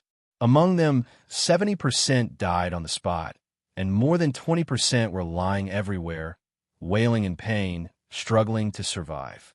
And at Luo Di's request, Lafayette went out his way to hypnosis 10 mafiosi. Let them send more than 20 captured female slaves to the ship in the port. There are many boats parked there, and after the matters here are dealt with, they can leave safely on those boats. Brother Luo Di, I'm so tired. After fighting for nearly half an hour under the simple version of Shinigami transformation, Aiko's physical strength was obviously exhausted. Luo Di shook his head helplessly. Smanton, take Aiko back to the ship and let her rest for a while. Just in time, you can resettle those female slaves and let them leave here on other ships. Simonton sighed. In fact, he wanted to follow his captain, but he glanced at Aiko with some resentment. This little girl should practice more in normal times. It seems that I, as a half-master, will have to supervise her in the future. Afterwards, he responded and walked towards the port with Aiko. Luo Di and Lafayette headed towards the back mountain. Passes are set up in mountains hundreds of meters high. There are countless forts and watchtowers. Groups of neatly arranged mafia men were patrolling the mountainside. The only quick way to the top of the mountain is the cable car. However, there is only one cable car, and it stops at the top of the mountain. This place is like a heavily guarded fortress. At this time, there was an inspector on the watchtower looking around with a telescope. When he saw the town of Lonrod at the foot of the mountain, he was stunned. Their people were densely packed on the ground, and blood soaked a large area of the street. The site was filled with blood, and there were even broken limbs and crawling people, which was both weird and terrifying. In fact, many people on the mountain knew that something might have happened down there. Because the scream started half an hour ago, it was hard not to pay attention. However, many people didn't take it seriously because the screams often happened, but they still sent a team of people to investigate. Just haven't come back yet. And the inspector finally knew why they didn't come back, because they couldn't come back at all. Something happened. Something big happened in Lonrod town. The patrolman's panicked calls attracted the attention of others. A small leader raised the muzzle of his gun and fired. The bullet just missed the patrolman's scalp and flew past. If it had been lower, he might have been killed on the spot. TMD, speak to Lousy. The inspector swallowed, his voice trembling because of extreme fear. Come on, something happened down there. Everyone is dead. Bang. The little boss fired another shot. MD, throw down the telescope. If Lousy knows that you are lying to me, humph, you will die. The patrolman did not dare to disobey him at all and directly threw down the telescope in his hand. The little boss took the telescope and looked at the foot of the mountain impatiently. I really want to take a look down there. However, Landlord Town did not see it, but saw two people first. A kid and a tall, thin man with a pale face. Somehow, he felt that the two people were familiar. Not sure, maybe I'm dazzled. Look again. Then he rubbed his eyes, and when he looked again, the person is missing. It's really my eyesight, huh? The little boss seemed to be frightened by something, and his body fell backwards like a conditioned reflex. You didn't see anything just now. However, when he got up again, there was only a slightly cold voice left in his ears, and the next moment, he lost consciousness. Is all hypnosis over? Luo Di looked at the people around him who were stunned, and then looked at Lafayette's back. Certainly, Lafayette pressed his hat with a smile on his face. That's good. It saved you a lot of trouble. Let's go and meet with Fairfax, one of the so-called 5 major mafia groups. As he said that, a smile appeared on Luo Di's face. Situated on the top of the mountain is the Grand Castle. This is the name given to the castle by Glenel, the leader of Fairfax. Of course, the choice was somewhat casual, but no one dared to laugh at him. because everyone who made fun of it is dead. In the central hall of the castle, the dining table is filled with various cheese dishes. Unlike other mafia bosses, Granger doesn't like smoking, but cheese is his favorite. He also likes to eat cheese slices when he has nothing to do. Even though the taste is not very good, he just likes that one. It can be said that a day without eating means a day of discomfort. Jesse, where's Denny? Didn't you say you've arrived at the port before? It's been almost an hour, so why hasn't the old man come yet? At this time, Glenna was a little irritable. How dare that old guy, didn't he not be punctual? Of course, this is only a small aspect of it. The other aspect is that he is so hungry. Jesse is a middle-aged man in his 40s. He has blue shoulder-length hair and a thin face. Because he has no beard and his eyebrows are a little thin, he gives people a feminine look. He put down a teacup in his hand and said slowly, "Wouldn't he know if you contact him?" Hearing this, Granger's face showed a look of disgust. "No, I feel sick when I hear him talking. If he hadn't brought a few slave girls back for me this time, I wouldn't even want to sit and eat with him." Jesse said slightly playfully, "How many? Hey, don't be funny. You never asked him to bring you more than 10 or 20. After you got tired of playing, you still watched your subordinates play. I really don't know where you got that bad taste." Granger was not ashamed, but proud, with excitement and intoxication on his face. "You don't understand what true happiness is at all. It feels like my favorite cheese, which makes me deeply addicted and unable to extricate myself." Jesse was stunned, and the teacup in his hand almost fell to the ground. What a pervert! What a pervert! As soon as Luo D used the color of seeing and hearing, he heard something so exciting. What Granger said made him feel a little nauseous. "What's the matter, Captain?" On the side, Lafayette noticed that Luo D's face was a little ugly and thought something was wrong with him. Luo D shook his head. "It's okay, but the plan may have changed. Let's attack directly and destroy this place, by the way." Luo D was very angry now and decided to kill all these scumbags. Lafayette naturally had no objection, or in other words, he quite liked this kind of thing. Walk. Then the two soldiers divided into two groups, one from the left and one from the right, to attack inwards. Outside the Grand Castle, the first thing that catches the eye is the double turrets. The outer perimeter is lower and the inner perimeter is twice as high as the outer perimeter. Each turret was guarded by two members of Fairfax. On the outer turret, two men were drinking. One of them looked outside, and the next moment his eyes widened. He was half awake from the wine, and then he hurriedly shook his companion. "Hey, wake up, damn! Someone broke in outside." Seeing that his companion was not awake, he patted his head and quickly used the loudspeaker phone to make an announcement. "Warning, there's an unidentified beep beep." Before he finished speaking, his voice stopped suddenly, and the phone bug fell to the ground, making a harsh sound. Immediately afterwards, he also fell to the side, just knocking the drunk companion awake. "Hey, what are you doing?" In a daze, the drunk man subconsciously pushed his companion, who fell on top of him, aside. He felt that something was flowing downwards on his face, from his forehead to the corners of his eyes, and it was still a little warm. "This is snow, no blood. Is that blood flowing into my eyes?" The drunk man was startled by the red blood on his hands and immediately exclaimed. And it was this sound that caught Luo D's attention. "One line of sky." The next moment, the drunk man, like his companions, had a hole in his forehead and died on the spot. Before, it was his companion who was pressing on him. This time, the subject and predicate were changed, and it became him who was pressing on his companion. It can be said that things are changing. Luo D did not waste time on them and began to clear the next fort. However, when he cleared the fifth fort, the sound of cannons rang out, and the target of that cannonball was Luo D. We were discovered after all. Forget it, ghost scythe shock slash. The huge black slash was struck instantly, and the cannonball that collided with it trembled slightly before falling to the ground. Bang! A huge explosion resounded across the sky, and a nearly 1 meter deep pit was left on the ground.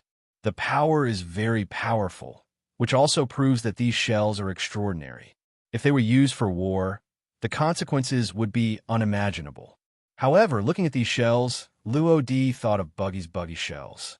The power could only be said to be extremely terrifying.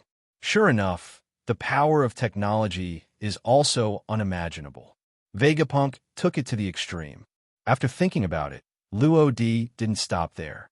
He used his shaving figure to turn into an afterimage and rush straight towards the person who fired the gun at an unimaginable speed. The man who attacked Luo Di reloaded the cannon and wanted to fire a second shot, but he couldn't catch Luo Di and could only worry. At this time, his companion pushed him away. MD, go ahead and keep aiming. Will you still aim when the person arrives? You are really stupid. Even if you miss, you still have to fire this cannon. What if you happen to hit it? While scolding, he adjusted the angle and then fired directly, all in one go, without any sloppiness. As soon as he finished shooting, regardless of whether it hit or not, he prepared to load another shell. However, as soon as he bent down, something hit him in the forehead. His consciousness gradually blurred, and he seemed to vaguely see the figure of a young man. That face was somewhat familiar to him. It seems that he was very famous a few days ago. Shinigami Luo Di? But it was too late. His death left the remaining mafioso shaking. If the mafia was so happy when he fired the gun, then he is so scared now. One line of sky. The airflow, like a shock wave, brought with it the suffocating feeling of death. The mafioso successfully caught up with his recently deceased companion. Two souls traveling together may no longer feel lonely. What's going on outside? The loud sound of the shells alerted Grainer, who was preparing to eat.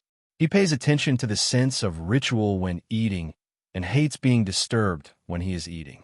Therefore, the doors of the main hall were closed, and except for him and Jesse, there was no one else in the room. However, this time, because Denny was coming, the door was left open, which caused sound from outside to come in. At this moment, Grainer was extremely angry, and he wanted to see which brat did it. Jesse poured himself another cup of tea, blew on it, and spoke slowly. Leader Grainer, you are really stubborn. What if the new weapon purchased by Denny has arrived, and the special team outside is testing its performance? Can you still execute them? As soon as these words came out, Grainer's body stiffened, and then he walked towards the door that was not closed tightly. Ahem, Ben, this leader just wants to close the door. You don't really think I will go out, do you? After closing the door completely, Grainer returned to his seat. Jesse glanced at him and said slightly teasingly, TSK, if you want to eat quickly, otherwise you may not be able to eat anymore when Denny comes back, just like last month. Because Jesse once saved Greer's life, Greer was never really angry with Jesse. Snort. Grainer snorted coldly and said nothing more, and began to immerse himself in eating. But they don't know that people outside have stolen half of the house. The special teams are the strongest squad underground. There are 5 people in the team. The reason why they're called this name is not because of how strong they are, but because each of them can use special weapons. And it's a very lethal weapon. At this time, 5 people wearing strange clothes were standing in front of Luo Di. They were the special team. The codenames are E, Ku, Sai, Xin, and Nuo. What distinguishes them is the words on their clothes. You are the first person to break into this place in the past few years. I want to entertain you well, so I'll beat you to ashes first. At this time, Nuo stood up, pulled out a rocket launcher from behind, and then, with a bang, fired a shot at Luo Di. Naturally, Luo Di didn't panic at all. He dodged in an instant, but the next moment he appeared behind Nuo like a ghost. Bazooka, that's not what you do. Ahead, a rocket had shattered a turret, but Nuo felt that the rocket had hit his heart. How could you avoid being so close? And he even ran behind him? And just when Nuo Gang was about to turn around, he found that the rocket launcher in his hand was missing, gone with a string of rockets tied to his waist. Then he secretly thought something bad and immediately shouted to the 4 people beside him, "Kill him quickly." In an instant, E, Ku, Sai, and Xin drew their weapons at the same time and launched an attack on Luo Di. However, Luo Di seemed to be teasing them, shaking in front of a few people, and then disappeared. Click! But there was a sound of loading something coming from the top of the fort in the distance. The 5 members of the special team looked at them at the same time and saw Luo Di standing there with a gentle smile on his face. On his shoulders, the rocket launcher had been set up and the rockets had been loaded. Your name is New, all right? Thank you very much for allowing me to use such a good weapon. In return, I will also give you a big gift. Then, under the horrified looks of E, Ku, Sai, Xian, and No, Luo Di pulled the trigger. Bang! When the dust disperses, everything will return to dust and dust. Just at this moment, a tall and thin figure flew from the sky. Captain, there's a lot of movement. The person who came was none other than Lafayette, who had been separated from Luo Di before. Has everything been cleaned up? Luo Di unloaded the rocket launcher and loaded another rocket. Well, that castle should be the only one on the entire island now. Lafayette shook his cane and stared at the huge black castle not far away. Okay, let's give it a few shots first. I have to say that the rocket launcher is quite fun, but it is a bit expensive to build. No, as Luo Di pulled the trigger, the rocket shot out instantly. When it hit the Grand Castle, a clearly visible large hole suddenly appeared. Unfortunately, a mafioso who happened to be walking by suffered a disaster and died on the spot. Of course, Luo Di didn't stop there. Bang, bang, bang, bang. Under the indiscriminate bombardment of rockets, most of the Glen Castle was destroyed. Just as Luo Di was about to load the last rocket, an angry roar came from inside the castle. My cheese, who did it? Immediately afterwards, the castle was penetrated from the inside out, and a monster-like figure broke through the layers of walls under the dust and gravel and rushed out. The person coming is none other than the leader of Fairfax, Granel, owner of the animal type, cat fruit, common species, and snow leopard form devil fruit. When he entered the human-animal form, he was more than 4 meters tall, and his muscles were full of explosive power. At this time, his eyes were blood red, and he was obviously extremely angry, almost in a state of explosion. However, the tragic situation in and around Glen Castle was the ignition of the explosives. Kid, did you do all this? Grainer suddenly raised his head and stared fiercely at Luo Di standing on the top of the fort, as if he would tear him to pieces in the next moment. It did it. Of course, as a user, I also played a role. Luo Di patted the rocket launcher that was already on his shoulder. There's only one last shot left, and this action was undoubtedly a provocation in Greer's eyes. Kid, today I'm going to remove your muscles and bones, chop them into pieces, and feed them to the dogs. As soon as he finished speaking, he bent his hind legs, ejected, and swooped towards Luo Di, who was 20 or 30 meters away. Click! Luo Di pulled the trigger, and the last rocket headed towards Grainer with its tail flame. Bang! The huge explosion was accompanied by thick black smoke, making it difficult to see what was going on inside. Roar! Grainer roared angrily, broke through the black smoke, and rushed towards Luo Di again. If you look closely, you will find that Madara's fur with black spots on his body has been stained with some blood. The rocket launcher was used by Nuo, but now it is in Luo Di's hands. This shows that Nuo, and even the entire special team, may have encountered something unexpected. Just thinking about it made Granel feel heartbroken. That is the team he carefully built. Each one is a rare talent, but now they're all dead. This also means that the core strength of Grainer's Fair Ficos is gone. I'm going to kill you, damn kid. At this time, Grainer was less than 1 meter away from Luo Di and could tear him to pieces in almost the next moment. However, the imagination is beautiful, but the reality is very skinny. Luo Di's right hand was covered in armament color, and his body was blessed with the power of Shinigami, and his strength was astonishing.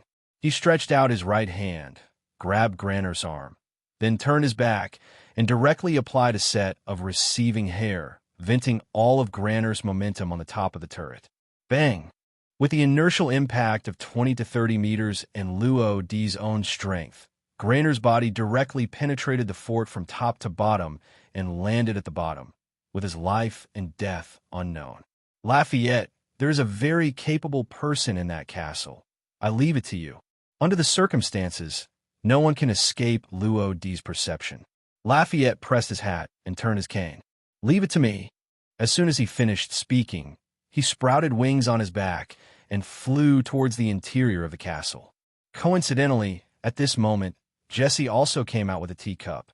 There is no way. The movement outside is too great, especially after Grell broke the wall. Birdman. As soon as he walked out, a figure with wings flew towards him. Jesse was startled, and the teacup in his hand fell to the ground without holding it properly. Snap! Underneath the shattering sound lies murderous intent. Jesse calmly pulled out the gun from his waist and fired quickly. Bang! Lafayette also didn't expect that the other party was actually a fast shooter. He took out his gun and fired in one go, and even he almost didn't react. Clang! At the critical moment, Lafayette's cane blocked the bullet. Seeing this, Jesse was slightly startled, and then the corners of his mouth raised slightly. By the way, I forgot to tell you, my bullets will explode. Boom! Sure enough, as soon as the bullet left the cane, it suddenly exploded, with a huge impact spreading outward. In the end, Lafayette, who had no time to dodge, could only block it with his wings. It's a bit unexpected, but unfortunately, it's not powerful enough. What's more, it's not a sea tower stone bullet. When the wings were retracted, Lafayette was unscathed, with a slightly playful smile on his face. For the Mafia, in fact, they're not very strong. Their strength lies in the power, quantity, and number of their arms. The more powerful bosses have some physical skills, but compared to the real big pirate and the Marine who knows the 6 styles, they're not good enough. As for Fairfax, one of the so-called 5 major mafias, the only one with some strength is its leader Grainer. How was that possible? Even Jesse, who had always been calm, couldn't hold back at all. He knew the power of his gun, which could kill even a tiger, but did not cause any harm to the man in front of him. Is he really a devil fruit user? Jealousy began to boil over in Jesse. Why can't he get a devil fruit? Why should anyone else have one? However, jealousy is of no use. Or maybe this is just a manifestation of incompetence. TSK, I really wish you could see what you look like now, but there's no chance. Lafayette smiled and drew his cane sword. In an instant, cold light shone everywhere. Jesse woke up from a dream and subconsciously fired several shots. However, after being attacked once, Lafayette would not be stupid enough to be attacked a second time. Quickly cut with one word. As a cold light flashed across, the next moment, Lafayette appeared behind Jesse. At this time, he had already retracted his cane and sword, and there was blood at his feet. Chi! Behind him, Jesse's back was facing Lafayette. His waist was penetrated and blood flowed like a pillar. After a few seconds, he fell to the ground with a bang. He remained unwilling and jealous until his death. One of the 3 major cadres, Jesse, died. Bang! At the bottom of the fort, Grainer threw away the rubble on his body and climbed out of the nearly 1-meter pit. Now his brain is still buzzing, and he's a little confused. The blow just now was indeed cruel enough. If he hadn't eaten the devil fruit, he would have been paralyzed, let alone stand up. However, he is much calmer now. The strength of the kid above cannot be underestimated. Even if he tried his best, he probably wouldn't be able to do it, because Grainer looked at his wrist, which was where Luo D had grabbed him, but now it was broken. Granel didn't know what kind of power it was, but he knew he couldn't handle it. Who was that kid? And why did he attack Fairfax? He never figured this out. He doesn't know him at all, right? Is it possible for someone to attack his own base without any grudges? That's all. Keep the green hills and don't worry about running out of firewood. Lousy will give you this place. Thinking this way, Grainer felt much better. He raised his hand to make a hole in the wall and then ran away. Grainer is a person who has experienced big storms. Although his mind sometimes gets stuck, he still knows what he can and cannot do. Want to run? Luo D captured Grainer's figure immediately. Subconsciously used Shave to chase after him. However, shaving involves short distance and fast movement, and constant use consumes a huge amount of physical energy. And Grainer's jumping ability is extremely amazing. He can jump 20 or 30 meters away every time he bounces off, and after one bounce, he doesn't have to expend any physical energy in the air. If Luo D hadn't stopped him right away, he might not have been able to follow him later. Haha, let's chase him. You will definitely be the one who is exhausted in the end. Greer glanced at the fast-moving Luo Di and burst into laughter. But the next moment, he couldn't laugh. It's fake. You can actually fly? Yes, you may not be able to catch up if you shave, but you can definitely catch up if you become Shinigami. Grainer no longer dared to be careless and ran with all his strength. This time he was able to jump more than 40 meters in one jump. He's faster. Luo Di frowned slightly and decided to put some pressure on the other party. The next moment, a pressure centered on Luo Di spread out rapidly. His Conqueror's domineering power really affected Grainer. His consciousness went awry for a moment, his feet slipped, and his body fell to the side. When he regained consciousness, he quickly supported the ground with his left hand, then exerted force on his waist and landed smoothly. However, in this short breath, Luo Di caught up. Ghost Scythe, Shocking Slash. A huge black slash followed, but Grainer had no choice but to cross his hands to resist. Buzz! The shock effect attached to Shock Slash made Grainer even more confused.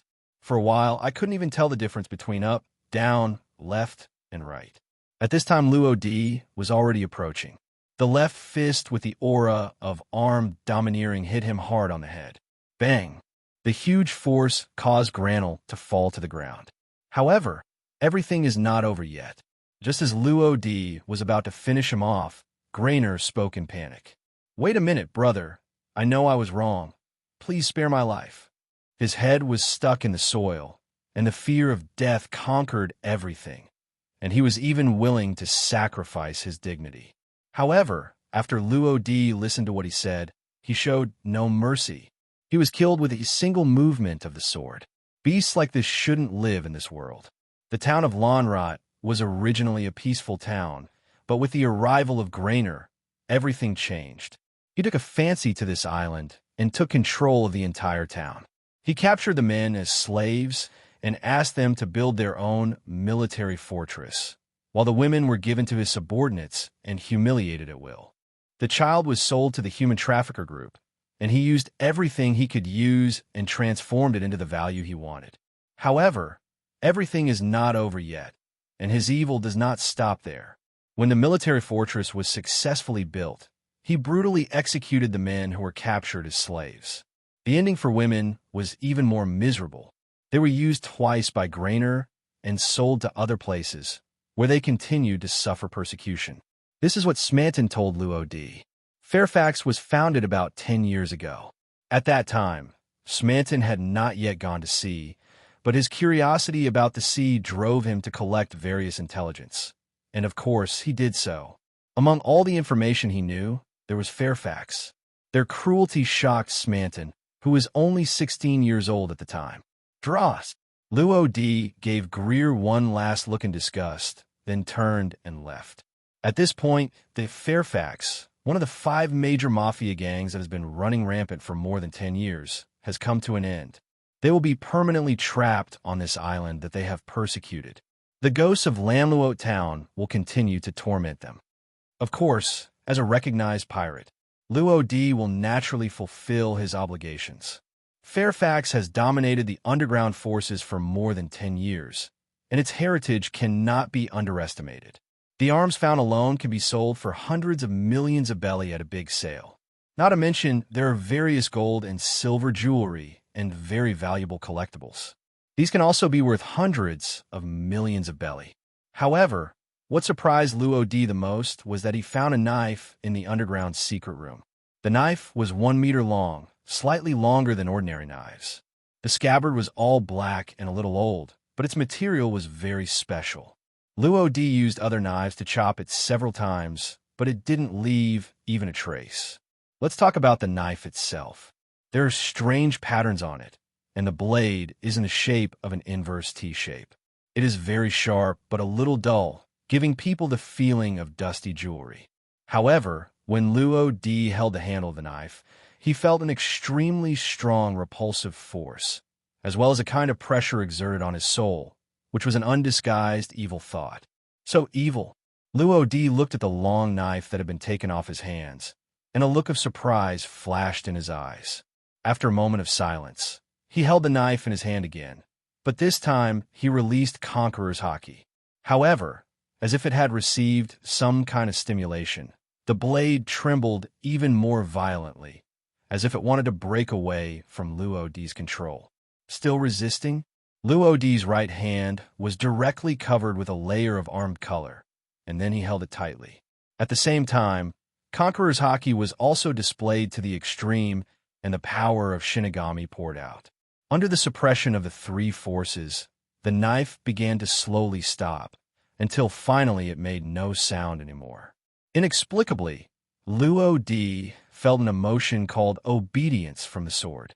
This made him couldn't help but sigh. This knife may have become a spirit.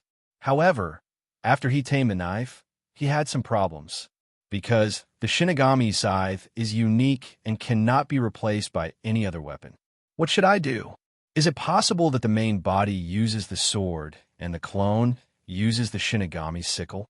Luo Di's face showed a sad look for the first time, when he was almost at his wit's end. Suddenly, a strange idea flashed through my mind. Kizaru, through the power of the devil fruit, transformed into the Amonkanjian sword. So, is the Shinigami scythe also a power of the Shinigami devil fruit? If the Shinigami scythe is just an energy body, then compressing it into this sword seems not impossible. Moreover, Luo Di actually has two Shinigami scythes, one in his soul and the other in his body. Then give it a try. After having a clue, Luo Di tried to sense the power of Shinigami scythe. Of course, since he has already mastered the Shinigami devil fruit, he can sense it easily. Then, he began to try to control that power. Half an hour later, Luo Di succeeded. He successfully attached the scythe of Shinigami to the sword. Luo Di could even clearly feel that there was some kind of connection between himself and it. Moreover, what surprised him even more was that he could actually control it with his thoughts. However, there are also disadvantages. Using your mind to control it takes a lot of mental energy. Stroking the blade, due to the embedded scythe of Shinigami, it is no longer dark, but reveals a light black luster. Just one look, as if the whole soul will be sucked into it. So, let's try it and see how powerful it is. Swish! Luo Di held the handle of the knife, and suddenly slashed at the air. In an instant, it seemed as if the space was shaking, and a shallow mark was cut out of the wall by an invisible force. It's a good knife, but it's time to give you a name. Well, Huang Quan, how about this name? Luo Di stroked the blade. The long knife also trembled slightly, as if in response to him. Haha, do you like it very much? That's fine. Afterwards, Luo Di sheathed Huang Quan and hung it on his waist. In the future, he may embark on the path of becoming a great swordsman. Return to the port. Lafayette asked a group of mafiosi who were captured by hypnosis to put all the things they had found on the boat. There were more than 40 boxes of arms, 5 large boxes of gold, silver, and jewelry, and 4 full boxes of collections, and Bailey's total amount was actually 200 million. Due to the limited space in the only warehouse on the ship, the arms could only be placed on the deck. However, these are not all of them. There are still many arms on the island, but they really can't be loaded. In fact, Luo Di wanted to change to a bigger ship, but after searching around, he was surprised to find that the largest ship here was only a little bigger than the ship Shizukuro sent them. Ever since, he decided, this time when I go to the Kingdom of Flowers, I must find the best boatman to build a boat. If he really couldn't find it, then he would have no choice but to go to the water capital of the Grand Line. However, that should be a few years later. Now he is too young. After packing up everything, Aiko also ran back from the ship that housed the female slaves not far away. However, when she saw the extra saber on Luo Di's waist, her bright eyes were filled with an emotion called curiosity. Wow, brother Luo Di, where did you get this knife? Just when she was about to take it off and take a look, Luo Di grabbed her hand. I found this knife on this island, but you'd better not touch it. It's quite dangerous. Luo Di was actually not sure whether Huang Quan would be repulsive to others after being tamed by him. Aiko was a little dissatisfied. I don't believe it. You just won't show it to me. In this regard, Luo Di was very helpless and suddenly caught a glimpse of Lafayette, who was sorting arms not far away. As soon as he rolled his eyes, he had an idea. Then he called Lafayette over. Lafayette was a little confused. "What's the matter, Captain?" Luo Di pulled out Huang Quan and handed it to him. "Try it and see if it works. It's a good knife." The quality of Huang Quan made Lafayette's eyes shine, and then he held the handle of the knife. However, the next moment, his already very white face became even paler, and Huang Quan trembled in his hand, which gave Lafayette an electric shock. He let go of his hand. Seeing this, Luo Di stretched out his right hand to hold Huang Quan in his hand and sheathe it easily. Judging from Lafayette's performance, Huang Quan is still repulsive to people other than himself, and the repulsion is becoming more and more obvious. Lafayette looked at his right hand, which was shaking unconsciously, as if he was frightened. "Captain, I can't comment on your knife, but most people can't control it." Luo Di nodded, and then looked at Aiko to one side with amusement. "Do you still want to see it now?" Aiko made a face at him. "Umph. If you don't want to watch it, don't watch it. I'll go find those big sisters to play with, you stingy ones." Looking at Aiko's retreating back, the corners of Luo Di's mouth raised slightly. Aiko seems to be getting more and more, how should I say, vitality? Yes, after all, he is still a child who has just turned 9. "Captain, do you really have full control of that knife?" Lafayette looked at the yellow spring around Luo Di's waist, with a flash of worry on his face. That knife was too malicious, a bit like the legendary demon knife. The demon sword will bring unknown things, and those who do not get its approval are likely to die violently. It has completely surrendered to me, and apart from me, I am afraid that no other person in the world can control it, because from a certain perspective, it has become a part of me. With that said, Luo Di raised his hand and pulled out Huang Quan, and then slashed it heavily on his left arm under Lafayette's surprised gaze. "Captain Luo Di, you?" Luo Di shook his head. When the knife was raised again, Lafayette was surprised to find that Luo Di's arm was intact, not even a scratch. However, he could clearly feel that the force Luo Di used with the sword just now was not too small. "But why is this?" Luo Di also gave an explanation. "This is proof that I have complete control over it. It can't hurt me as long as I don't want to." Immediately afterwards, Luo Di threw Huang Quan heavily, but it circled in the air and returned to his hand. "Moreover, I can control it at will, just like my hands and feet, without any hindrance. And its power." Luo Di randomly found an empty ship. He held Huang Quan and gestured towards it, followed by a simple slash. But that power! The black flying slash moved forward at high speed against the sea surface. When it was completely submerged into the hull, there was only a chi sound, and the upper half of the hull began to slowly slide diagonally backward. Bang! The splashing white waves showed that the upper half of the hull had completely fallen into the sea, while the lower half of the hull was still floating on the sea. Looking from a distance, one can clearly see a smooth-cut surface, which was caused by Luo Di's flying slash. "Captain Luo Di, is this something only a swordsman can do?" Only swordsmen can perform flying slashes. This is basically common sense that all swordsmen know. Lafayette is also a swordsman, so he naturally saw the secret right away. Luo Di sheathed Huang Quan, pondered for a moment, and then nodded. Barely so. Hearing this, a look of wonder flashed across Lafayette's eyes. A 10-year-old swordsman is simply incredible. Luo Di indeed has the future he's been looking for. The next day, 2 ships sailed on the endless sea. Because they had to sort out a lot of things, Luo Di and the others set off the next day. The 24 female slaves did not leave early, but planned to follow them to the Kingdom of Flowers. Therefore, when Luo Di set off, their ship followed closely behind. Luo Di didn't care about them. After all, to him, they were just a group of strangers. He saved them because he had his own moral bottom line, but he won't care much about what happens next. And not long after their front feet left, several clippers arrived at Lonrod Island. The leader turned out to be journalist Oyamo. They did not enter directly from a port, but chose a relatively secluded place to land on the island. After careful investigation, Oyamo discovered that Fairfax was basically destroyed. There are less than 200 mafiosi left in the entire Lonrod Island. They behaved very strangely, as if they had been programmed to dig holes, move corpses, and bury corpses. It was like a funeral procession. Of course, Oyamo didn't try to get close to them. After all, although Fairfax is gone, these remaining people are still brutal mafias. Finally, what was discovered on the back mountain was that most of Fairfax's headquarters was destroyed, and several clear large characters were deeply carved on the big castle in the center. Shinigami Pirates, Luo D. Stay. The Grand Line. World Economic News Headquarters. Morgan's received a letter from Oyamo and nearly 100 photos. The general content is that the world-famous Shinigami Luo D did another big thing a few days ago.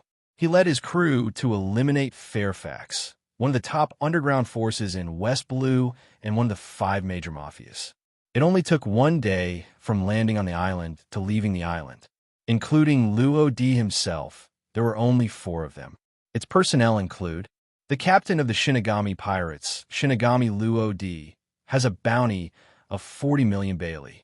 After entering the Great Voyage and returning for unknown reasons, West Blue became the 3rd in command of the Betrayer, Raptor, and Smanton, with a reward of 6,000 W. Bailey.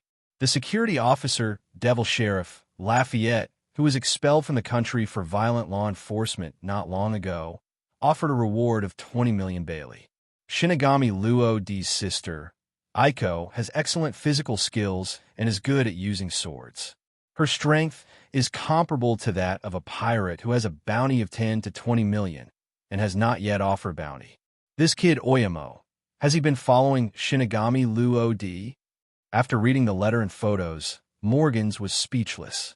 However, he also realized that this newly formed Shinigami pirate group did have its own uniqueness. Especially the captain, Shinigami Luo D, seems to have extraordinary charisma. It is incredible that even people like Simonton have joined his command. However, it's a pity there's another big thing to report here. Then Morgans picked up another letter and the accompanying photo. Shichibukai, Don Quixote da Flamingo, officially took office and became the new ruler of Dressrosa. This will be breaking news. In comparison, the little pirate Luo D will obviously not cause much of a sensation. The last rays of the setting sun illuminated the sea surface in orange. In the distance, 3 ships were slowly sailing towards the port of the Kingdom of Flowers. The first 2 ships are very close, and the last one is some distance away from them, but it is very suspicious to keep this distance. At the front, on the boat carrying Luo D and others, Lafayette stared intently at the medium-sized sailboat at the back. The pirate flag on the boat swayed left and right with the sea breeze. Captain Luo D, the last ship seems to have been following us. Do you want me to go and deal with him? He had been paying attention for a long time. Luo D touched the handle of the knife, and suddenly the corners of his mouth raised slightly. Didn't Smanton say there are 2 ports here? Let's go to the port that leads to the lawless zone. There are indeed 2 ports leading to the Land of Flowers. One is a serious port of entry, which is the front one. You need to pay a certain amount of money to enter the country, but the port is patrolled by soldiers from the Kingdom of Flowers, so safety is guaranteed. The other one is an impenetrable port that requires passing through a section of impassable zone before entering the country. There are no soldiers stationed there, only a group of pirates who do all kinds of evil and some underground forces. Even wars are common. Crimes are not sanctioned, and people vent their anger freely, so it is extremely chaotic. Lafayette nodded, and just when he was about to ask Smanton to change the route, he paused and pointed to the ship following closely behind him. So, we're the female slaves in the back. Do you want to take them with you? Luo D jumped up and arrived on the boat carrying more than 20 female slaves, and he was carrying a suitcase in his hand. Luo D thought briefly about Lafayette's question. In the end, it was decided to let these female slaves leave. As it happens, there is a regular port leading to the Kingdom of Flowers in front of them. There are soldiers stationed there, which is enough for them to enter the Kingdom of Flowers safely. Lord Luo D, are you here? A beautiful woman with purple hair noticed Luo Di and walked over with broken steps. The moment she bent down and lowered her head, from Luo Di's perspective, she could just see the beautiful spring scenery, and the bottomless ravine seemed to have a fatal attraction. Ahem! Luo Di's face turned red, his eyes flickered slightly, and then he covered his mouth and pretended to cough. Are you using this to test veteran cadres? Although he is only 10 years old physically, he is not young mentally. Moreover, he has been exercising for many years, and his body is excellent, but he is also easily stimulated. To describe it in 4 words, he is full of energy. With a slight cover-up, Luo Di handed her the suitcase in his hand. There are 1,000,000 Baileys here, enough for you to use for a long time. Then he pointed to the port ahead, where many ships were moored. Entering the port is the Kingdom of Flowers. It is said that the security there is pretty good. You shouldn't be arrested again. You can just live there in peace from now on. Okay, you don't have to follow us anymore. Just say goodbye. Luo Di waved, turned around, and was about to leave. But at this moment, the purple-haired woman grabbed his hand. Lord Luo Di, actually we have one more thing to trouble you with. Luo Di was slightly startled by the woman's words. Thinking that Aiko had a very good relationship with him, he pondered for a moment and then asked, "What's up?" The woman turned and waved to the cubicle on the rear deck. After a while, the door creaked open, and a young girl of 15 or 16 years old walked out. She is wearing a light yellow knee-length skirt. Her long pink hair is hanging softly on her shoulders. Her beautiful face has the baby fat unique to girls, and her fair and delicate skin is slightly rosy. The girl's long eyelashes were beating uneasily, and her little hands were stirring the hem of her skirt unconsciously, looking a little timid. When she came closer, the purple-haired woman gently touched her head. "This is Winnie, a poor orphan. Although I like her very much, for some reasons, we may not be able to take care of her in the future. I just hope you can take her in, even if you become a maid." The girl's eyes were red, and she had obviously cried not long ago. She didn't say anything. She folded her hands on her abdomen, bowed slightly to Luo Di, and begged, "Lord Luo Di, please accept me." Luo Di looked at the two of them quietly. The silence made the atmosphere somewhat depressing. At this moment, a small figure suddenly passed by and grabbed Winnie's hand. Taking a closer look, it turned out to be Aiko. "Humph, Brother Luo Di, I heard it all. Sister Winnie is such a nice person, but you don't want me to." After saying that, she patted her flat chest and winked at the purple-haired woman. "Aunt Chinzi, leave Sister Winnie to me." Luo Di looked at the familiar people and felt that he had been tricked. Then under Aiko's vicious eyes, he nodded helplessly. "Yeah." Aiko turned around in a circle, then pulled Winnie and left. The sea breeze blew by, and only Luo Di and the purple-haired woman were left on the deck. After the two had a brief conversation, Luo Di left. The two ships parted ways and may never meet again in the future. Luo Di put his hands on the wooden fence and looked at the sea absent-mindedly. Finally, he sighed quietly, seeming to have some pity. What group of poor women, but extremely strong. Luo Di probably knew what they were going to do, and I'm afraid they would end up dead. The impossible port is opposite the port established at the main gate of the Land of Flowers. Half an hour later, the sailboat successfully arrived. The most intuitive feeling given to Luo Di here is chaos. There are pirate ships with various flags docked on the shore. A rough estimate is that there are more than 100 ships. Of course, in addition, some underground forces ships also gathered here. Among them, the flag of one ship gave Luo Di a sense of familiarity. 2 pistols crossed, by the way, isn't that Fairfax's logo? It seems like there are still fish that have slipped through the net here. Then destroy it. Luo Di gently stroked the handle of the knife, and when he raised his hand, a cold light flashed across it, and a flying slash with the power of Shinigami was quickly struck, and there was the sound of wind whistling wherever it passed. What's going on? The boat is split in the middle. Fairfax's ship was cut in half, and its weightless hull slid to both ends and fell into the sea. The Mafia in the cabin could not escape and had no choice but to follow the ship and sink into the sea. The mafia on the deck were luckier. They swam to the shore one after another due to their good water properties and were able to escape. The sudden and huge change alarmed the surrounding pirate groups and mafia. And the pirate group who had been following Luo D and the others was even more frightened. "Ship, Captain, I think we should forget it." On the pirate ship, a cadre looked carefully at the dark, muscular man sitting on the deck, holding a large piece of meat in his hand. The strong man's name is Sori. He is the captain of this pirate ship, and he has a bounty of 1,500,000 Baileys. He is considered a famous pirate in West Blue. Suali ate the meat with big mouthfuls, unmoved at all, even quite arrogant. "Who do you think Lousy is?" "Let me tell you, Lousy grabbed those arms today."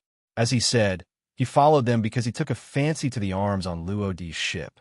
And just then, a tall and thin figure jumped down from the central mast and landed directly in front of them. It turns out that your target is those arms. However, it is such a pity that the arms cannot be obtained. There are many tickets to send you underground. Lafayette pressed his black top hat, stepped forward slowly, and with a tap of his cane and sword, the cadre next to Soli fell to the ground and was killed on the spot. Realizing that his men were not breathing, Soli became angry and blood spattered 3 feet on the spot. That's right, Lafayette took action again. Suali, who had always lived in his own world, did not recognize himself until his death. Lafayette didn't care about his death and walked straight towards the cabin. There were still a lot of little bugs inside that had not been dealt with, and he had to clean them up. But there are more important tasks behind. He didn't have the time to waste time here. Luo D's action caused a huge sensation. The entire coast was filled with the sound of exchanges. A pirate who didn't know what was going on asked in confusion, "What happened? I just came here, and I don't know the situation yet." "Yes, why are there so many people around here? It's not common to see them." Someone pointed to the planks floating on the sea in a corner of the broken ship. "That was a ship. It was intact a minute ago, but now it has become like this. I don't know who did it, because it happened too fast and suddenly." Of course, there is no shortage of knowledgeable people here. That's a flying slash that only swordsmen can master, but shouldn't such a strong person be in the Grand Line? Why does it appear in West Blue? Have you forgotten where this is? In the Kingdom of Flowers, the legendary pirate Xingjiao is here. I think he is probably here to find Xingjiao. As for that ship, I'm afraid I've offended that swordsman. Hiss, no, Lousy wants to live a few more years, so I won't accompany you to watch the fun. Soon, some pirates who were afraid of death gradually moved away and did not dare to watch anymore. At this time, Luo D also got off the boat and came to a member of Fairfax. "Where's your captain?" The unabashed words made the mafioso who had just climbed out of the water slightly stunned, and then looked at Luo D as if he were an idiot. "On the ship. Where else could it be?" As soon as the words came out of his mouth, he immediately felt something was wrong. Why did the young man ask their captain? However, at the next moment, a huge force hit him from the back, and then the mafia threw himself forward with a blank look on his face and fell into the sea again with a crash sound. Luo D retracted his feet, stood up slowly, looked at the corners of the ships on the sea, and slowly pulled out the yellow spring from his waist. Then, the armed color spread from his right hand until it completely enveloped Huang Quan. Since Luo D killed the leader of Fairfax, Granel, his strength has been further improved, and his weaponry has become more and more proficient. Now he can arm an entire arm, which is no problem to cover the underworld. Luo D wants to train Huang Quan into a black sword. Of course, this requires endless fighting and continuous tempering of armed domineering. And Luo D will be able to do it one day. Let the strongest slash I have learned penetrate you completely. Floating life and annihilation slash. A dream comes to life, but in the end it is just an illusion of nothingness. Luo D swung out his sword, as if the space was torn apart. A huge slash that was 5 or 6 meters long split the calm sea into two. The vast sea seemed to have encountered something terrible and was churning outwards, and the gap that was cut out could actually accommodate one person. It wasn't until nearly 200 meters away that the slash that seemed to be able to shatter the sky was stopped and slowly dissipated. The seawater also hit one place at this moment. Soon, the gap was filled up by the seawater, but the sea seemed to be angry. The waves were one after another, and the boats on the shore were shaking restlessly. Luo Di stood at the edge of the port, with the sea water lapping at his feet, but retreating just right. Everything was so clever, so incomprehensible.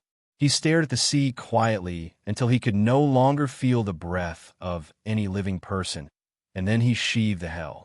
I'm afraid I won't even be able to catch this knife. On the deck, even though the ship was shaking, Smanton still stood firmly in place. However, the moment Luo Di waved his sword, he took a step back. That was an aura that only the strong could detect. If he continues to grow like this, when Captain Luo Di truly embarks on a great voyage, he may be able to shake the generals of the Marine headquarters. Luo Di told Smanton a few days ago that he will stay at West Blue for 4 to 6 years. He also said that if Smanton was unwilling to wait, then he could leave on his own. At that time, Smanton had no hesitation in choosing to stay. Another person who made the same choice as him was Lafayette. Ugh, it hurts. The ship was shaking so hard that Winnie, who was in the cabin, was shaking from side to side and could only hold on to the door handle. Compared to Winnie, Aiko was much more calm. She was lying by the window, pouting angrily as she looked at Luo Di, who was standing firmly on the shore. It's all your fault. Luo Di's display of great strength made Aiko very happy. But when she thought of her current situation, she couldn't help but feel angry. MD, monster, is that really something a human can do? Cutting off the sea with a knife is scary just thinking about it. Who is he? Does anyone know him? This kind of strong man should be famous, right? Hey, wait. That person seems to be called Shinigami Luo Di. I saw him in the newspaper just a few days ago. It seemed that he took half an hour to break up a war between kingdoms. Before, I also thought the news was exaggerated, but now it seems that it may be true. I've seen Shinigami Luo Di's reward list. The reward seems to be 40 million Baileys. The pirates and the mafia, who had never interacted with each other in the helpless zone, were unexpectedly harmonious at this moment. Luo Di frowned slightly. It was really too noisy. When he turned around, the people watching behind him immediately shut up, and some were so frightened that they turned around and ran away. In an instant, the number of people was reduced by half. That's it. Let's get rid of you all. Luo Di's whisper was particularly harsh at this moment. In an instant, everyone moved. The turning movements are so consistent, and the directions of escape are almost the same. F***K, don't block the road. That devil is going to kill someone. QMD, I really remember you. Weren't you very arrogant some time ago? You didn't even take the 5 major mafias in your eyes. Why are you so cowardly now? Bah, Lousy doesn't have time to hang out with you here. When we get to a safe place, Lousy will F***K you again. Almost at the moment Luo Di drew his sword, the port became extremely empty. Not to mention any human figures or ghosts. There was only the sound of waves crashing in his ears. Tisk, it's boring, but their ship is still here and they were searched together. There are hundreds of ships, which is not a small number. Not to mention that the people driving them are pirates and mafia, who do all kinds of evil. The treasure carried on the ship should be considerable. Then Luo Di jumped up and arrived at the nearest pirate ship. Let's be honest, scraping is addictive. At least Luo Di is a little addicted to it now. The Kingdom of Flowers, a hidden mountain forest. There is a very luxurious ancient building here, which is extremely beautifully decorated. Outside is a restored forest garden. White cranes dance in the pool. A small central pavilion. A hunchbacked old man with a 12 tattoo engraved on his left temple, a kind face, a huge body, more than 5 meters tall, is playing chess alone. It has quite a sense of déjà vu as an empty nester. And he is the legendary pirate, Qing Jiao, who has now lived in seclusion in the mountains and forests. The bounty is as high as 542 million Baileys. Baloo Baloo. The phone rang, and Qing Jiao picked it up after picking up the phone. A slightly anxious voice came from his ears. Chief Qing Jiao, something happened in the helpless zone. Qing Jiao frowned slightly, a little impatient. It's already chaotic there. What could happen? Besides, I've told you so many times, just report this kind of thing to Lao Kai. He is your leader, you know? Beep. Qing Jiao waved her hand, hung up the phone, and started playing chess by herself again. How many years have passed since I was punched by that B asterisk asterisk asterisk asterisk asterisk D Garp? Damn it, damn Garp, my head cone, my treasure. As he thought about it, Qing Jiao lost control of his emotions, and the stone table in front of him was smashed to pieces. And on the other side of the phone bug, a group of 8 treasure marines stationed between the lawless zone and the kingdom of flowers gathered together, waiting for the reply from the leader of Qingjiao. But what they heard was a busy tone. Now there's trouble. Damn it, Dongliang Kai Yi and Deputy Dongliang Abu are not here, and Leader Qingjiao doesn't care. What should we do? The little leader reluctantly took back the phone bug and stared ahead with a solemn expression. There are many pirates coming from the lawless zone. Although I don't know what happened in the lawless zone, something big must have happened, because this has never happened before.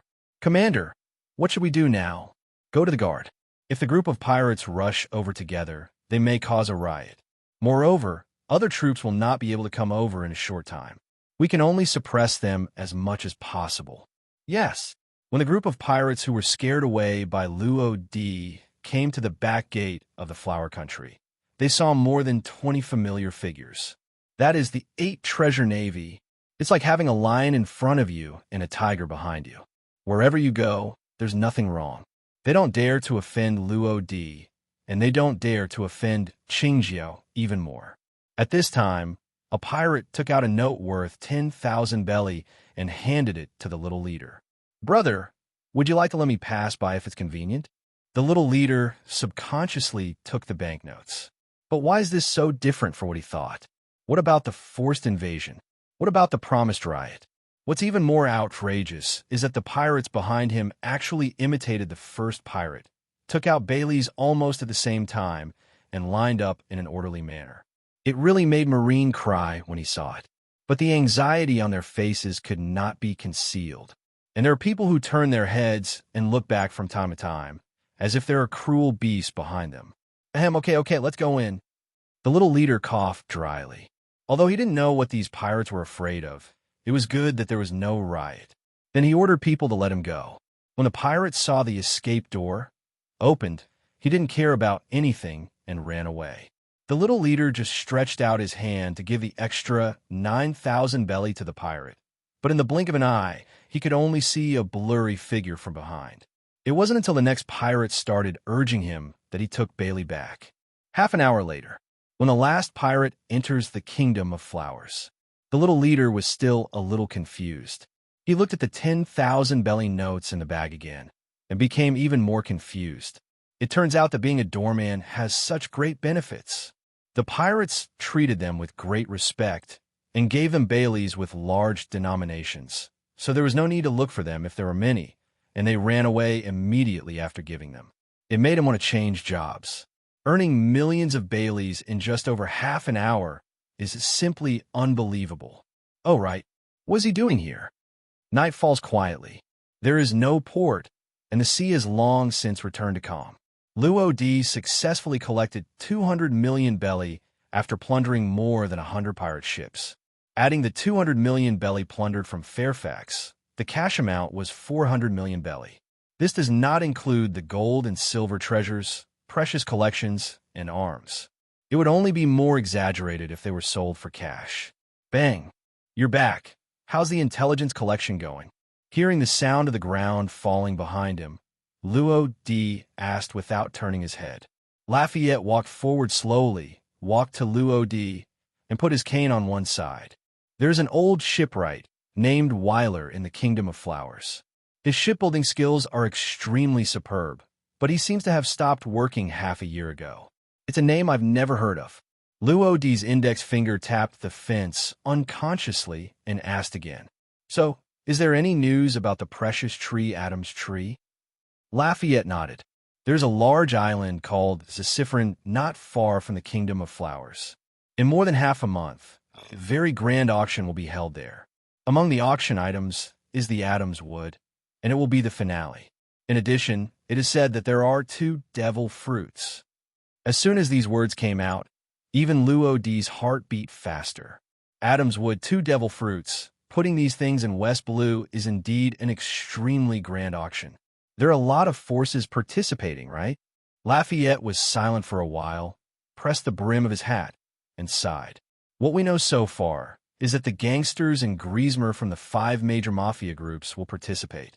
In addition, even West Blue's 3 largest underground intelligence organizations will also participate, and other large and small pirate groups will also participate. There are countless of them. Many of them are here for the devil fruit. So many forces? Luo Di frowned slightly. It basically includes the top forces in West Blue. Perhaps Marine might also get involved in this auction. Of course, this is just Luo Di's guess. I hope I can meet a few strong men who are worthy of my action. Luo Di looked up at the starry sky, and his thoughts gradually became empty. The next day, a brand new newspaper flies around the world. 7 warlords of the sea Don Quixote da Flamingo becomes the new ruler of Dressrosa. Bold titles are clearly visible. On the back of the newspaper was the news of Rhodey's destruction of Fairfax. However, under the brilliance of the former, the latter seems to be somewhat insignificant. However, for the people of West Blue, the information in the second half is even more crazy than the first half. One of the most powerful forces in the underground, Fairfax, is just gone. One of the 3 major underground intelligence organizations. Astaya.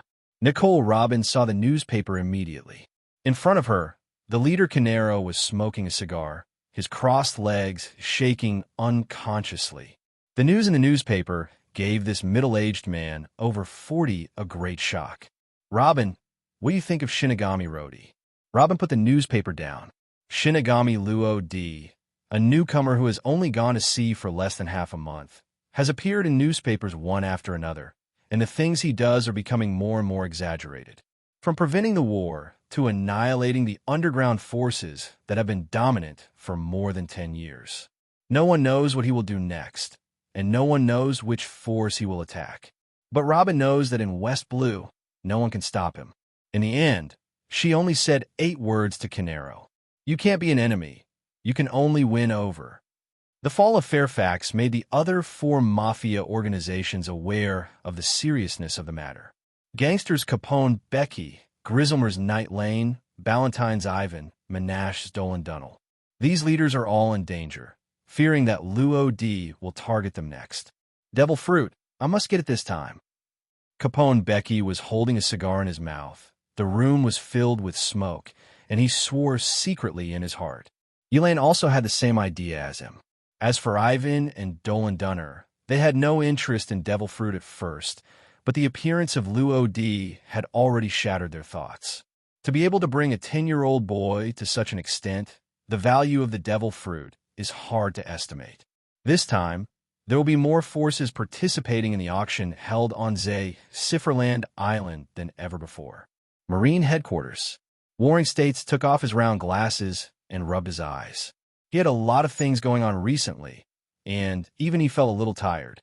Moreover, troubles continued one after another. Let's not talk about Doflamingo first. Shinigami Luo Di, who was recently listed as a pirate by the 5 elders, has done another big thing. He destroyed a very powerful underground force in West Blue. At the same time, his pirate group was also established, called the Shinigami Pirates. 4 people are now confirmed. According to what was shown in the newspaper, each of them has considerable strength. Even Luo Di's 9-year-old sister can fight alone against pirates with a bounty of 10 to 20 million. Trouble. Does this bounty need to be reset again? How long has it been? At this time, even the Warring States period had some doubts. Was the original decision right or wrong? Lawless zone. The number of pedestrians on the street was less than half of the previous number, and there was an unprecedented depression in the number of people going to the streets. And it was all the work of one person. Luo Di was led by Lafayette to a bar. It's hard to imagine that there would be a woman in a place like this, and a very beautiful woman at that. The bar owner is a female owner. Lafayette also investigated yesterday, and she seems to be a member of the three major underground intelligence organizations, specialized in selling information. The purpose of Luodi's coming here is very simple. Find this female boss to contact the arms dealer, and he will sell the arms on the ship at a low price. In addition, he also needs information about green peppers. The female boss listened quietly.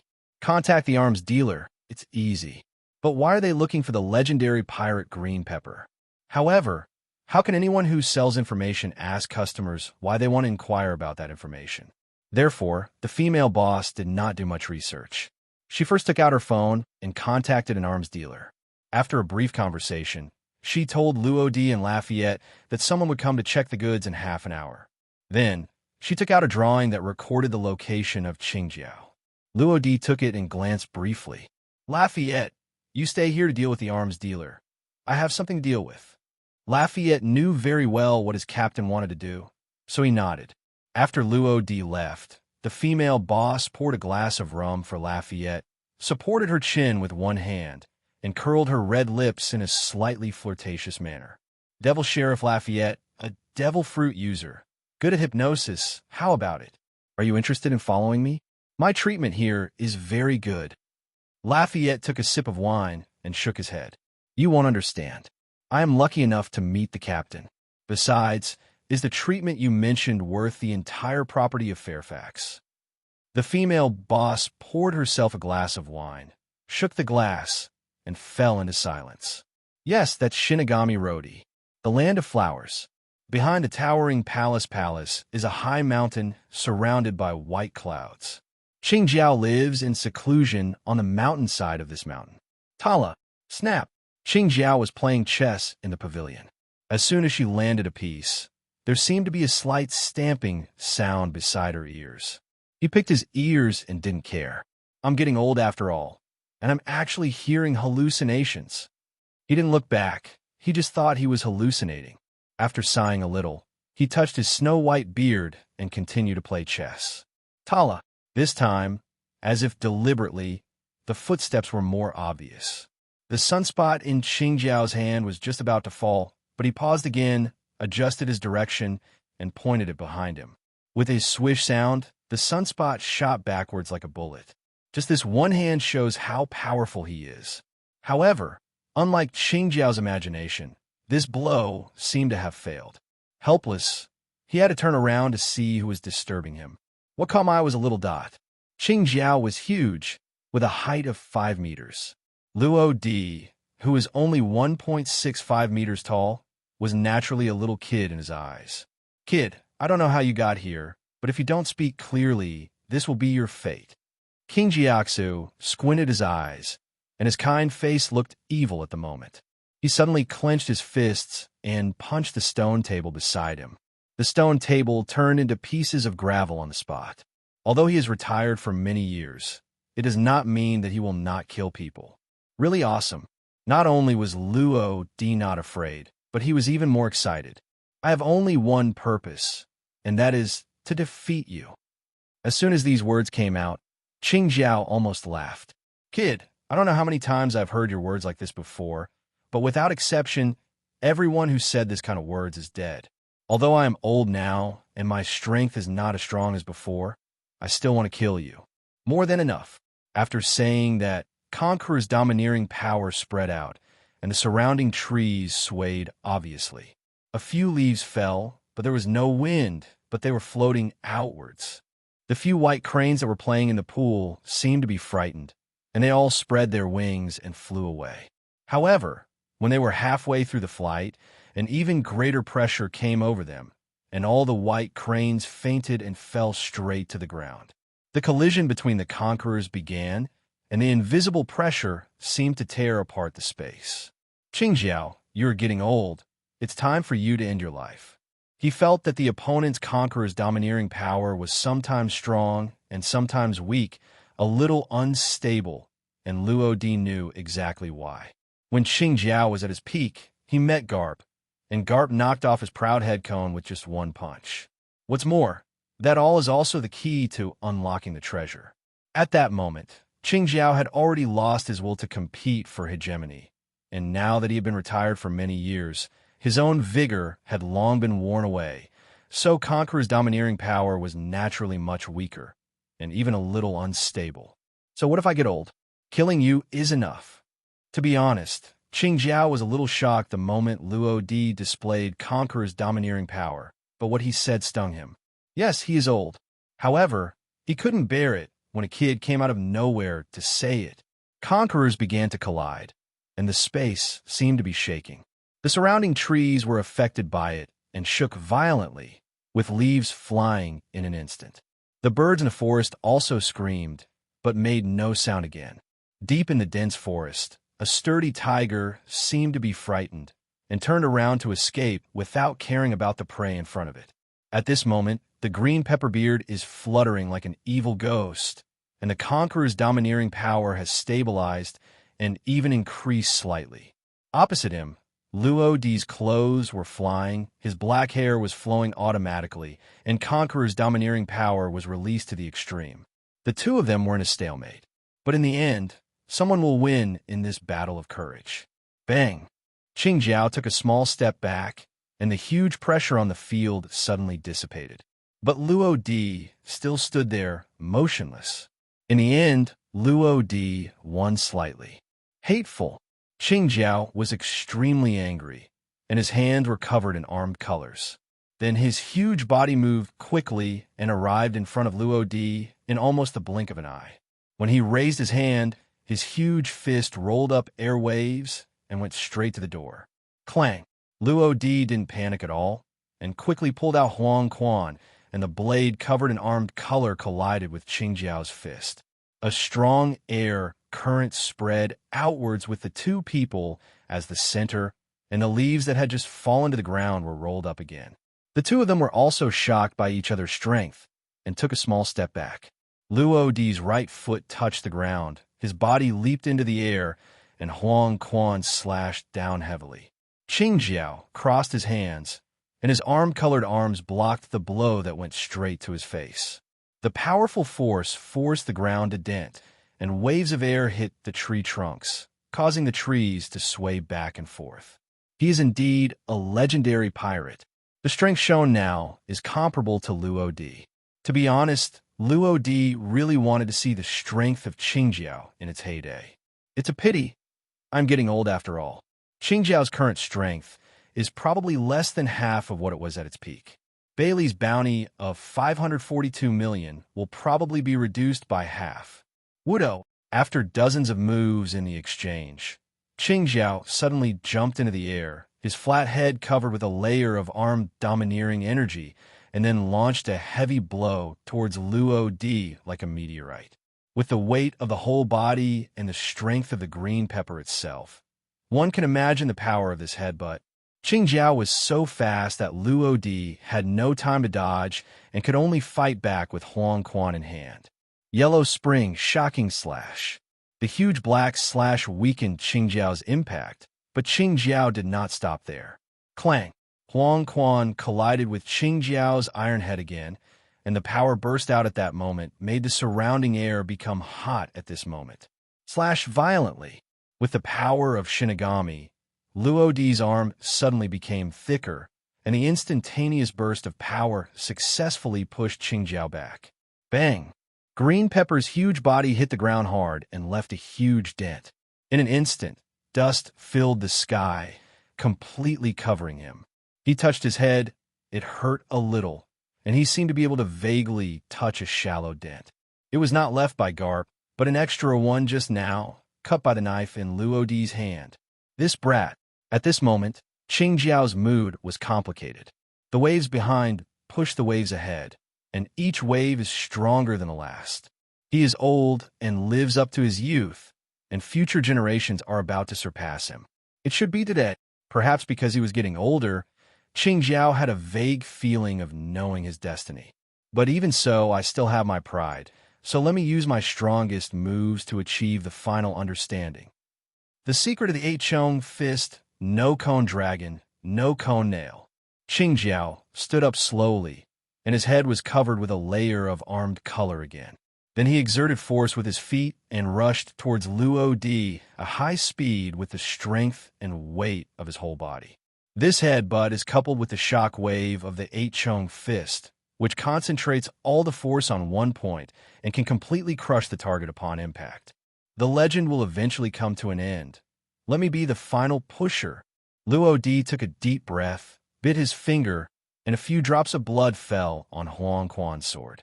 Almost instantly, Huang Quan showed another attitude. The whole body is glowing with a bloodthirsty light red halo, and the rich blood evil energy seems to corrode the air. Shirkai, floating annihilation slash. Luo Di held the handle of the knife with both hands.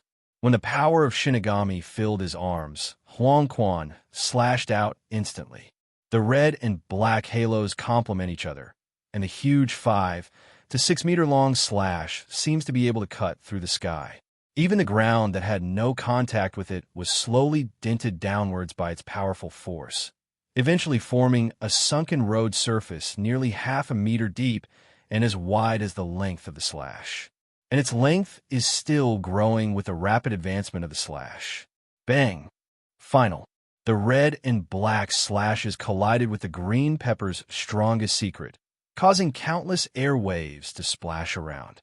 The sky seemed to change color, and the nearby clouds were slowly dissipated by the air currents coming from the bottom up. The instantaneous burst of power caused a powerful airflow impact, uprooting several nearby trees. Buzz! A huge sound like a tsunami echoed across the sky. At that moment, the entire flower country stopped and looked at the high mountain behind the palace. Vaguely, people seemed to see a flash of red and black light quickly passing by and reaching the sky. Half an hour later, when everything is calm again, the beautifully decorated gardens are no longer the same as they once were.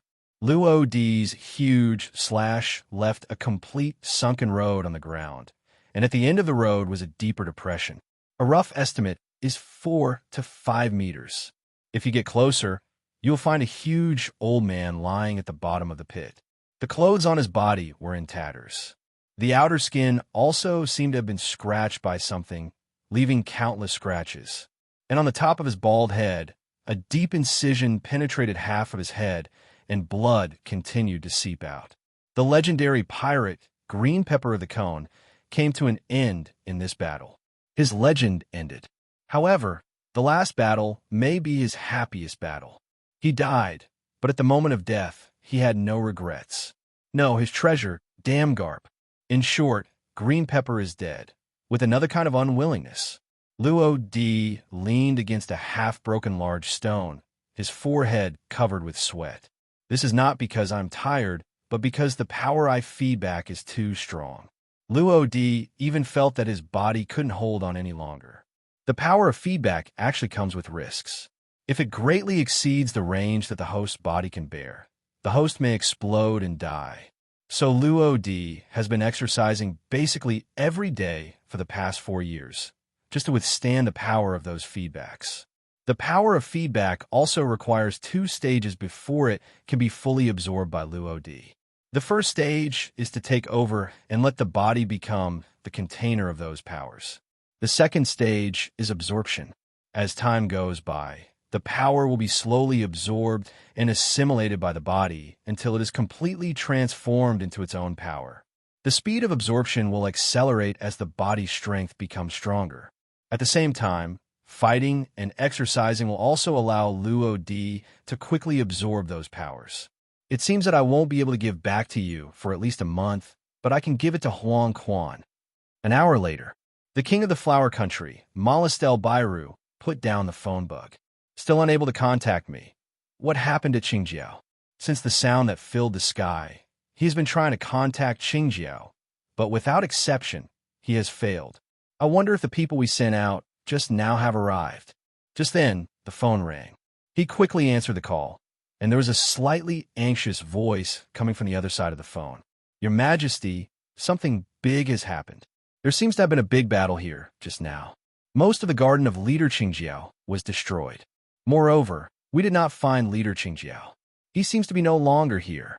Just when Bailu was about to speak, There was a faint exclamation from the other side. "Come here quickly. There is a stone tablet here with a few words engraved on it. It seems to be the tomb of Qingjiao." Fear, shock, disbelief. The voice was full of various emotions. Bailu on the other end of the phone felt his mind went blank. The guardian of the kingdom of flowers, the leader of Qingjiao, is dead, dead. Impossible. How could the green pepper die? He shouted, almost growling. "If you want to see people alive, if you want to see corpses dead, dig them up for me. If I know you were playing tricks on me, just wait for death." Bailu was angry for a reason. First of all, Qingjiao and he have been friends for many years, and they have a very good relationship. Secondly, other surrounding countries have long been eyeing the Kingdom of Flowers. If green peppers were not famous, they would have taken action long ago. However, if the green pepper dies, the consequences will be disastrous. Although Kai E, the 10th third-generation pillar of the Babao Navy, has begun to take on a leadership style, it is far from enough.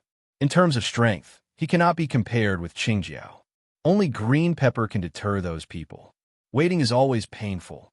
The two soldiers who were sent there kept digging the soil. It was okay at first, until they dug to a depth of 4 or 5 meters. A familiar rag of clothes appeared in front of them. Continuing to dig downward, they found Qingjiao's body. "Green pepper is dead. Your Majesty, Chief Qingjiao is really dead. Please express your condolences." Bailu felt his eyes darken and fainted. It was already 3 hours later when Luo Di returned to the lawless zone.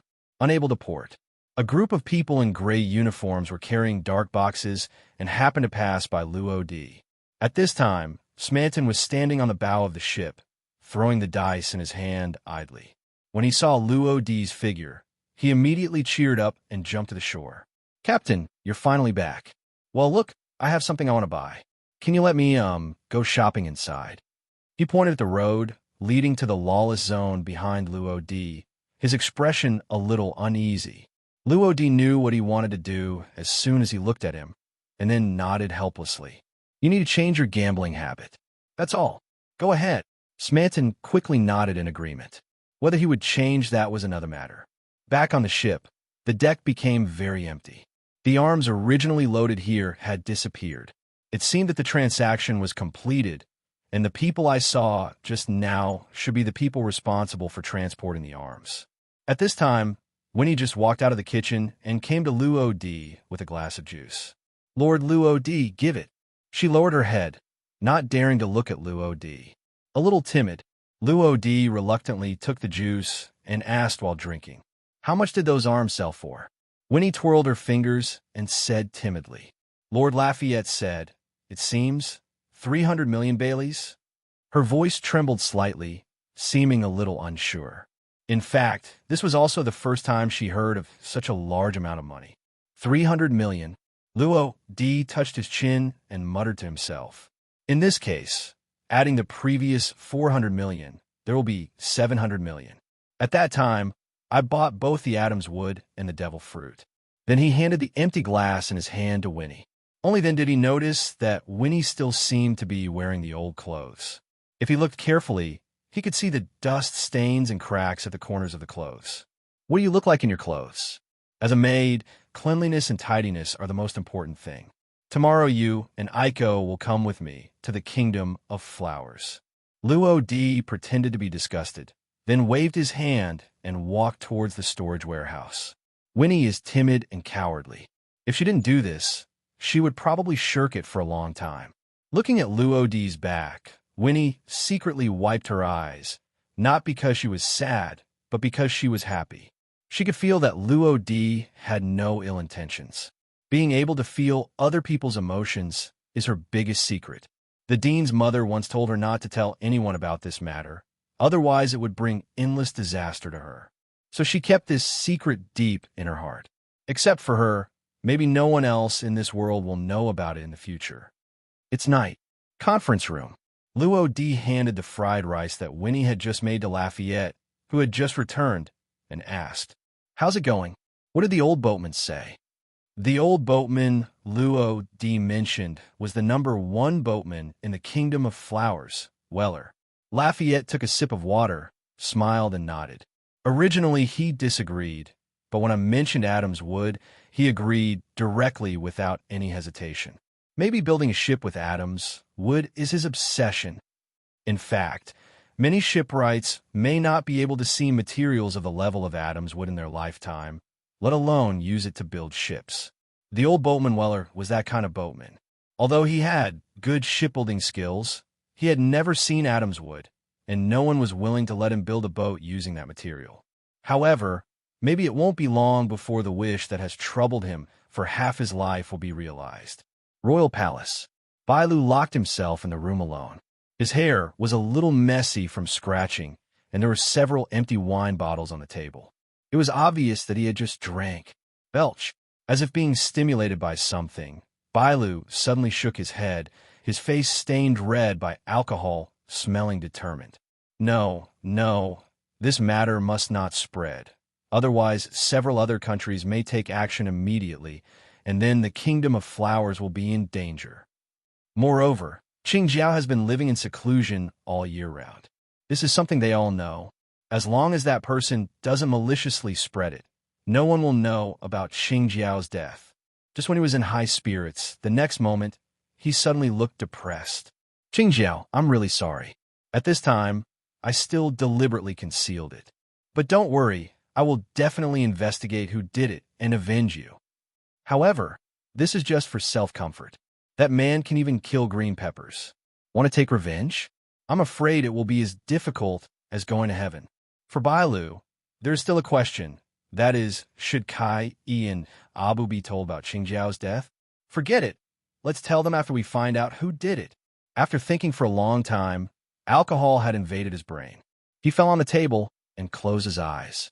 The next day, helplessly, he brought two men in black robes, with white masks covering their faces, making it impossible for people to see their appearance clearly. Outside a bar, the two stood still. The leader in black robe asked in a low voice, "Is that person here?" The man in black robe who fell down behind said yes. Then the two of them walked straight in. Because it was still early, there were not many people in the bar, and the beautiful female boss was bored and flipping through a stack of extremely thick information. And this female boss is the one who provided Luo Di with information yesterday. Button. The man in black robe walked to the counter without speaking, but knocked on the table before. The female boss put down the information in her hand, smoothed her long hair, and then looked at the person. What do you need? There are only two reasons for coming here to find her, either drinking or gathering information. The leading man in black robe lowered his voice and whispered, I would like to get some information. Are there any strong men with swords who have come to Sanakaya Island these days? Sanakaya is the island where the flower country is located. The female boss was silent for a moment, then took out the information on the side and started looking through it. After a while, she suddenly said, Yes, there are, and there are several more. If you want more accurate information, you could provide me with some more information. The man in black robe knocked on the table again, hesitating a little, and finally nodded. I went to the Kingdom of Flowers yesterday, to be more precise, near Miaoyun Mountain. What a coincidence! A look of surprise flashed across the female boss's eyes. Because Luo Di came yesterday to ask about Qingjiao's residence, and Qingjiao happened to live on Shaoyun Mountain. What's even more coincidental is Luo Di uses a knife. All I can say is that it matches perfectly. Then she stretched out 3 fingers and shook them. I've probably determined who it is, but I have to give this number. The man in black robe asked tentatively. 300,000. The female boss shook her head. 3 million Baileys. The female boss still shook her head. To put it bluntly, 30 million Baileys. The man in black robe was shocked. To be honest, 30 million Bailey is just a simple verbal information. It is indeed a bit ridiculously expensive. The female boss also noticed his shock and hesitation and sighed. I don't want it to be so expensive, but I have no choice. If I tell you the information, I might also be unlucky. Therefore, I can only ask for so much. The risk is very high. I am willing to gamble. Are you willing? The man in black robe struggled for a long time, and then asked the man in black robe behind him to carry the box over, and then threw it directly on the counter, gritting his teeth. There are 50 million Baileys here. Can you tell me all the information about that person, including the people who are related to him? So courageous? Ordinary information can usually be bought for less than 100,000 Belly. 1 million is already considered big information, and tens of millions is even less known big information. The man in front of me actually offered 50 million Belly. Even the female boss was a little surprised. Then she put the suitcase away, took a brief inventory, and then rummaged through the information. 5 minutes later, she handed the compiled pile of information to the man in black robe. Here are all his information. Okay, the transaction is completed. You should leave quickly. I have to close early today. The man in black robe took the information and glanced at it casually. The first thing you see is 4 clear big characters, Shinigami Luo D. Luo D had no idea that his information had been leaked. However, even if he knew, he wouldn't care. Early in the morning, he took Aiko and Winnie into the Kingdom of Flowers. It is worth mentioning that the door guards behaved very strangely. It's like observing them deliberately. Moreover, after entering the Kingdom of Flowers, there were still some people in plain clothes following them and monitoring them. At this moment, Luo D also knew that he was being targeted by an unknown person. So, what do these people, what do they want to do? To determine the purpose of these people. After buying clothes for Aiko and Winnie, Luo D took them into a remote and deep alley. Brother Luo D, it's so dark here. Aiko was walking in the alley, feeling a little dissatisfied. If you don't take the main road and take the side streets, isn't this just a waste of time? Before Luo D could say anything more, Winnie, who was hugging her clothes, pulled Aiko aside. Sister Winnie, what's wrong? Aiko turned her head and looked at her strangely, but Winnie just shook her head to signal her to stop talking. New, helpless. Aiko had no choice but to shut her mouth. Got targeted. Winnie is sensitive to other people's mood changes. From the moment they entered the Flower Kingdom, there were always people watching them with curiosity, seriousness, or scrutiny. Yes, those emotions were only for them, so Winnie was sure that they were being targeted. Not long after Luo D and the others entered the alley, 2 men in gray followed them. They hugged each other and supported each other as if they were drunk. Oh, you also know how to disguise. Under the influence of seeing and hearing, Luo D naturally sensed the movements of the people behind him. But it's a pity. If I had known earlier, I would have called Lafayette. Otherwise, I would have known directly who was targeting me. Shaking his head slightly, he then motioned for Aiko and Winnie to stay here for a while, and then walked towards those 2 people. Brother Luo D feels weird today, and so do you. Sister Winnie, are you hiding something from me? Aiko frowned slightly and looked at Winnie with confusion. Winnie leaned over her shoulder and whispered a few words in her ear. Aiko was obviously surprised. It turns out that someone was following them, and she didn't know about the co-authorship, right? Tell me who sent you. Luo D blocked the way of the 2 men in gray, his expression extremely cold. To be honest, this is the first time he has been followed. How should I put it? I just feel uncomfortable. Who are you? Hurry, go away, don't block the road. Not to mention, the acting was quite realistic, and they spoke in a daze. Those who didn't know better would have thought they were drunk. However, they did smell of alcohol on their bodies, but it was not that obvious. They only smelled heavier when they spoke, and there was basically no alcohol smell on their clothes. This shows that they almost drank before coming in. It's just a matter of sharpening one's skills before battle.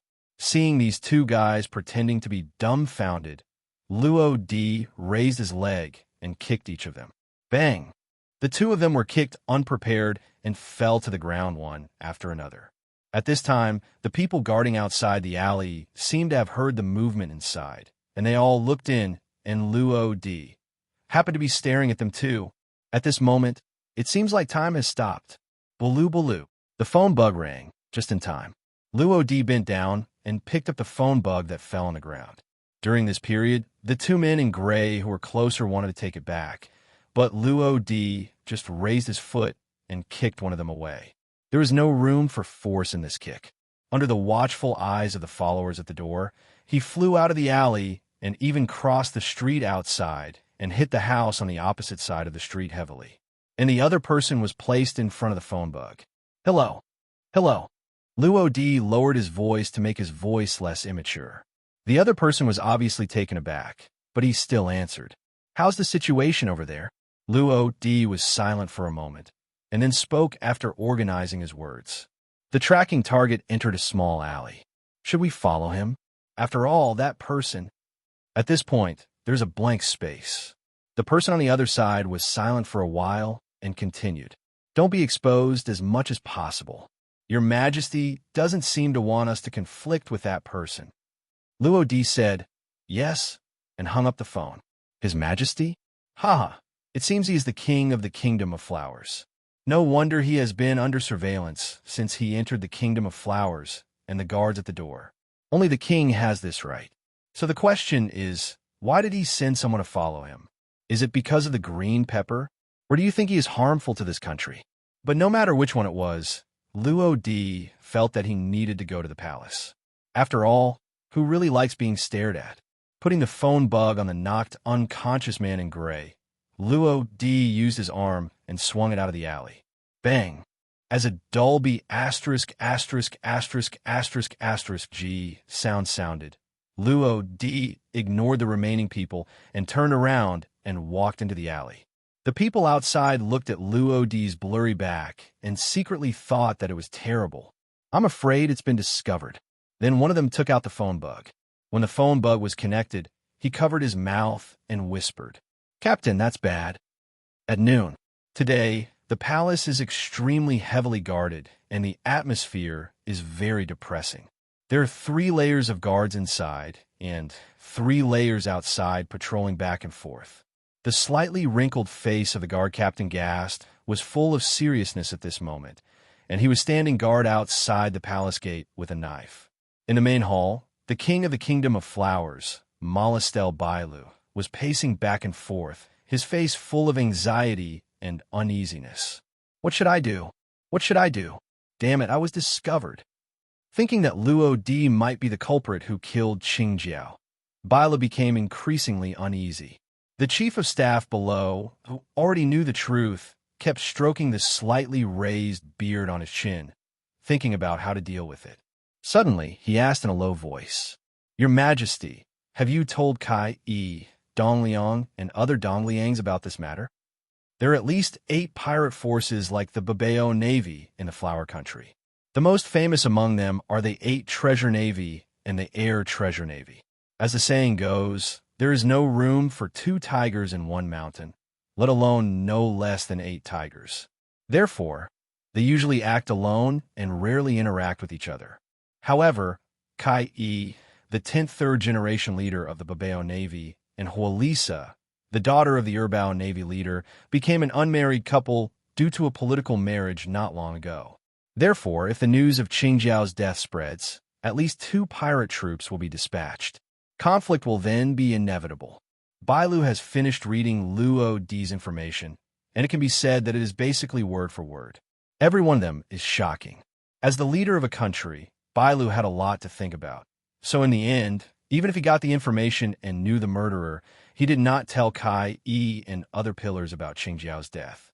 Looking at Bailu's struggling expression, Chief of Staff Kadi already understood, and then he sighed.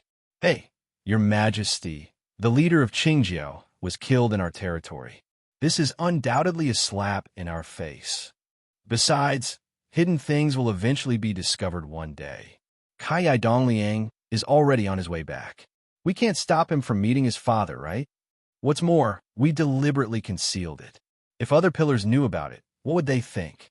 They would definitely be very disappointed with you. At this point, the conversation changed. Kadi's face was full of seriousness, and his voice became a little harsh. So, this battle must be fought, and it must be fought beautifully. It is best to directly eliminate the Shinigami pirates in one fell swoop. Silence. After Kadi finished speaking for a long time, there was only the sound of Bailu pacing back and forth in the palace. After another long pause, he sighed and took out the phone. 2 hours later. Luo Di sent Aiko and Winnie back to the ship and came to the palace alone. But he didn't know that a conspiracy was quietly approaching. Unable to reach sea areas beyond ports, a dozen pirate ships are slowly approaching. They're the Dabao Navy and Sambao Navy called by Bailu. The people leading the team are Katz, the 10th generation leader of the Dabao Navy, and Kanaji, the 8th generation leader of the Sambao Navy. Katz touched his bald head and stared coldly ahead. I didn't expect that old immortal Qingjiao to be killed. It's really embarrassing. Kanagi is fat and looks very kind, but his character is particularly bad. Fisk, it's really embarrassing. It's a pity that I wasn't the one who killed him. However, it's just that he's dead, but he still wants me to wipe his bah. Katz glanced at him, then remained silent. In fact, he has been unhappy with Qingjiao for a long time. However, he will also help avenge her. After all, they have been together for decades. There is such disharmony among these pirate troops. Now, there are 3 pirate branches stationed in the Kingdom of Flowers.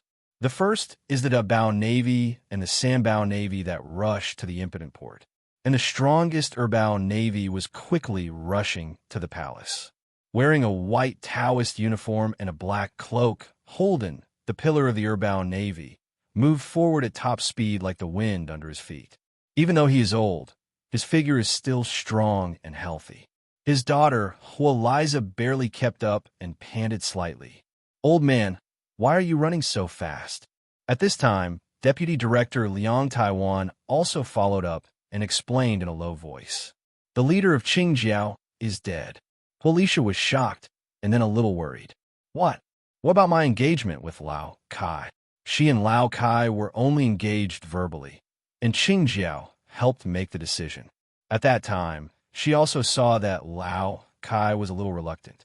Now that Qingjiao is dead, who knows if Lao Kai will suddenly regret his marriage? And Taiwan suddenly interrupted, somewhat gloating about his misfortune. "I'm afraid it will turn yellow." Unlike the latter two, Holden's face was ashen and his anger could hardly be suppressed. He had an excellent relationship with Qingjiao. Now that his old friend is dead, can he not be angry? Tret, Luo Di jumped over the outer wall of the palace, and he was immediately discovered as soon as he entered. Ooh! A group of guards rushed over with spears in hand, and the leader looked stern. The movement on their side alerted other guards, who rushed over one after another. Soon, hundreds of people gathered in front of Luo Di. Moreover, there were people running towards the inside of the palace, apparently preparing to inform the guards inside. I'm afraid the number of guards will increase later. In this regard, Luo Di just stood there quietly, and then an invisible pressure continued to spread outwards with him as the center. Conqueror's dominance covers the entire audience. The hundreds of guards who were closer fainted, and those guards who had just taken a few steps into the palace also fell to the ground with a bang. That's Conqueror's dominance. Holden's expression suddenly changed as he was speeding down the street. He was all too familiar with that sudden surge of momentum. It's Conqueror's dominance. No wonder green peppers are planted. He sighed slightly, then tapped his toes to the ground, jumped up to the roof next to him. In order to rush to the palace as quickly as possible, he had to take a shortcut. Conqueror's domineering attitude? Isn't it only the old man Qingjiao? How is this possible? Hualisa stopped, her face full of disbelief. Taiwan also looked blankly in the direction of the palace, and then patted Hualisha, who was a little dull. Come on, the leader is gone. Then he jumped up to the roof. But the group of pirates under the Erbao Navy that followed were dumbfounded. Can still be like this? So what should they do? However, thinking that Hualisha was still here, everyone looked over expectantly. As a result, the next moment, Hualisha jumped up and disappeared from the sight of all the pirates.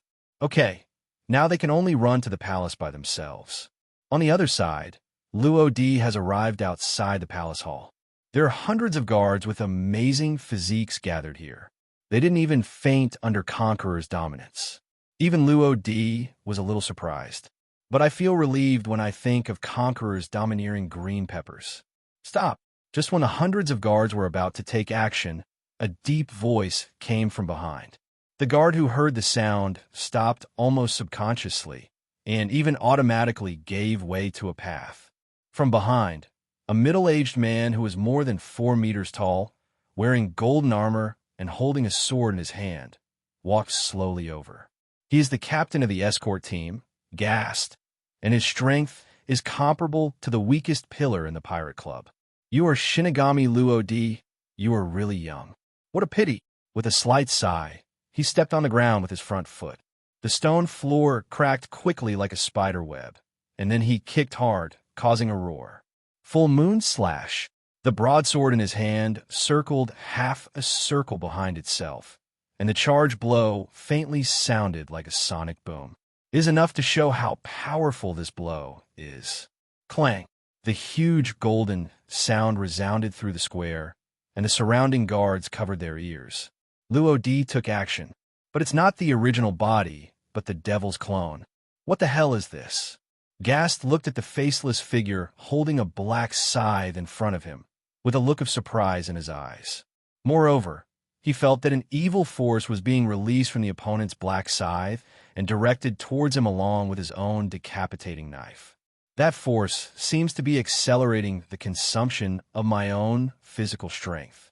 As soon as this thought came out, he was immediately frightened. He used the force of the decapitating knife to break free and took a few steps back. How was that possible? However, what surprised Gastai even more was that the faceless figure seemed to know his actions. The moment he evacuated, he quickly drew out the sickle in his hand. Clang! Helpless, Gast had no choice but to raise his decapitating knife to block it, and the moment he came into contact with the sickle, his physical strength began to lose rapidly again. How the hell do you fight this? Cursing secretly, knowing that he could not escape for the time being, Gast began to fight back quickly, almost using all his strength with his sword. The reaction of a demon clone is also very fast. The point is that the perception is very good, so Gastai can't do anything to it. With the devil's clone in check, Luo-D ignored Gast and walked straight towards the closed door leading to the palace hall. Damn it, don't leave. Gast noticed Luo-D's intention and was about to give chase, but was stopped by the demon clone. Stop him. Helpless, he could only yell at the onlookers and give orders. Almost at the same time, all the soldiers were awakened and rushed towards Luo-D with their spears raised. Unlike them who almost used all their strength to attack, Luo-D appeared to be very lighthearted. He raised his hand to stun a guard, and then raised his foot to send another guard flying more than 10 meters away. When he arrived at the gate, all the soldiers were lying on the ground. Some were killed instantly, while others fainted. Squeak! The door opened. Bailu and Chief of Staff Kadi in the hall were both startled. They heard the fighting and screaming outside just now. There were even mixed sounds of screams coming from behind. When Bailu saw the figure coming from the backlight clearly, he felt a chill rushing straight to the sky. His whole body felt as if he had fallen into an ice cellar, and his whole body was as cold as ice. You were the one who sent people to follow me. Luo-D stood at the door and did not go any further. He just looked at the king of Flower Country, standing in front of the throne quietly. Bailu licked his dry lips. He was too nervous. Moreover, he actually felt an inexplicable sense of oppression from the 10-year-old boy in front of him. At this time, seeing that his king had not spoken, Chief of Staff Kadi covered his mouth and coughed. First, Bailu came back to his senses, and then said to Luo-D, Ahem, Sir Luo-D, we are very sorry for sending people to follow you, but your strength is too strong. For the safety of the kingdom and its people, we have to take this step. If you don't mind, how about we prepare fine wine and fine food and compensate you 50 million belly? Kadi was slightly bent, his posture was very good, he had a kind smile on his face, and he spoke very respectfully. But his real purpose was just to delay time and prevent Luo-D from harming King Bailu. At this time, Bailu also reacted and quickly agreed. Ah, yes, if you don't mind, you can wait here for a while, and we will prepare the compensation immediately. In response, Luo-D suddenly smiled. If you can give me a devil fruit, this matter can be revealed. As a member of the world government, The country of flowers turns over a large amount of heavenly gold every year, and turning over devil fruits is also common. Compared to Bailey, Luo D wanted the devil fruit more. And, to be honest, he had no idea about the life of the king of flower country in front of him.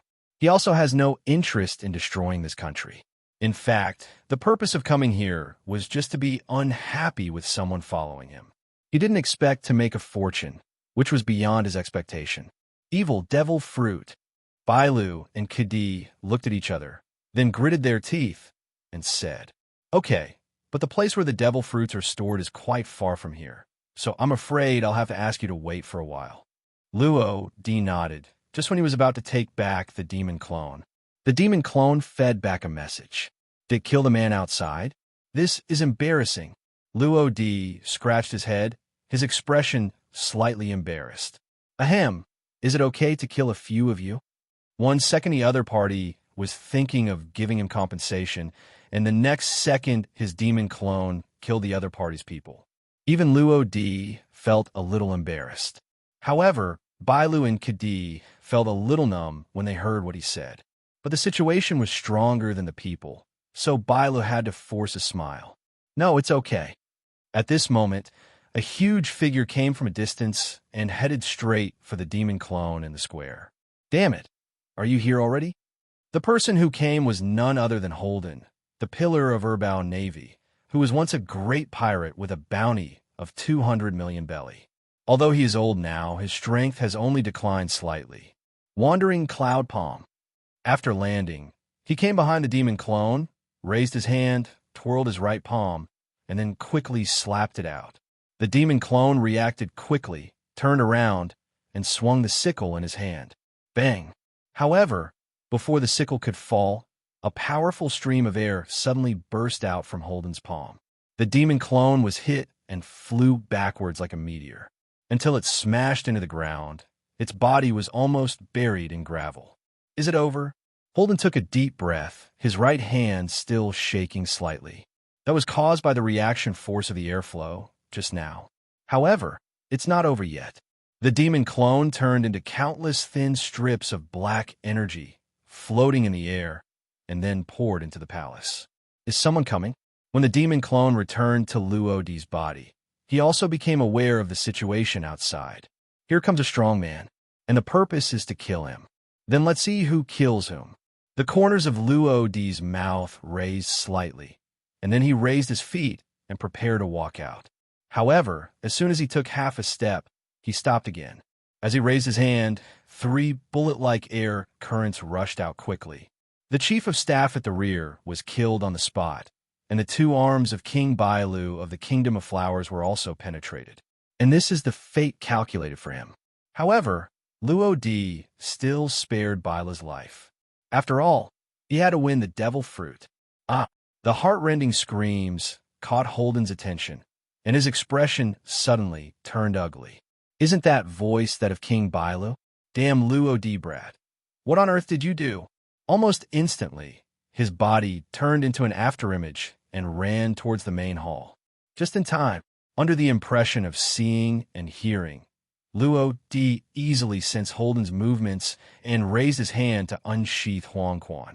Yellow Spring, shocking slash. The huge black slash rushed out, and Holden came at the right time. Damn it! Holden's pupils shrank, and then he shot out both palms at the same time, and the 2 airflows collided with the slash through the air. Bang! When the 2 forces dissipated at the same time, clearly visible scratches were left on the ground below. After seeing Luo D's strength, Holden no longer dared to underestimate him. No wonder green peppers fell on his hands. And unintentionally, he caught a glimpse of Bailu and Kadi lying in a pool of blood, and the anger in his heart was ignited again. "You kid, you're looking for death."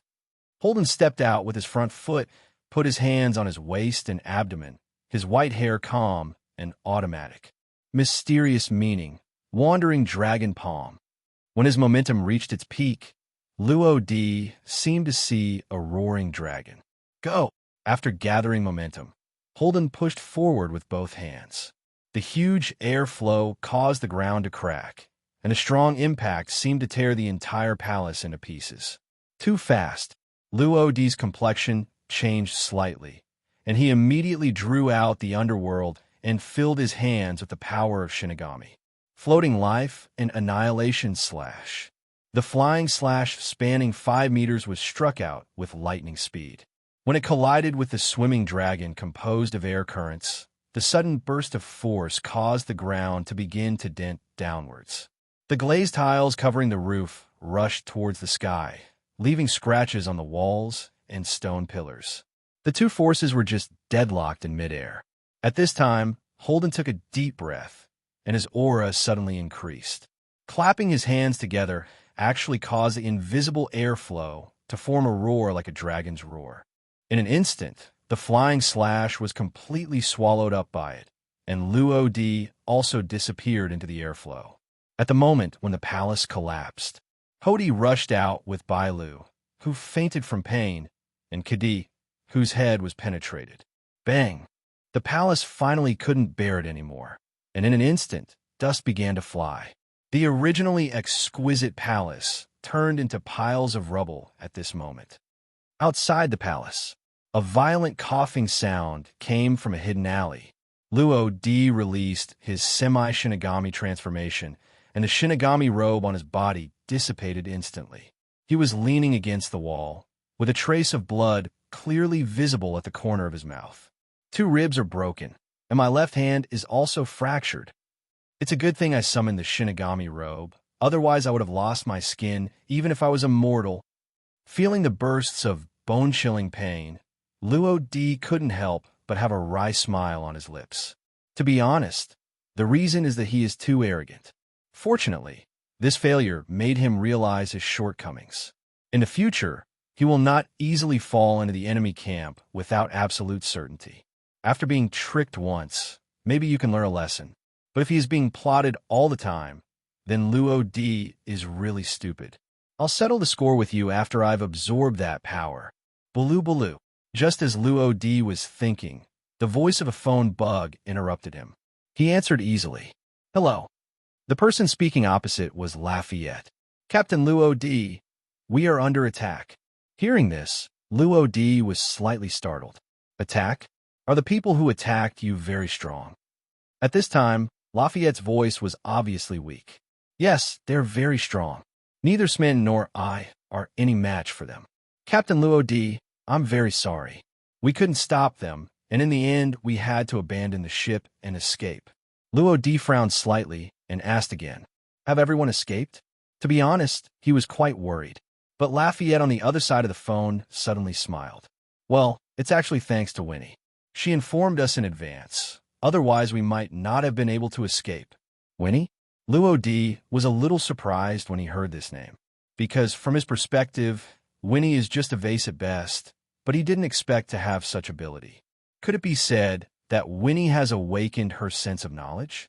Putting this aside, it is always good to escape. Just escape. Do you know who is attacking you? Lafayette was silent for a while before speaking. If I read it correctly, it should be Debao Navy and Sambao Navy. Is it really the pirate team from the Land of Flowers? Okay, got it. Let's meet at the main port of the Kingdom of Flowers. After agreeing on the meeting point, Luo-Di hung up the phone. The Land of Flowers. Pirate troop. It seems that the one who attacked him was probably a certain pirate force. The strength is so strong, he is probably a pillar. While thinking, Luo-Di entered a semi-Shinigami transformation and disappeared directly into the sky. 3 days later, a newspaper flies around the world. The final swan song of Shinigami Luo-Di, the legend of Green Pepper the Cone, comes to an end. Holden, the pillar of the Kingdom of Flowers, appears, and the end of the Shinigami pirates. The big black characters come into view. The main content of the report is that Luo-Di killed the legendary pirate Qingjiao, but was killed by Holden, the second treasure of the Kingdom of Flowers. The remaining crew members of the Shinigami pirates were beaten by the Obio Navy and the Sambwa Navy and fled in panic. Finally, they were able to escape by hijacking a ship at the main gate of the Flower Country. But are the Shinigami pirates who lost their captain still the Shinigami pirates? No one knows. The Grand Line. Shanks looked at the newspaper in his hand, with a flash of regret in his eyes. What a pity you are still too young after all, Beckman said calmly while smoking a cigarette. Arrogant and arrogant. The younger the person, the more obvious these shortcomings are. If there is no one to guide him, he will never be able to do anything. Whitebeard Pirates. Marco handed a newspaper to Whitebeard. Gula la la la. Is Qingjiao actually dead? Luo Di Brat does have some abilities, but after all, he didn't even enter the Grand Route. After saying that, Beard took a sip of wine, and a complex emotion flashed deep in his eyes. Perhaps it was the death of Qingjiao that made him feel a little emotional, or maybe it was because Luo Di didn't see the most magnificent sea. At this time, Marco frowned and reminded, "Dad, for your health, it's best to drink less alcohol." Whitebeard laughed heartily. "It's okay, I'm a Whitebeard." Malinvando, Marine Headquarters. Warring States ate Sanbei with big mouthfuls, and there was a newspaper on the table. "It seems we don't need Marine to take action anymore." But Lieutenant General, he frowned and pointed to a picture reported in the newspaper. "Look here, this black robe obviously belongs to Shinigami Luo Di. Moreover, have you noticed that this newspaper only reported that Luo Di was dead? But where is his body?" Sengoku took a closer look and saw that the picture was of the crew of the Shinigami pirates hijacking the ship and escaping from the Kingdom of Flowers, and it just showed a corner of the Shinigami robe. At this time, Lieutenant General, he took out another newspaper from the other newspapers stacked on one side. "Look, are they exactly the same here?" What she found this time was a picture of Rodi becoming a Shinigami in the Kingdom of Sitkaya. Comparing the two pictures, they do look like the same thing. Warring States looked left and right, then nodded. "Well, it seems he's not dead yet, but he's probably seriously injured." Lieutenant General, he snorted coldly. "Now is the opportunity to arrest them quickly without giving orders to the branch. Moreover, Lieutenant General Vicar happens to be working there, so he can help." "Well, we'll catch them all this time." Sengoku finished the last piece of Sanbei and then dialed the phone number. Istashasi, Shimatsuki Village. Zoro, who had just taken the newspaper from his master Koshiro, looked disappointed. "Why'd he die? Damn it. Not long ago, he vowed to defeat Luo Di, but now." Windmill Village. Gar punched Luffy on the head. "Luffy, you must become a Marine from now on." Then he looked at Ace, who was staring eagerly at the newspaper in his hand, and he punched him without hesitation. "And you too, West Blue." Nicole Robin looked at the newspaper in her hand quietly. "I didn't expect that he died." The leader of Estaya on the side, Canero, laughed even more. "Ah, what else is he called Shinigami? He is dead. It seems there is no need to cooperate with him in the future. Some people are happy, some are sad, and the saddest among them is Princess Fina of Sikia. On this day, she locked herself in her room and didn't come out all day. All in all, this newspaper brought some shock. However, Luo Di, as the protagonist, is not actually dead.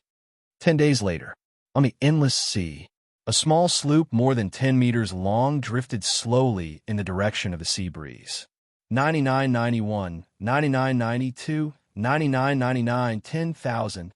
After completing the last slash, Luo Di slowly sheathed Huang Quan. "Lord Luo Di, give it." Taking the towel from Winnie, Luo Di wiped the sweat from his forehead. 13 days. That's right, this is the 13th day after leaving the Kingdom of Flowers. 7 days ago, relying on the healing effect of Shinigami's power, his injury was completely recovered. In the following days, Luo Di exercised almost every moment. Now, nearly half of the power in the body has been absorbed. His physique and stamina are much stronger than before. If it is completely absorbed, his strength will almost increase exponentially. Of course, in addition to exercise, Luo Di's arm color practice has also not fallen behind. Now it is possible to cover both hands with the weapon color and harden the weapon color. After handing the towel back to Winnie, Luo Di looked at Lafayette, who was on the deck asking Professor Smanton about his weapons. "Lafayette, how long does it take to reach Zealand?" "We must reach the island within these 2 days, because that grand auction will also be held soon." Luo D didn't want to miss those two devil fruits and the Adams wood. But unfortunately, they don't have Pele. All Bailey stayed on the ship that was unable to port in the flower country. So this time we have to rely on grabbing. Of course, it's like running away after grabbing something. The three members of the pirate group can fly. So are they afraid of being caught up? Lafayette stopped what he was doing and looked at the chart and compass. It has been 2 days since we left the last island. If I remember correctly, we should arrive today. Today. Luo D nodded, a look of anticipation flashing across his eyes. At the same time, on the sea not far from Loati, 3 warships are moving forward quickly. Vika, Vice Admiral, traces of the Shinigami pirates have been discovered. On the observation deck, a Marine looked around with a telescope until he saw a slightly familiar small sailboat and immediately exclaimed, "Turn around and move forward quickly. Don't let them escape." Standing at the front of the warship is a middle-aged man, about 3 meters tall, with half-white hair, wearing black leather shoes, a samurai sword on his waist, wearing a tan suit, with the word Justice written behind him. Marine the coat swayed from side to side in the sea breeze. He is the Marine Headquarters Lieutenant General, Vika, who admires Sakaski very much and is a veritable hawk. As a militant, he would naturally not shirk the order given by the Sengoku Fleet Admiral to pursue the Shinigami pirates. However, it is too difficult to find a certain pirate group on the vast sea.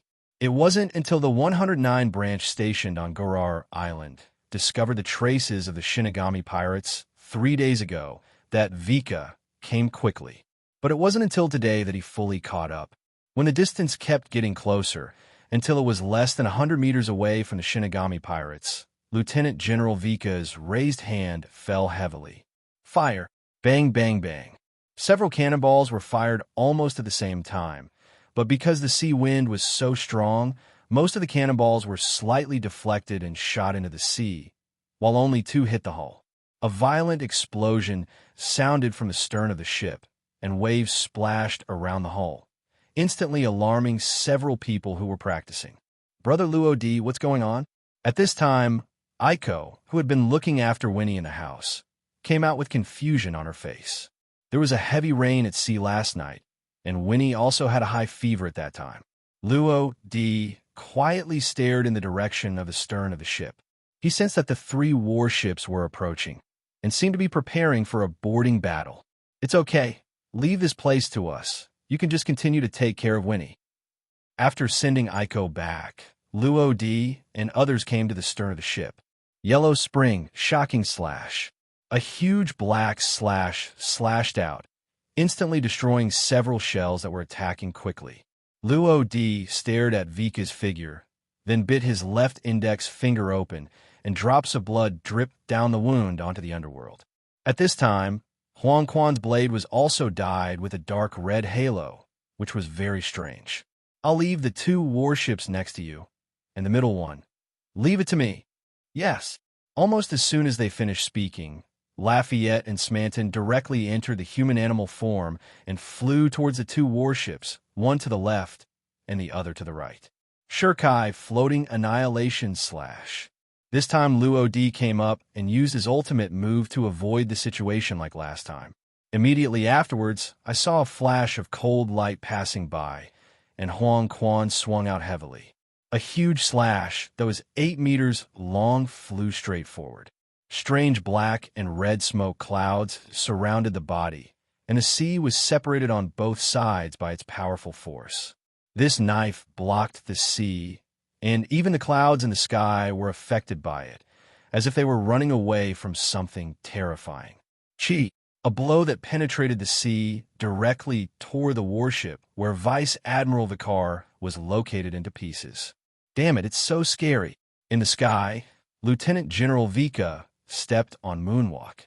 His right hand had disappeared, and even the marine coat he was wearing was shattered by the terrifying slash. With the help of Moonwalk, he barely escaped. Blood dripped drop by drop on the sea that had not yet completely merged. I looked at the missing warship again, and there were only some wreckage floating on the sea. At that moment, Vika really had the fear of facing Shinigami head-on. It's hard to imagine that all this was done by a 10-year-old boy. However, even though he was afraid, Lieutenant General Vika made his own decision. Everyone, rest in peace. Then he stepped on Moonwalk, drew the katana from his waist with his left hand, and dived towards Luo Di. As a hawk, Vika will not compromise with the pirates, nor will he leave his back to the pirates. And this is his decision, when a huge black slash cut through the sky again. Vice Admiral of Marine Headquarters, Vika, perished. I can actually moonwalk. It seems that this Marine general has a lot of background. Could it be that I've been targeted by the Marine Headquarters? Moonwalk is obviously not something Marine, the branch of 4 Cs, would use. So it can only mean that the Marine general, just now, is from Marine Headquarters. Luo Di looked at the waves splashing on the sea and didn't know what he was thinking. Half an hour later, Lafayette and Smanton also returned to the ship.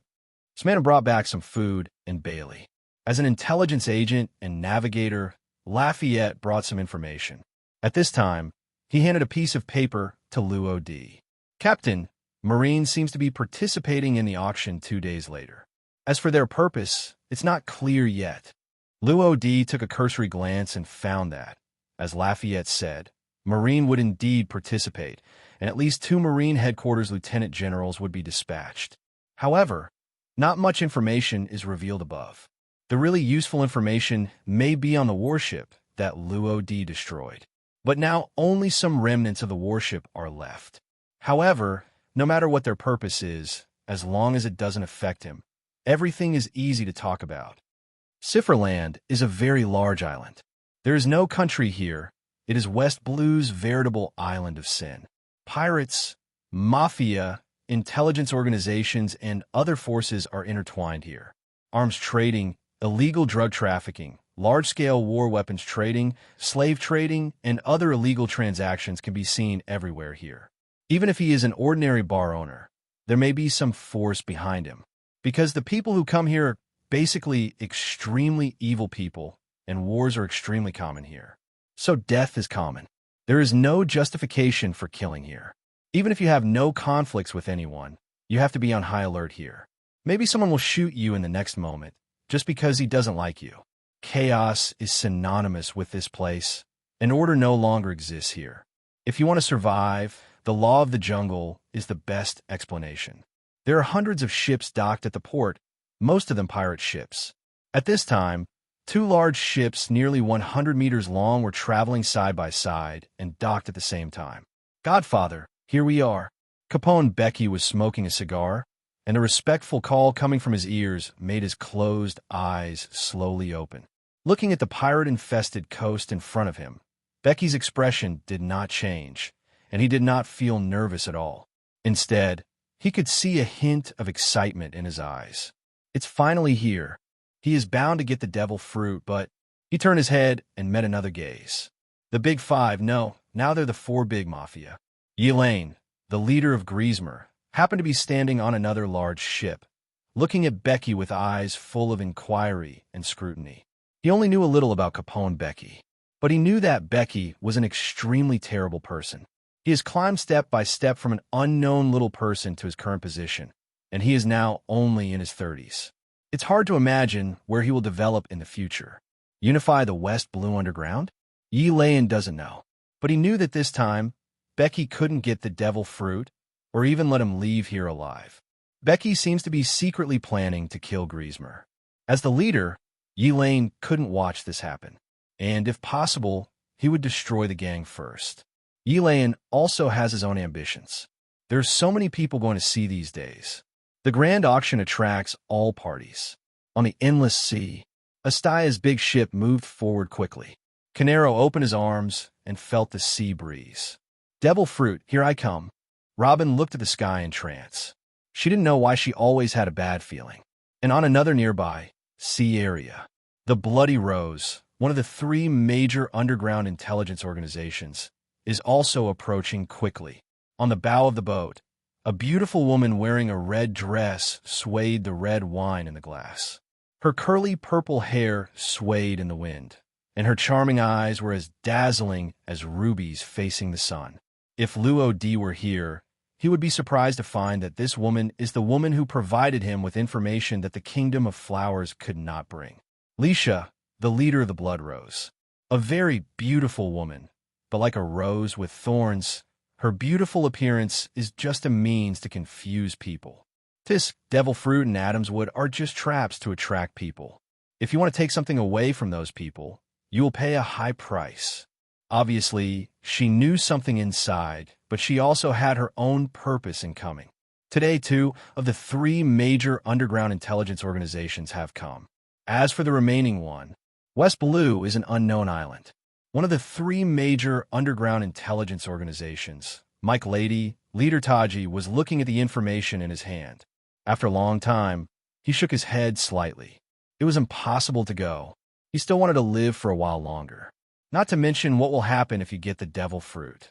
The man-eating island alone is scary enough.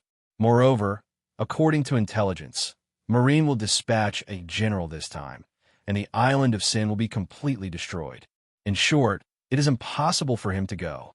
Among the 4 major mafia groups, in addition to Capone, Becky, and Elaine who have already arrived, the other 2 major groups, Ivan of Ballantyne and Dolan Dooner of Minashi, are also arriving quickly. This time, unlike before, Marine was also dispatched. Marine Vice Admirals Mal and Mackey led 30 warships to sail on the sea, and their destination was Zesipherland Island. Behind them, there was another special warship. Standing on it was a purple-haired man wearing a purple suit and patterned tie.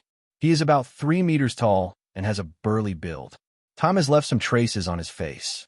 When he turned around, the marine coat on his body also rustled with the sea breeze. He is Zifa of Blackarm, also known as the general who does not kill. The purpose of coming here is self-evident, and at the port of Zesipherland, a group of men in black swarmed into the crowd and soon disappeared. They are reporters from the World Economic News Service. How could they not come and take part in such a grand auction? Oyamo looked at the 2 gray pictures cut out in his hand and seemed to be talking to himself.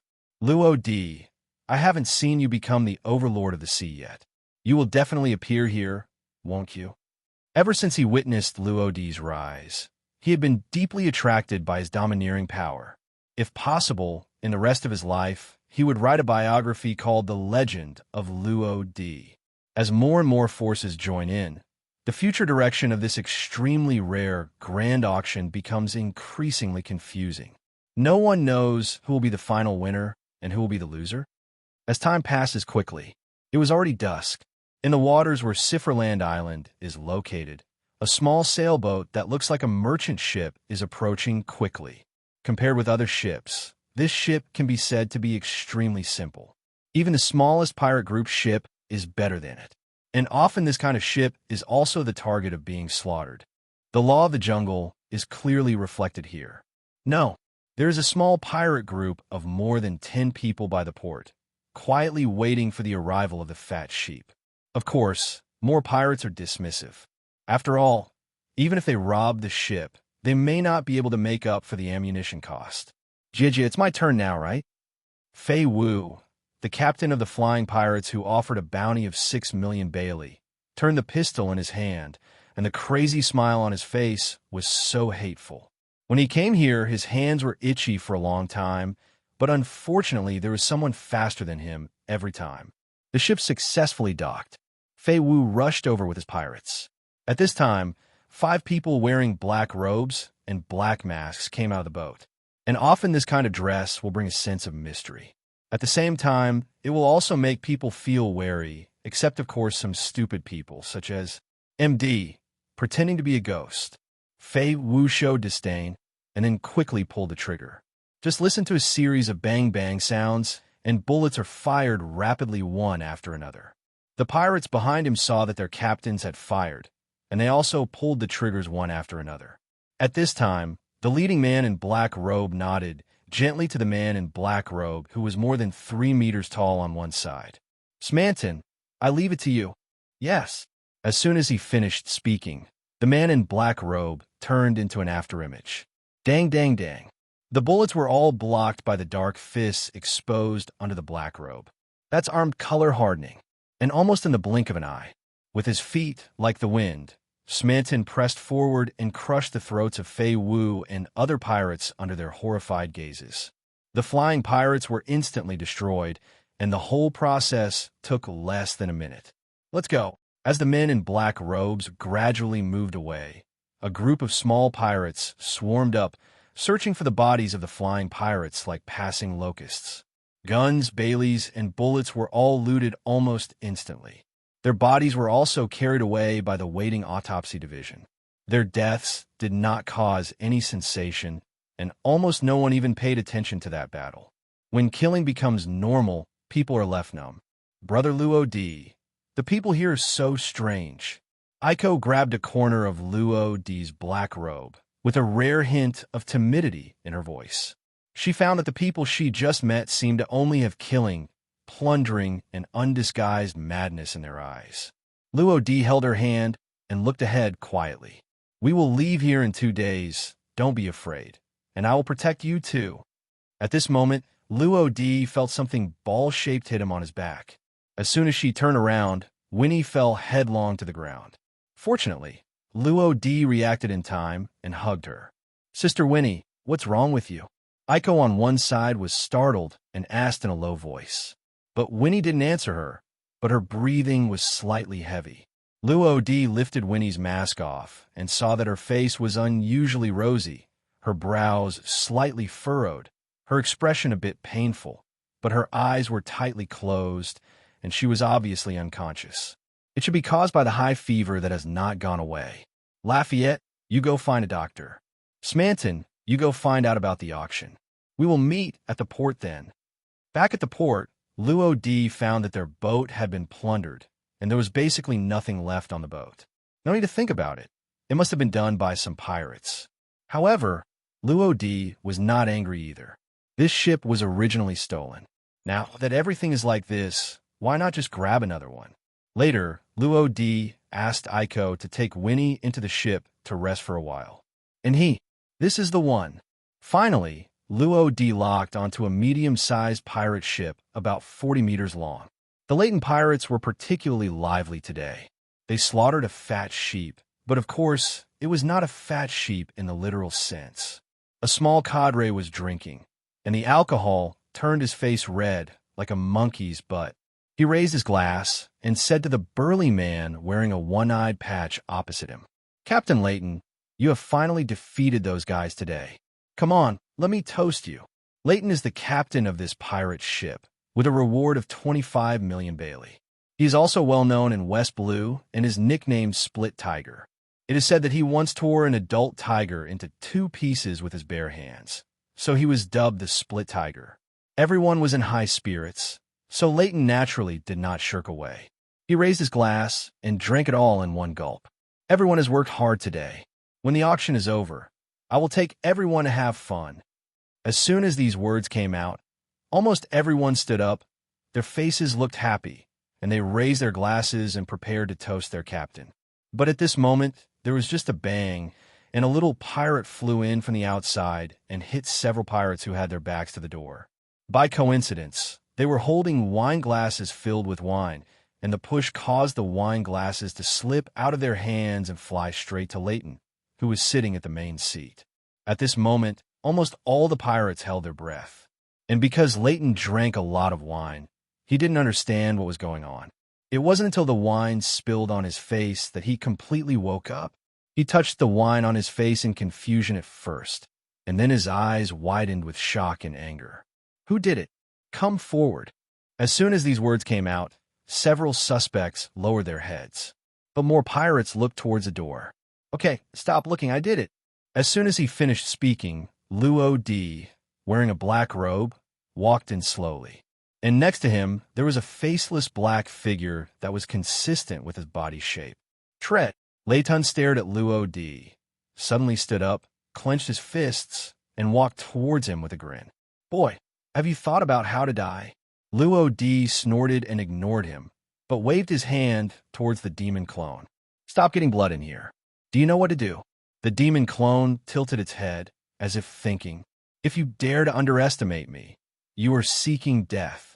Leighton became even more angry when he saw that Luo Di didn't pay attention to what he meant. Just when his fist was about to hit Luo D, the demon clone moved. Then I saw it stretch out its left hand and easily follow up with that sharp punch. Leighton was a little surprised that his attack was blocked, but when he was about to draw his hand, he strangely found that he couldn't exert any strength. Then his eyes blurred as his whole body was turned around by a strange force, and then he was thrown out at the right time. His body flying in the air just passed through the door frame and flew outside. Bang! Leighton hit the deck hard, and because he was face down, one of his front teeth had been knocked out, which looked quite funny. Bah, damn it! Spitting out a mouthful of blood, he struggled to get up from the deck. MD, damn brat hiss, I will definitely kill you. Just as he was clenching his fists and preparing to walk in, he suddenly paused on the spot, and his pupils shrank sharply. No way. In his sight, pirates were flying from the door one after another. And the place where they're going to land happens to be... The screams resounded through the port, and some pirates yelled and cursed a few times, but when they saw the ship of the Leighton pirates, they quickly shut their mouths. On the deck, all the members of the Leighton pirates were stacking our hits. Leighton at the bottom had fainted. Of course, everything wasn't over yet. The demon clone came out wielding the Shinigami scythe. It's time to clean them up. After Luo D settled Aiko and Winnie, a large ship arrived at the port just in time for the last ray of sunset. Such large ships are often used by powerful people. This made Luo D a little curious. Who was the visitor? At this time, he noticed a tall woman standing on the bow deck of the ship, but because the light was too dark, Luo D could not see her face clearly. But he always felt an inexplicable sense of familiarity. It must be an illusion. Shaking his head slightly, he stopped thinking about it and turned around to go to the gym to exercise. Needless to say, this ship is much better than the previous two ships. It is fully equipped with gyms, conference rooms, kitchens, and lounges. But Luo D didn't know that when he was observing the woman was also observing him. That man in black robe? Black robe? Is it a coincidence? Nicole Robin stood on the deck, thoughtful. That's a corpse. Suddenly, she noticed that the boat where the man in black robes was just now had corpses floating where the hull of the boat met the seawater. Were you killed not long ago? The blood flowing out of the corpse seemed to have just fainted, and it also had an astonishing blood-red color.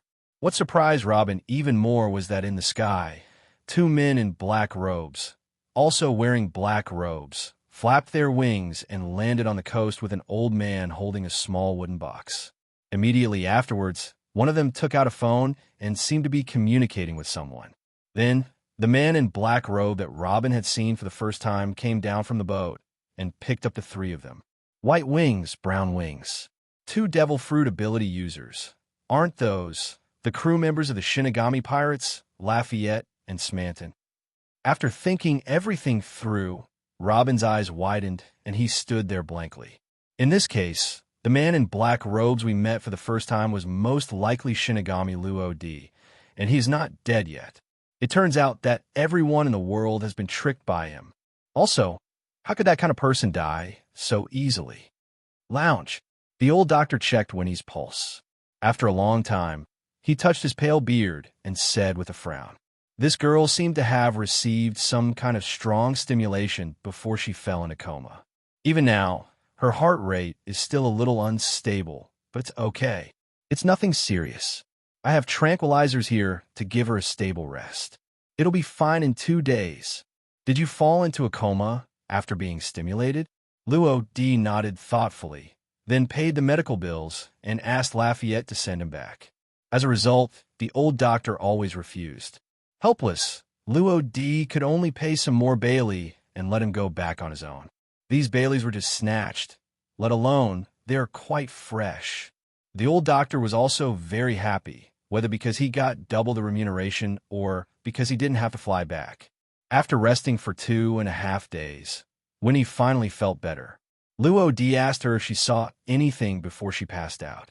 Winnie shook her head, saying that she was in a coma due to exhaustion and high fever and didn't see anything.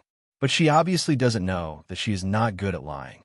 However, everyone has their own secrets. If Winnie doesn't tell Luo D, He won't ask any more questions. Today is the time when the auction starts. According to Stoneman's investigation, it should start at noon. However, in order to enter the auction venue, everyone needs to pay 1 million belly as a deposit. This is done to filter out those who do not have the ability to auction. After all, there are too many people gathered here. Even if the auction venue is large, it cannot accommodate so many people. As for whether the subsequent mortgage money will be returned to them, most likely not anymore. You know, this is the island of sin. What is credit? It was just a casual verbal promise. Luo Di only planned to take Lafayette with him to the auction this time. First, Lafayette knows hypnosis. This ability is very useful and will come in handy when the time comes. Second, Luo Di needs someone to help him seize the devil fruit and Adam's wood. It is obviously difficult to do it alone. As for Simonton, he stayed to protect Aiko and Winnie, and at the same time sailed the ship to the sea area planned 2 days ago. Luo Di and Lafayette can fly. After grabbing the things, they can fly directly to the sea area and then escape. Basically, no one can catch them. After paying Bailey, Luo Di and Lafayette, wearing black robes, successfully entered the auction venue. The internal seats are also divided into 3 parts: inside, middle, and outside. Sitting at the very back and closest to the auction table are undoubtedly the leaders of the major underground forces or the famous pirate in West Blue. For example, the leaders of the 4 major mafia groups are Capone Becky of the Gangsters, Knight Lane of Grizzlemer, Ivan of Ballantine, and Dolan Dooner of Minashi. The second of the 3 major underground intelligence organizations, Canero, the leader of Estaya, and Lesia, the leader of Blood Rose. It's her. Luo Di was also a little surprised when he saw Lesia. He didn't expect that the female bar owner who provided him with information before had such an identity.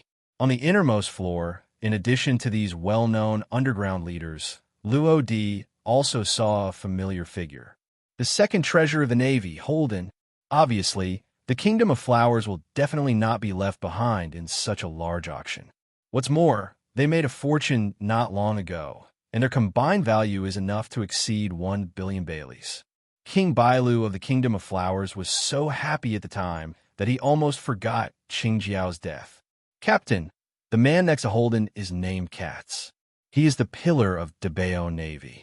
It was him who defeated Smanton and I. He was very powerful. Next to Holden was an old man with a bald head and a tattoo of the word big carved on the back of his head. Through perception, Luo Di discovered that his aura was not much weaker than Holden's. The pirate troops of this flower country are really crouching tigers, hidden dragons. However, large-scale wars also rely on weapons, and individual strength alone may not necessarily lead to victory. Why else would the king of flower country send Qingjiao to investigate Doflamingo's underground arms business a few years later and order its destruction? It is precisely because the hostile countries of the flower country purchased powerful arms that they caused heavy damage to the flower country. It can be seen from this that even powerful pillars, such as Holden and Qingjiao, cannot withstand powerful firepower. Then, Luo Di looked away from the 2 pillars of the Kingdom of Flowers. There were 9 more pirates sitting at the front, 4 of whom Luo Di had seen on the bounty notice. They were all big pirates with bounties exceeding 30 million. As for the other pirates, although I have never seen them, there is no doubt that their strength cannot be underestimated. At the middle level, there are some powerful underground forces and pirates with a reward of about 10 million, totaling more than 200 people. As for the outermost layer where Luo Di was, most of the people in this group came to watch the fun and enjoy themselves. Of course, there are also some people who hide themselves, and their purpose is similar to Luo Di in a certain lounge at the auction. The central screen showed what was going on inside the auction. You can feel the depression and dullness inside from here. A middle-aged man wearing a gray coat with a slicked back hair and thin cheeks raised the corners of his mouth and pointed at the 2 black boxes on the table. Tisk, tell me, how many times can these 2 devil fruits be multiplied? Another middle-aged man wearing a floral shirt put his hands on the sofa, crossed his legs, and thought for a while. Twice it. The man in the gray coat shook his head. Unto, it seems you still don't understand those people's enthusiasm for devil fruits. In the New World, the price of non-special devil fruits is generally around 100 million, but here, if we put them up for auction, they can at least triple the price. Unto raised his eyebrows, lit another cigarette, and took a deep breath. Call, Sham, is this why you asked me to accompany you here? Were you all lying to me? Shamu chuckled and rubbed his hands. Hey, if I didn't lie to you, how could you come to this place with me? Don't worry, I won't let you suffer. I will share half of what I earn with you. Isn't that fun? Apart from the principal, if it can be tripled by then, Unto can also get 200 million. Then he nodded and said with some concern, It's okay, I just don't know how to explain it to the captain when I get back. At this time, Shamu suddenly came closer and lowered his voice. Unto, to tell you the truth, I don't plan to go back. I've had enough of the pirates' days of licking blood with their swords. Moreover, the captain's character is irritable and violent. He will give it to us after each robbery. There are very few things, so only a fool would go back. Then he looked straight into Unto's eyes and said bewitchingly, Unto, let me tell you, don't go back.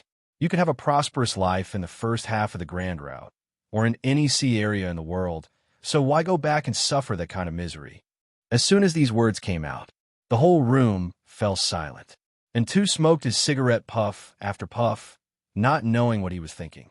In the end, he didn't give an answer, but Sham knew that what he said worked, and Unto was really considering it.